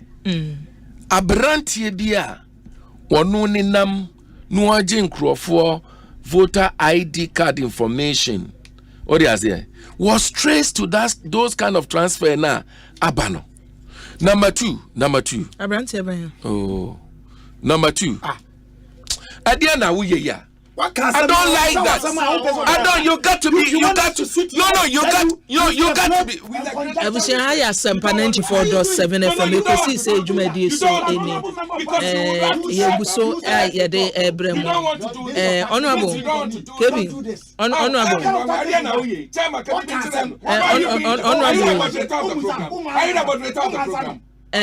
Abusia yebuso enche ya betwa so. Kebi mamenya majuma. Kebi mamenya majuma. Honorable. You don't do that. Honorable, shwemenim. Why is he? Nyabuche. Is it na shwemenim na tie me. Honorable. Wakasem. Honorable. Wakasem say abantie bi. So were you the one who was supposed to ask you? Oh, maybe so. Why was he asking me those questions? Honorable. To asoma na yemu abantie. Get in mind. All I did was this. To asoma Honorable Vondi. If you like playback, what he said. No, I cannot give you the name of the gentleman today, right now. I cannot. See, listen. You know, we even had a press. One of our constituency executive had a press on it. A press statement on it. A media for call I know you have that. Hold on. Listen. Who can say? One can say. Yeah, Deputy Director of Election. Ekachira will say. At the ABC or Volta region. Mebwa. Baby, or see Volta region crowd. Yama one of more organizers. No quite any dean more kind. So these are not things that did not happen. No, it happened. So why are you here defending? Easy? I'm not defending. No, you. I'm not talking about you. You're doing your job. Why are you defending Easy? What's your problem? So leave it. Oh, Jesus Christ. Let's talk. You don't want me to be part of this business, right? You don't want me to be part of it. No. Kwabena, you are not the one talking. Allow me to talk. Kwabena, allow me to talk. Honorable Vondi. No, you see, the point is that Kwabena will have to allow me to talk. I'm not raising my voice. But you have to allow me to talk. KBA. Sa uwo bibia na watch by Honorable Vondi. 200 krawa ha watch so eduru so ano aka Mr. Honorable Bondi. So that is why you have to give me that respect. That is why you have to give me that respect. Mr. At least you have more than one. You have more than one. Tell me whether it is not true that you have more than one. It is no problem. Allow me to talk. Allow me to talk. It is no. The actually say. You want to be there. What you say? Abani ya to be krom hada. Ya to be krom hada. Ni ehu easy. Ni modern boss said ye call ye. You want to be there. 2020 election. We are in this country. Who declared you MP? Isna. Kebi, Mr. Maninka said do so now I can't dear. Honorable Twaso. I refuse to be interrupted. Twaso. Yeah, what they are easy, yeah. The first time in history, you are a doctor. Dr. Kwabena Bonfe. You are not questioning why you're easy. Declare results more than 1, 2, 3, 4, 5 times on his their website. You are not worried about that. We are talking about situation. Honorable, your person discussion no. Your person bibia koso totinti. Ono achire na dwen. Wo chire wa dwen. Sane ye be ya ommem. No, sane wo be ka say wono wote ha we doctor Mr. Can who dear or no so children again or twaso? Is it true? Yeah, ain't true. Mania, the children say a register near the Cotuabano. Say, you shall register ni ye. Nasa will be Unipano Cotuaba. Baby, I watch Ronnie Dino or Cono Cotuaba or Nasa ni Dinim. Baku mienu miansa and Naya. Ansha na amfasa papa ma. And into young pesa basa your benti. Ye chese easy. Mummy nyina na register the Cotuabano. Ye shemu ye na pare yo embra. I don't think this one anybody should contest it. Nobody who want free and fair unless you have something to hide. Say yes, say abatu na ye Kotuo no. Krata na ye shema ye tro ye din wo ma ye di Kotuaba no.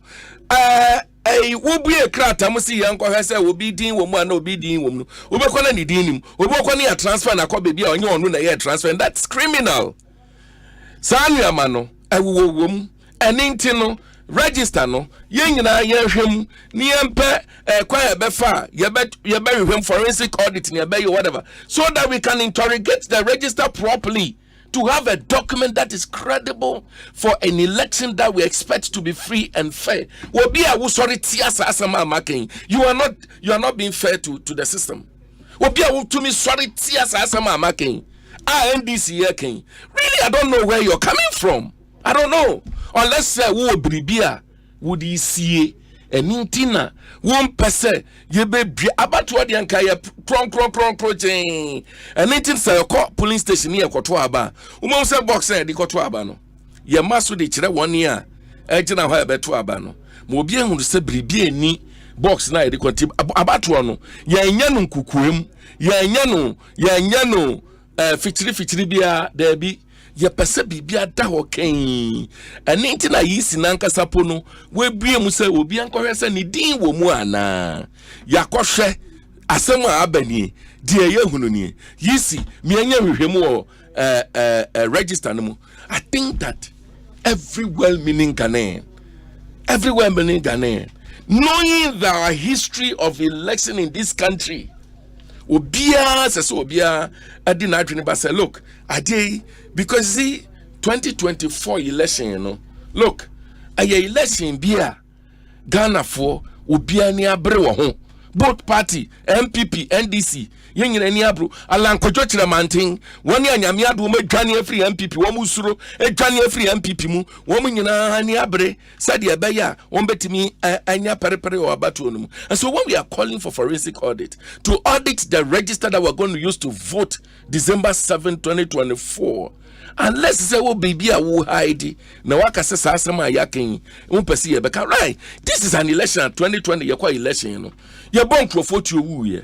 The person who was elected as president of the Republic of Ghana, when you never okay, and this is an election we're going again. Look, by election keke. Ayawasu West Wagon. Ya bon crofoti and name in Okase. Woman, we obia your friend is a commission set years and you buy no. Nanado said he will never use the recommendation to work, and it is there. Okay, we are going for another election. Yeah, Daya Hoso said, yeah, election win, a free and fair. Nasi Akase, whom would you acquire election? No, will be a mummy acquire no problem. A woman, let us audit the register. Now we say one Tiasia. Then you have something to. In any case, let me be fair to the Electoral Commission. Or Mama about Tim Mekahio. One may defend the Electoral Commission or my Electoral Commission spokespersons. No, I don't know whether they are in bed with them. And I assume Electoral Commission assume will be so American or they are in bed with the Electoral Commission. Look, this election must be free and fair. Ghanaians need change. The country must be reset for progress. And so it is important for us all to know, say, the year cano, I am a papemua. Now, no peace council for Abba say, Yanko sign peace deal. Peace deal don't was any answer any Ukrumuha. Edrusunu, who walked the path of peace?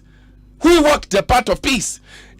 Peace council for Nikrumhan Yabubon for 2020 election. And I did some the peace council for Kai. What you want some of Mukanda? What be bida? What? Yakwa, I also was wagon. DSC and peace council for Kai will be bida. What you want to make about to Abacobium? Young, you're vulnerable. Intimudi, Adia Brasi and sign. Akita baby, look. I quite said the Woodrow Palmer near Casa, those who support the motion should say aye. And can put another question said those who are against the motion should say no. 1 year no. When you see a casa, aye, Papa see that I have it. What you tree and Sagui, Chidebiana, Obroyan, was a Memi and Kaji. How do you do that? What you say? Into the peace council must know, said we want peace, and that is why you see, how can there be peace without justice? My dear, fresh document bano. Let's audit the document and make sure it is actually accurate and credible. Unless you have something to hide.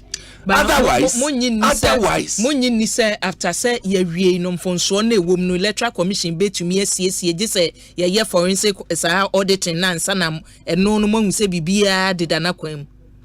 Is forensic audit part of investigation? It's part of investigating a particular thing, like document and so forth and so on, like that, to know the truth, authenticates the veracity of the whole thing, isn't it? It's part of it. Process. Is that not part of it? Let the Electoral Commission come out. No one can say we want to do that thing through different process. Electoral Commission carry. After a new sports person, this is really worrying. Electoral Commission more than Electoral Chairman Kodo Mukasatma Electoral Commission more than Electoral Commission themselves. Ebusia Chifu Etimokwa Emrashe Bedweni Onimonyam for David TD Von D and Watenenka Von D David TD Von D Von D. I can't sit here for you to. Yeah, that's it. You see, Chairman Shadan, where do I know? Catch it, no. Chairman.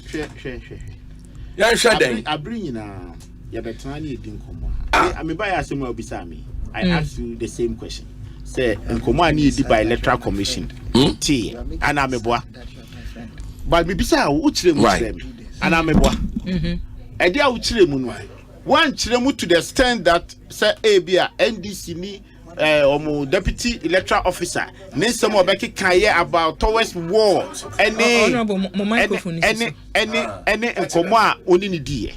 But you give me the specific things that they have raised. And I'm a boy. And no near idea, na me who hear me, I am a concern. Say, as Ghana near United Kotwaba, United stakeholders. Maybe problem, they say. I then agree, be a young Koma Yebediano because I Electoral Commission, a way and they say, and to BBC. Ya said that childrenphobia, ya said that in crophobia ba, I could go baby, ya just see a moment to about Krumha. And you see, maybe problem, they say, the beer is also coming from the NDC. Every time, and let me say, let me say, oh, my come. Do you know what you guys said to Charlotte or say? Master, what can somebody be my count? Who do you be other babies? So one year, our hand, Mamma man, come as one here, I'm sorry. And then, my said, Dana Matume Boss say, and I mean, Charlotte, who the old used to buy. But the woman is say, enkomo a ye ka ho asem a me refer no say ebi at that time no na overseas because that time no o champagne suit ene Wabesha Captain Ifrem Tumoko Abe can't say Onim Koma NDC Edu Okroma. Since 2016, NDC lost the elections. The leader himself, Akat Sreyen Okrom, has several times said, yes, he doesn't trust EC. It is a side nipan or cancer assembly show via the for Bayeti. Yes, 4% boy a chrono. Yes, 4 baby. Ya Bayese yo, ya this uncle Monama just recently. The leader himself, chairman, Aki Kama who say, you see to honor, they cannot work with them. But they still want to go for the elections. And I'm a boy. I don't think I say a transinian to me country on Jose. Sasami I could buy. I mean, when it's in Nibiao. Say, and come out of Liberia Babishim. So Obiko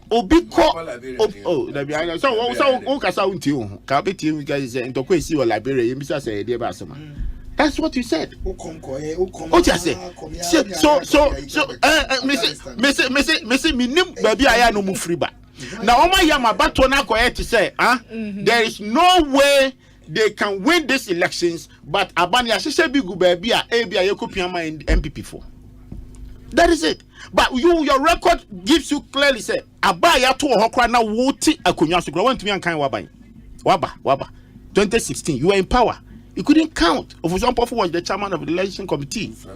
Otia say to me ankan waba yetuma Mr. Waba na so una na waba waba yetuma kra na waba mu no want to me ankan waba.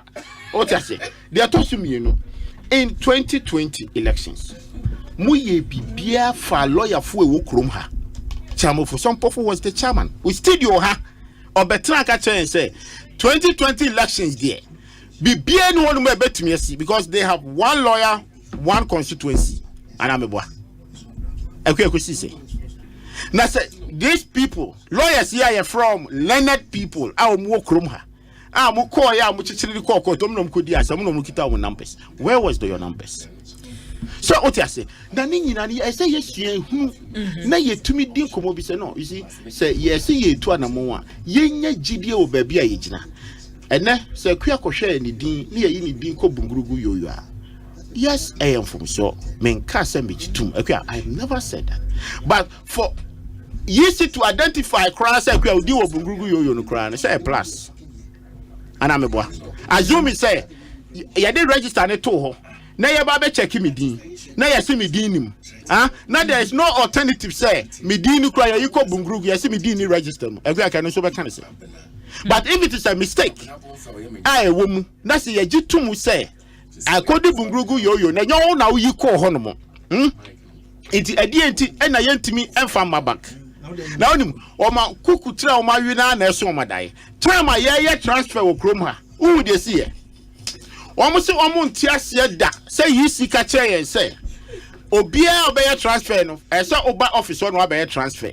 Yempini enso ma obia nyina ye ho. E ma ye transfer. Time am ka se ye ma agents bia me gina ho. Na yi si nya o madwuma sa transfer no. Kro enche kro ndi too much. O dey kobra me ba. Kobra me ba. So my point is that they allowed to happen. And no one could transfers in every. And I realize who say, saying it emphatically. So I realize who say transfers no ko never so be any so because they do about one make several times o host to a hack be come say aba ye ko to no people akra no ko to aba na ma won. O ye transfer ni wi o nim say aba no ko be to ma na so ntoma. Ekwe omo ye transfers ni nyina wie no mo say sam crofo no kra na omo force omo ko ye transfer no enya de a about to no be do no betumi akoto. And now you are all manner of allegations media you see afenia ye dey to me and ameboa me hu any documentation bia am pass wo ho no ma na if it can be reversed let it reverse we enya tokwa at all yeah that say yeah he say everybody manifesto no I was say manifesto no na you see it di hu komo kese na Mejidi say NDC MPP manifesto no one who be ade Akua Mr. Mamin clear dey bi on clear me catch her say Vondi oni ha ana na me kasa unche ndini di Vondi na minim madam oya madam for so me ma meaning no enya kweza akufo do kware madam for odo so ya madam na ena wo mama di mo ya madam for fa betimi ayewa akua CI 91 aye amende no be ye C with CI 126 eno na ebo edintro any exhibition ye ebo ho ban into ko hwe regulation 22 no a o kire kwan ya yemfa so exhibition de edibeju di djuma ene amanyuko de sese ye de ma wo mo en de ka ho nyina Ghana ye population e wo electoral register no so ye 80 million ni actually. Yeah, say 18 point baby. 18 point something. Political parties e wo Ghana nyina. Me di adwuma kakra ho. Ye kan nyina bomu all the political parties in Ghana. I'm putting a very high figure. The population of political parties in Ghana, registered members in good standing, 5 million. All the political parties. And may count specifically. NDC and MPP put together, almost core registered members, 2 million. Into ye didn't come off for Ghana, or money about 20 years, Shebrahun Samoa, and your political parties in Kwankomwa. Me can be. Me a chief executive of Center for Citizenship, Constitutional and Electoral Systems. Kofabrofu kakraka. Ye did you know about one Samu Bebre? CI 91 no. Adiana almost almost per audit no. Hefa na ewo mra no mu ono ti parliament omo hye mra exhibition na electoral commission eye no ana mo wo ho adansidie bi anase nsembise bi a ye de beko no eno no se unyi ni se ye audit enough a ene audit be bi no wani be so kohwe udin na kwa woni ayi minia computer kasa no o si SMS number no kro mo de to so no enya adwuma hwe sonkro abon de say o so ba unya different data from the exhibition center. Wonderful. They made the kwabon for achinye gentina ya me evidence wa body me di kan ye asakra me ko kintampo wo di kan boy me boy wo boy no information enya Yiadom de me number bibia kintampo central SDA church na wo police stations mienu yayi baako e de ko nti me no me papa is on waka central ho na me ko primary school what is it wakuja no wakuja me ko ye no so nyame adom ye ko hwe midimu mfoni eda ho information e wo me ho e wo ho enti akua se na oni ha me kama na te se mu wo constituency chifu atimokwa se nipa baako mienu bi edin ene wo mo ho nsem aba fa free constituency ho na ye fa ko electoral commission say nipa say wo mo ekotwa exhibition no problem say ni detect here eno kra no na we declare ama mo aso ate ewo exhibition center ho onyenye sade we obetra na wo ye anadwo na ma na sem say abrantie bi de cars ni nam ofiri hifa bonidia akua busa no ofisa mi na mbusa ye uyi anu na me say mi ye mi say uti bu ebu ayi kumfonti ave de wudi wani breba beso me so misramo mumba ye nya abotre na abato komisa no ye peu ono na ye mamra no de ahye ne nsase onhwe ya abato so na no NDC vokoye congress last congress ami wo fase dunkete di madam fo ofuso ampofoso enkunim se chairman no okay ekogina mu hwe abato no so okay na me ho Dr. Sribo mo na bi why Dr. Sribo de obodi dia na electoral commission adanse be na mi nua Don Dramani Mahama former president his excellency odifa electoral commission mu ye wenu nyina wie na nne ye nu ba bia mu hyase ekasa se ya what ya no and this is what I'm using to land Vondi a electoral commissioner declare as MP elect and I over parliament am I swear in with the gazette say we are member of parliament for Chifu Atimokwa that same electoral commission who betra now to tunasia pacho na de we ye yantu ye bo ase kakra manifesto sensem no akua de meka wo ho tew brenu so anti obia ka ne de me ade ba ko a me hu ye ene se manifesto no focus na nkasa no wo hwe mahu MPP for de me hu NDC for de no beden we hu wati mu asem kakra me hu ye ba ko da hanmu a mani da o be na o de ba ya won eya obi kasa to bu na tie no ba ko da ha mani su sesi ya me hwe o dia o de ba ye wo he ale usembre manifesto ana me kasa bre manifesto na obi say media me de ba ye wo he me say mahu manifesto no ba ko me hu ba ko o be hwe mano eseni ama osisi a wo fo Sandra, I want it.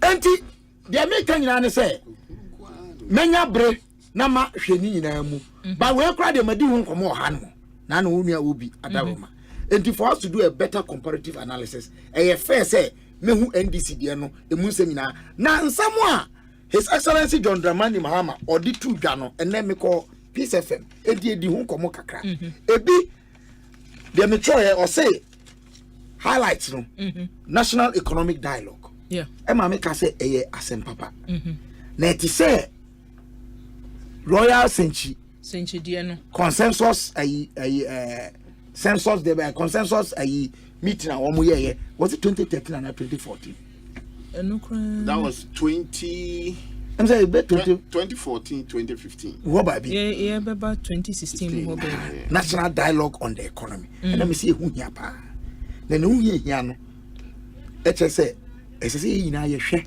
akua de ye no mamu ha ya pede se be ya amono ne fo sika da bia ama ye sika no na ho den ba fam no eso beti na ye sika na jina na wo kan wo de toto ni ebribi de atwam ho no ye nanu kosi sen that me can be sure enti say yes ye ya na no de na ye ne sen na na ne ade ye se ye sen ye biu no e de ntrimpo na de ye kasa keka na me ka de fo aso say sikasam ntutuye bia ebedi hu nkomo a enye die kwakosi se ye dwene se ekwa adwuma mu a ye do eniema ye bedie na ye didi ebetumi adi na de ye ntumi ni ye di besie me papa John de kumko for kasa bia o kan president or say let's grow what we eat eat what we can and can what we can't that way ye be make sure say import of enyema ebema ye sikasem no akwatwe no so bete enti no necessarily the focus of any economic discussion and I so can say okay I say 24-hour economy me sa asem no chairman ko kaka look okay there is no policy policy a satisfy gap and I said deficit and I policy no audience we bia ne ho sen kikabi 24-hour system idea era demand driven and you can information age ono onimu kakra na chairman e ka bibi me metie anaju da so mu kura nyame adom metimi aye banking obia uko ATM kura se woni bo banking app fo so a obetimi akoyi sika e wo bank 24/7 and we already have 24-hour systems and on digital system na deba and your policy say me di bibi ba amanipa na 24 hours and no be real banking ho now kintampo akua kintampo sawaba min kaida kintampo sawaba ho akoda pen oko bambo munwa pona no min kaida nipa jeze hon mo beduro no nipa ni ho Kentampo de any de say free titio. And I mean, me say me ya wo me betu mu. We have been running 24-hour systems there because it is demand driven. And the anopa me kai na papa I harry our some suffer penny methodist. O say e kwabra wo maka masem bi. Ye ko bimbila bribia ye ka ko say sick Kentampo anajo ye boti eri chibomi. Debi o Kentampo de can you say one crab benya fufu edi day by day ubenya fufu edi bubodi bra day by day ubenya day by day relocate enti saade no ye ka ye hwe de wa ye si ka no obi antimi nka se bibi say ni ho anasa enye possible it is happening already Basa nye baby ya. Enti dabi, but the problem is Saoka say we court system be run 24. We are seeing Mammy Infanto baby at the whole world. What's in America da? Where courts sit 24 hours. Tell me. They run shift. Court. 133. Na me say court. Na boa ma menka say baby me ka Ghana ha ne ye enti say ye hu bi baby e no che say ye ntumi nye. Asam komo na ye di no ma ye nka ma ne ntraso. Ye ma ye nka ma ne ntraso. Obviously so no say obetwa double track system. I was wondering what I didn't in the first place. Free SHS na nkasa wu ni mujidi. You didn't believe in it. You don't believe. You are pretending you believe in it now. But you haven't given us an indication. Say, when you nuhubi crowd on some kafa. You said it was a 419 thing. Have you changed your mind? 2. Okacha says, who was Sika? Dr. Kwabena Bonfe. And called me first one now make Canadian. Dr. Kwabena Bonfe. Honorable. Enti. O kasa no obi be mu na wakomete. Tina maye din ya mehwe no. Tina maye din ya mehwe no. Enti double track MPP a necessity. Share. O share time and the way womu in evolve that robust. God have mercy. Say o say was and say is. They say it was and it still is. Say it okay, so one copy that me ko anopani we school da o. But kebi yetimi nya adan na say na say na me say so ye ka necessity a. Ya de. Enya wo pe na wo de ye. Sese no nkoda dodo na Ekosiku ene obia ba entra fie biom. Enti house girl house boy contractors no ene omodwuma gu. Seamstress any hairdressers apprentices na omunya abafom pa dentia obia de ne ba Ekosiku enkai no na nipa dodo a omufri JHS a omuntimi nkonto aso anase adantam suku no na atwam mpem wo hane akire ena soate se wote de meka na se ena dodo no na Ekosiku se de midi kankan ye no enti se suku adan ya ye won eno na se amanyofo and this is both sides ye shebo a se ye bre ye bo hye nase hwe wo hwe suku adan ya ye sisi at least within this fourth republic na still ye da so wo suku nkwada wo munyanya suku adan etnemu a it tells you that the problem is deeper than we often talk about it and the job ye nyina achi no seem to be bewo enti entuyebo no ka se wo twamu a hwan ba na enko na hwan ba na enko wo se o kan wasa ka suku adan a o ba be sisi nti wo ba be sisi no nyansi ya ade na eni honti e wo no si wutwa no mu. That's what I'm talking about. As I said, baku di baku anim enti wo si adan no program no be rane kopem se adan no dodo no ebetimi atwe enkwara no dodo no ama program na enti unim say asante na make say necessity no say o satisfy deficit and I say simponti a ama ne wo no a eno nka se be dwane aya say anopa awie pie esumu nyane sa anopa sori anopa na say owia no epie sa ewo apue a esum bia wo dan mu enyane anti sana me pa kanti. That is the response I have for it. Okay. But I think sir largely no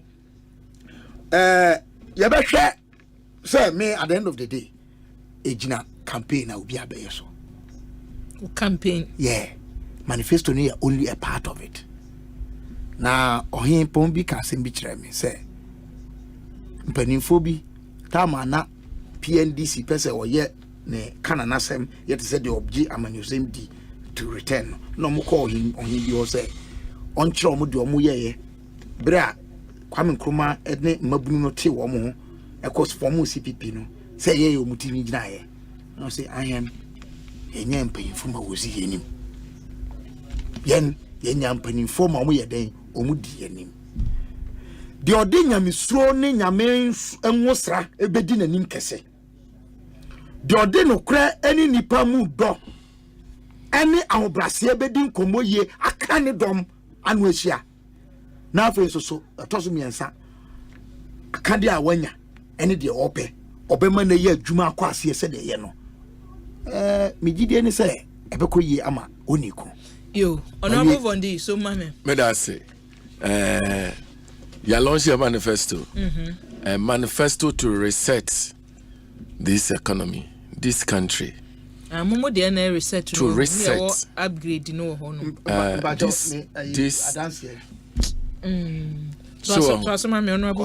This country, this economy, okay. Vital. The short code na near dem awuni. Absolutely vital. Me start kasa na kwabra bon fe hu say yes say dey code a short code chere no or interrupt me. Enye so say Akufo ado nyanko. So by no the same thing. So manifesto ni na ni bi kan. And it no nyame adom yakwa launch a manifesto. Adiba Akua, His Excellency John Dramani Mahama ni NDC. Yeah, ni say nyame adom na Ghana for hu ye mobo eto abama yen. First thing be ni say National Forum ye be frɛ na ye de aban sikasam tutuye yingina obian fa na dwen kyerɛ mra mekai sɛ na ano a ɔhwade ɔyɛ mekai sɛ na ano a ye frɛ bi no senche no ɔsafo mafo yɛ sɛ ɔba bi MPP for issue threat sɛ so ɔba ɔmbe pam na free party nem you know, but this time around no, we are calling all of them to come, including Kwan Bonfe, Kwabena Bonfe, KB, so ombrebi, Dr. Akufo Addo Nyanko, ombrebi, na emwa, na education, ediani abeye. Number one, you see, 1 year Sebio omedi dem kakrano. Ye ma ko school from class 1 ko do investing na ko free. Ya womunche school fees bia. Atosumi no. Wo kai say ye wa bam no. Ye shall say ye day school ebra na His Excellency John Dramani Mahama 2015 a launchy progressive free SHS no. Na day students ni nyina ntua school fees. Kakra ye koso. Ene ye say senkola no be bogusu a wo munya ba bi nko school. Into year 6 school dying. The na year we completed. Na year 73 was thereabout. I think 73, 72. Na the na a year operationalized. And no year 48. Ni year we. No kre woman is an anado buyer no. When yan son wa ye or two gumu keke. And one winning baby and Kolana Beko school. And I mean, okay, say, on the idea by a friend double track. It is really to the detriment of Ghanaian children. I am shocked and surprised. Said doctor, Kwabena Bonfe. I say a necessity. Really? That is not a necessity in our calendar as NDC. Look, they are by a bayani.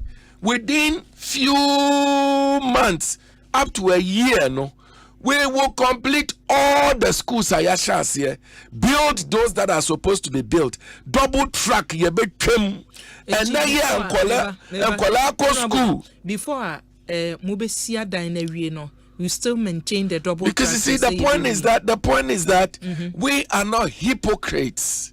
The pesa double track basi. Antinani ACC school danya progressively as the law prescribe unfortunately no ma be say no. What do? Accelerating the building of school infrastructure in SCA. Then we can have that opportunity to say double track and we would cancel double track. Ukos roba from Ghana frontier and say His Excellency John Dramani Mahama double track. Point number 3. Our education. Otunfu Nyankopon ya adom ni ebeye John Mama be president. Me ne wo kasei sa free SHS no omo ye no anya papa ye be hye mu kena. Obie ni wa obeka se ye twa free SHS mu. Ye ni an launch progressively free SHS. And I'm shocked that people can sit somewhere. A doctor, you can sit somewhere and say John Mama don't believe in free. Really? So why did he launch it anyway? Look, the university first year beka ho and also be free. Look, that a year and crofosing here, Wabanyeskawahi, the school suffer. No, we'll give the money to the school, and the school will use to run the system. Until there will be no problem at all. Manifesto in one, yeah, we free near mano. Who say primary health care, Musie, and also no, so chip compound, so be call baby to say polyclinic, be free, or by regional hospitals, and you use the NIE. Card ya de kwa hospital yi na ube use ube do regional say baby ya gina unsa mo amukasa no maka na ka ye eda wo man so na ye de ka enti sika no mo ba sa niema free niema we no medase benye sika no we meba ho nyina medase na batma minyi anu ansa sika no we will block the profligacy in the system. Sika no wo mudi ni basabasa yedi more than 50 whatever million Ghana cedis akotwa amra the most expensive hole your friends saying Ghana cathedral ni dia omuye no. His Excellency John Dramani Mahama will put the money where our mouth is. Yen tutu sika ni ngusa. Mini woka say, wa unsa forensic audio sadie omusu omuye okoko road no omudi over 10 billion. Adishe mono sika no we Koko road baku bempo ni eniwa wometimi ya construct nipa baku ben ya chi na tum say wedi Koko road sika. The point is that enkrofo yi the omuni money si ye be wia ni asai Ghana. We won't do that, so we will make money. And don't forget that even in the budget already, we have more than I think $2 billion and all this thing as a provision for in the budget. You see, this country is rich, but it depends on the management that is actually taking care of the resources of the country. So that is what it is. We'll get money to do it. So 2 million now say our budget no allocated for them. No. You see, every budget, okay, there is money appropriated for the budget. Let's go on. Look, wuka ho. Be women bank.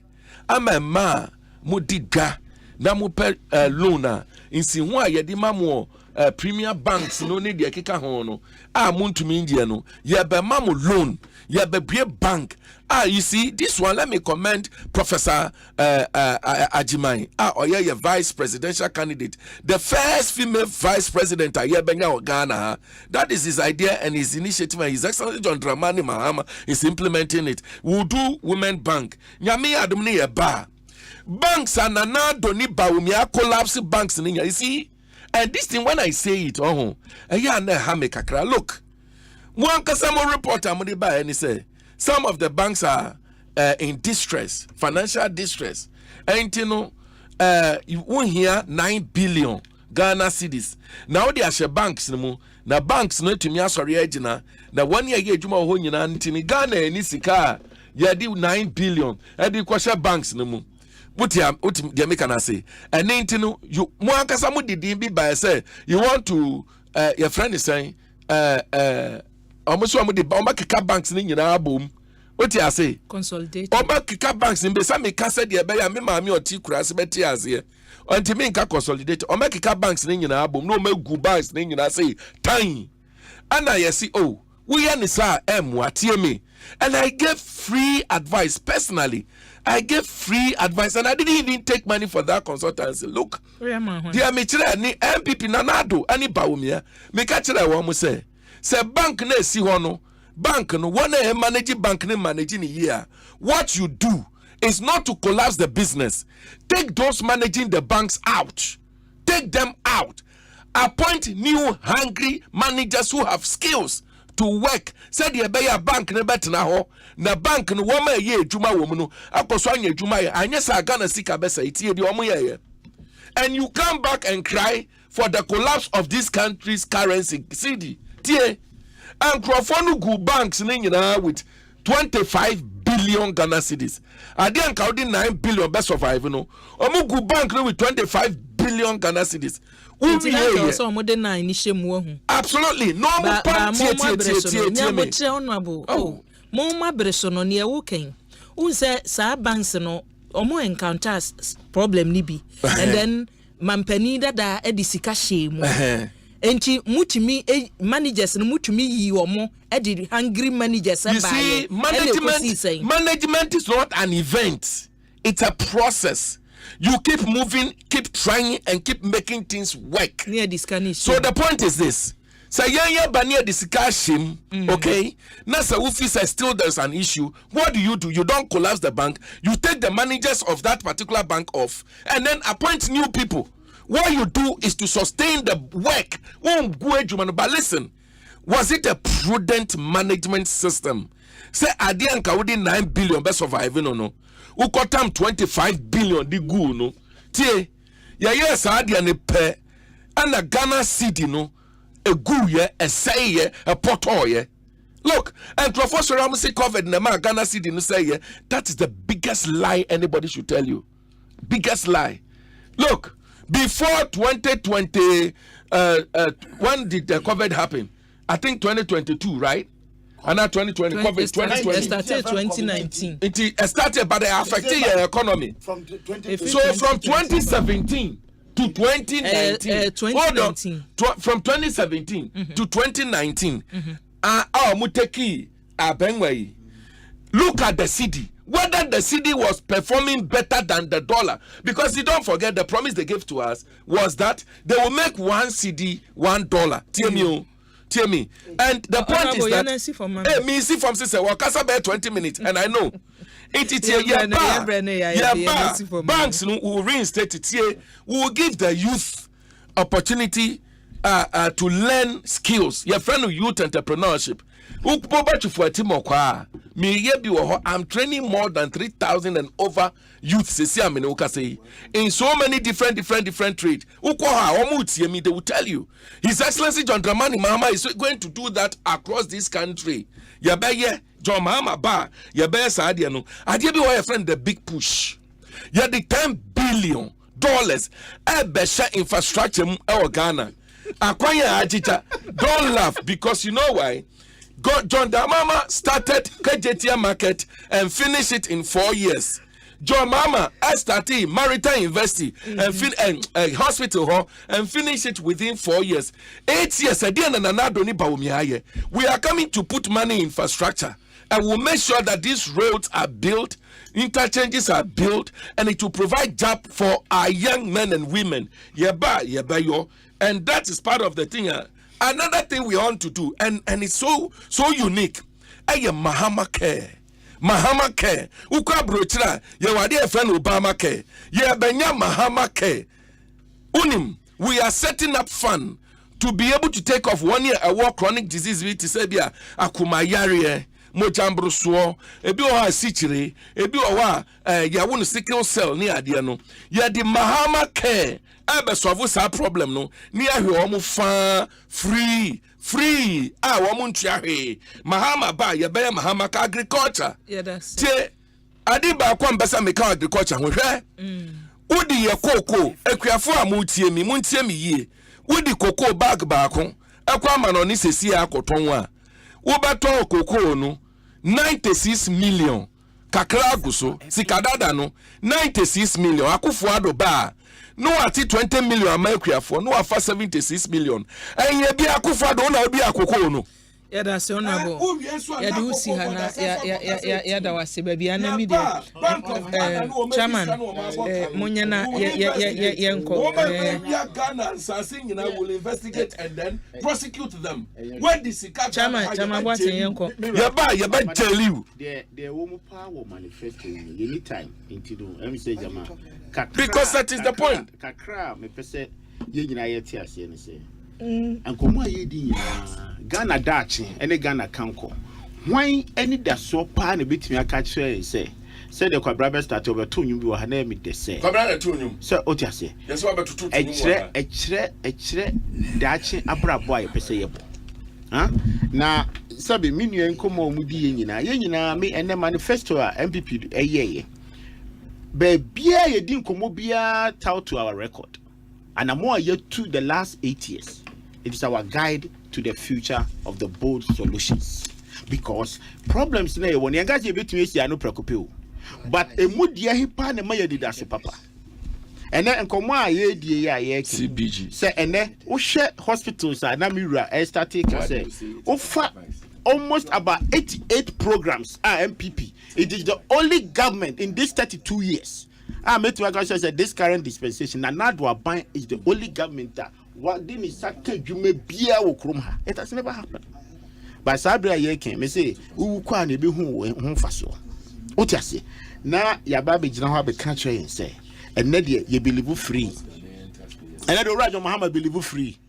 Oh, to me catch us so a balloon say obi be catch us say obi be free. But then because this is in his third time on my manifesto on my 2016 there and fa me boa and on my 2020 there and fa and then on my 2024 it is okotena afie no mra na oti abanyu an so na tumi ye ne dia no I wish say ko betumi my one reference during their presentation of the manifesto to tell Ghanaians to say me at my time of the last 4 years with all the experience and Yamiya Madumi from Papa Fie be deep vice president be deep president you know and I'm more me 2 years me gidi say almost be a reset the next say reset that than yes yeah come if go be free that then na anko yi nti don't say reset me ko ba bia no mu free ba on my one intervention and be say and this my one intervention e wo krom ha I metumi do omudi ahyem from Ora Rollins time up to now.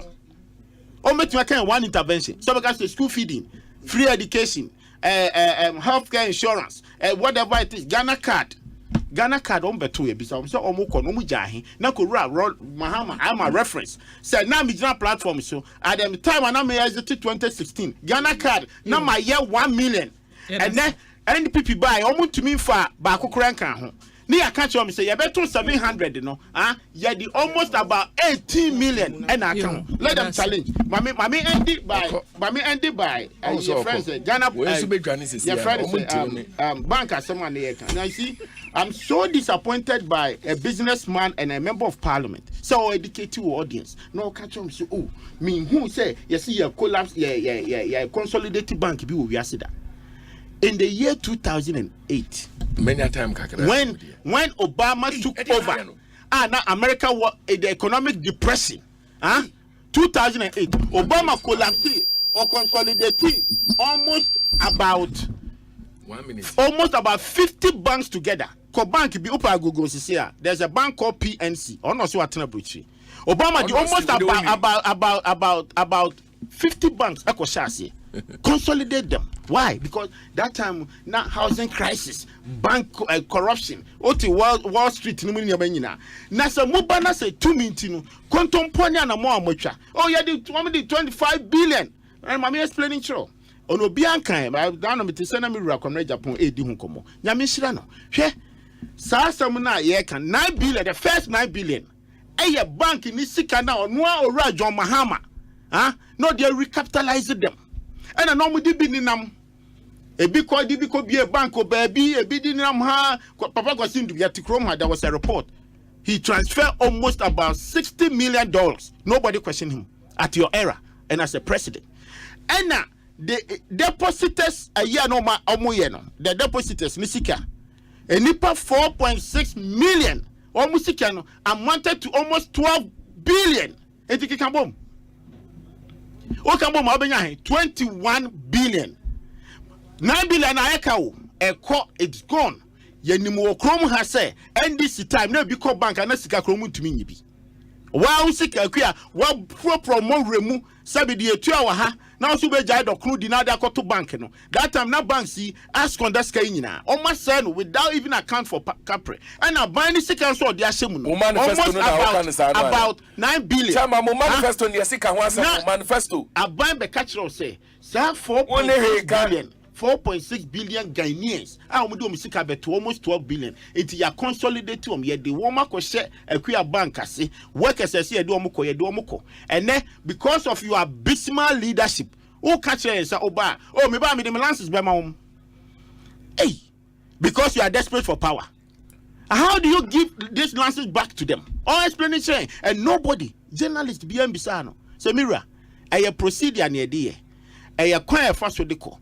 It is for now my book and I cannot my bon who here. Also, another use 25 billion and also who here. it would lances bemom or say obi abysmal leadership the aya say you unifree on the near for fraba. Now no at the time you ask the brilliant question but I don't repeat it. One we about the catch say abia what's them na make come on. So what here na say o momodin. Huh? Oh me ba na wo momodin na adwuma na igu. Na kwasi twum ha no de te edidi edeboa mo. Na wasan hwe wanima gadzo say akua. Unim modern and one crowd and hammy. It's my two machines, you know. Yes, science with the machine for France. There cannot be put the who yammy. There be we what they are for on my bet now. Jumana Cosso. Now, at the time now, I didn't know when you're clear through. Ah, if I told you management is a process, it's not an event. Management of Kruma. Except you're corruption minded. That's where you think say your first time in the management here process and your event. And you better book 9 billion. And I will buy 25 billion. And I will use when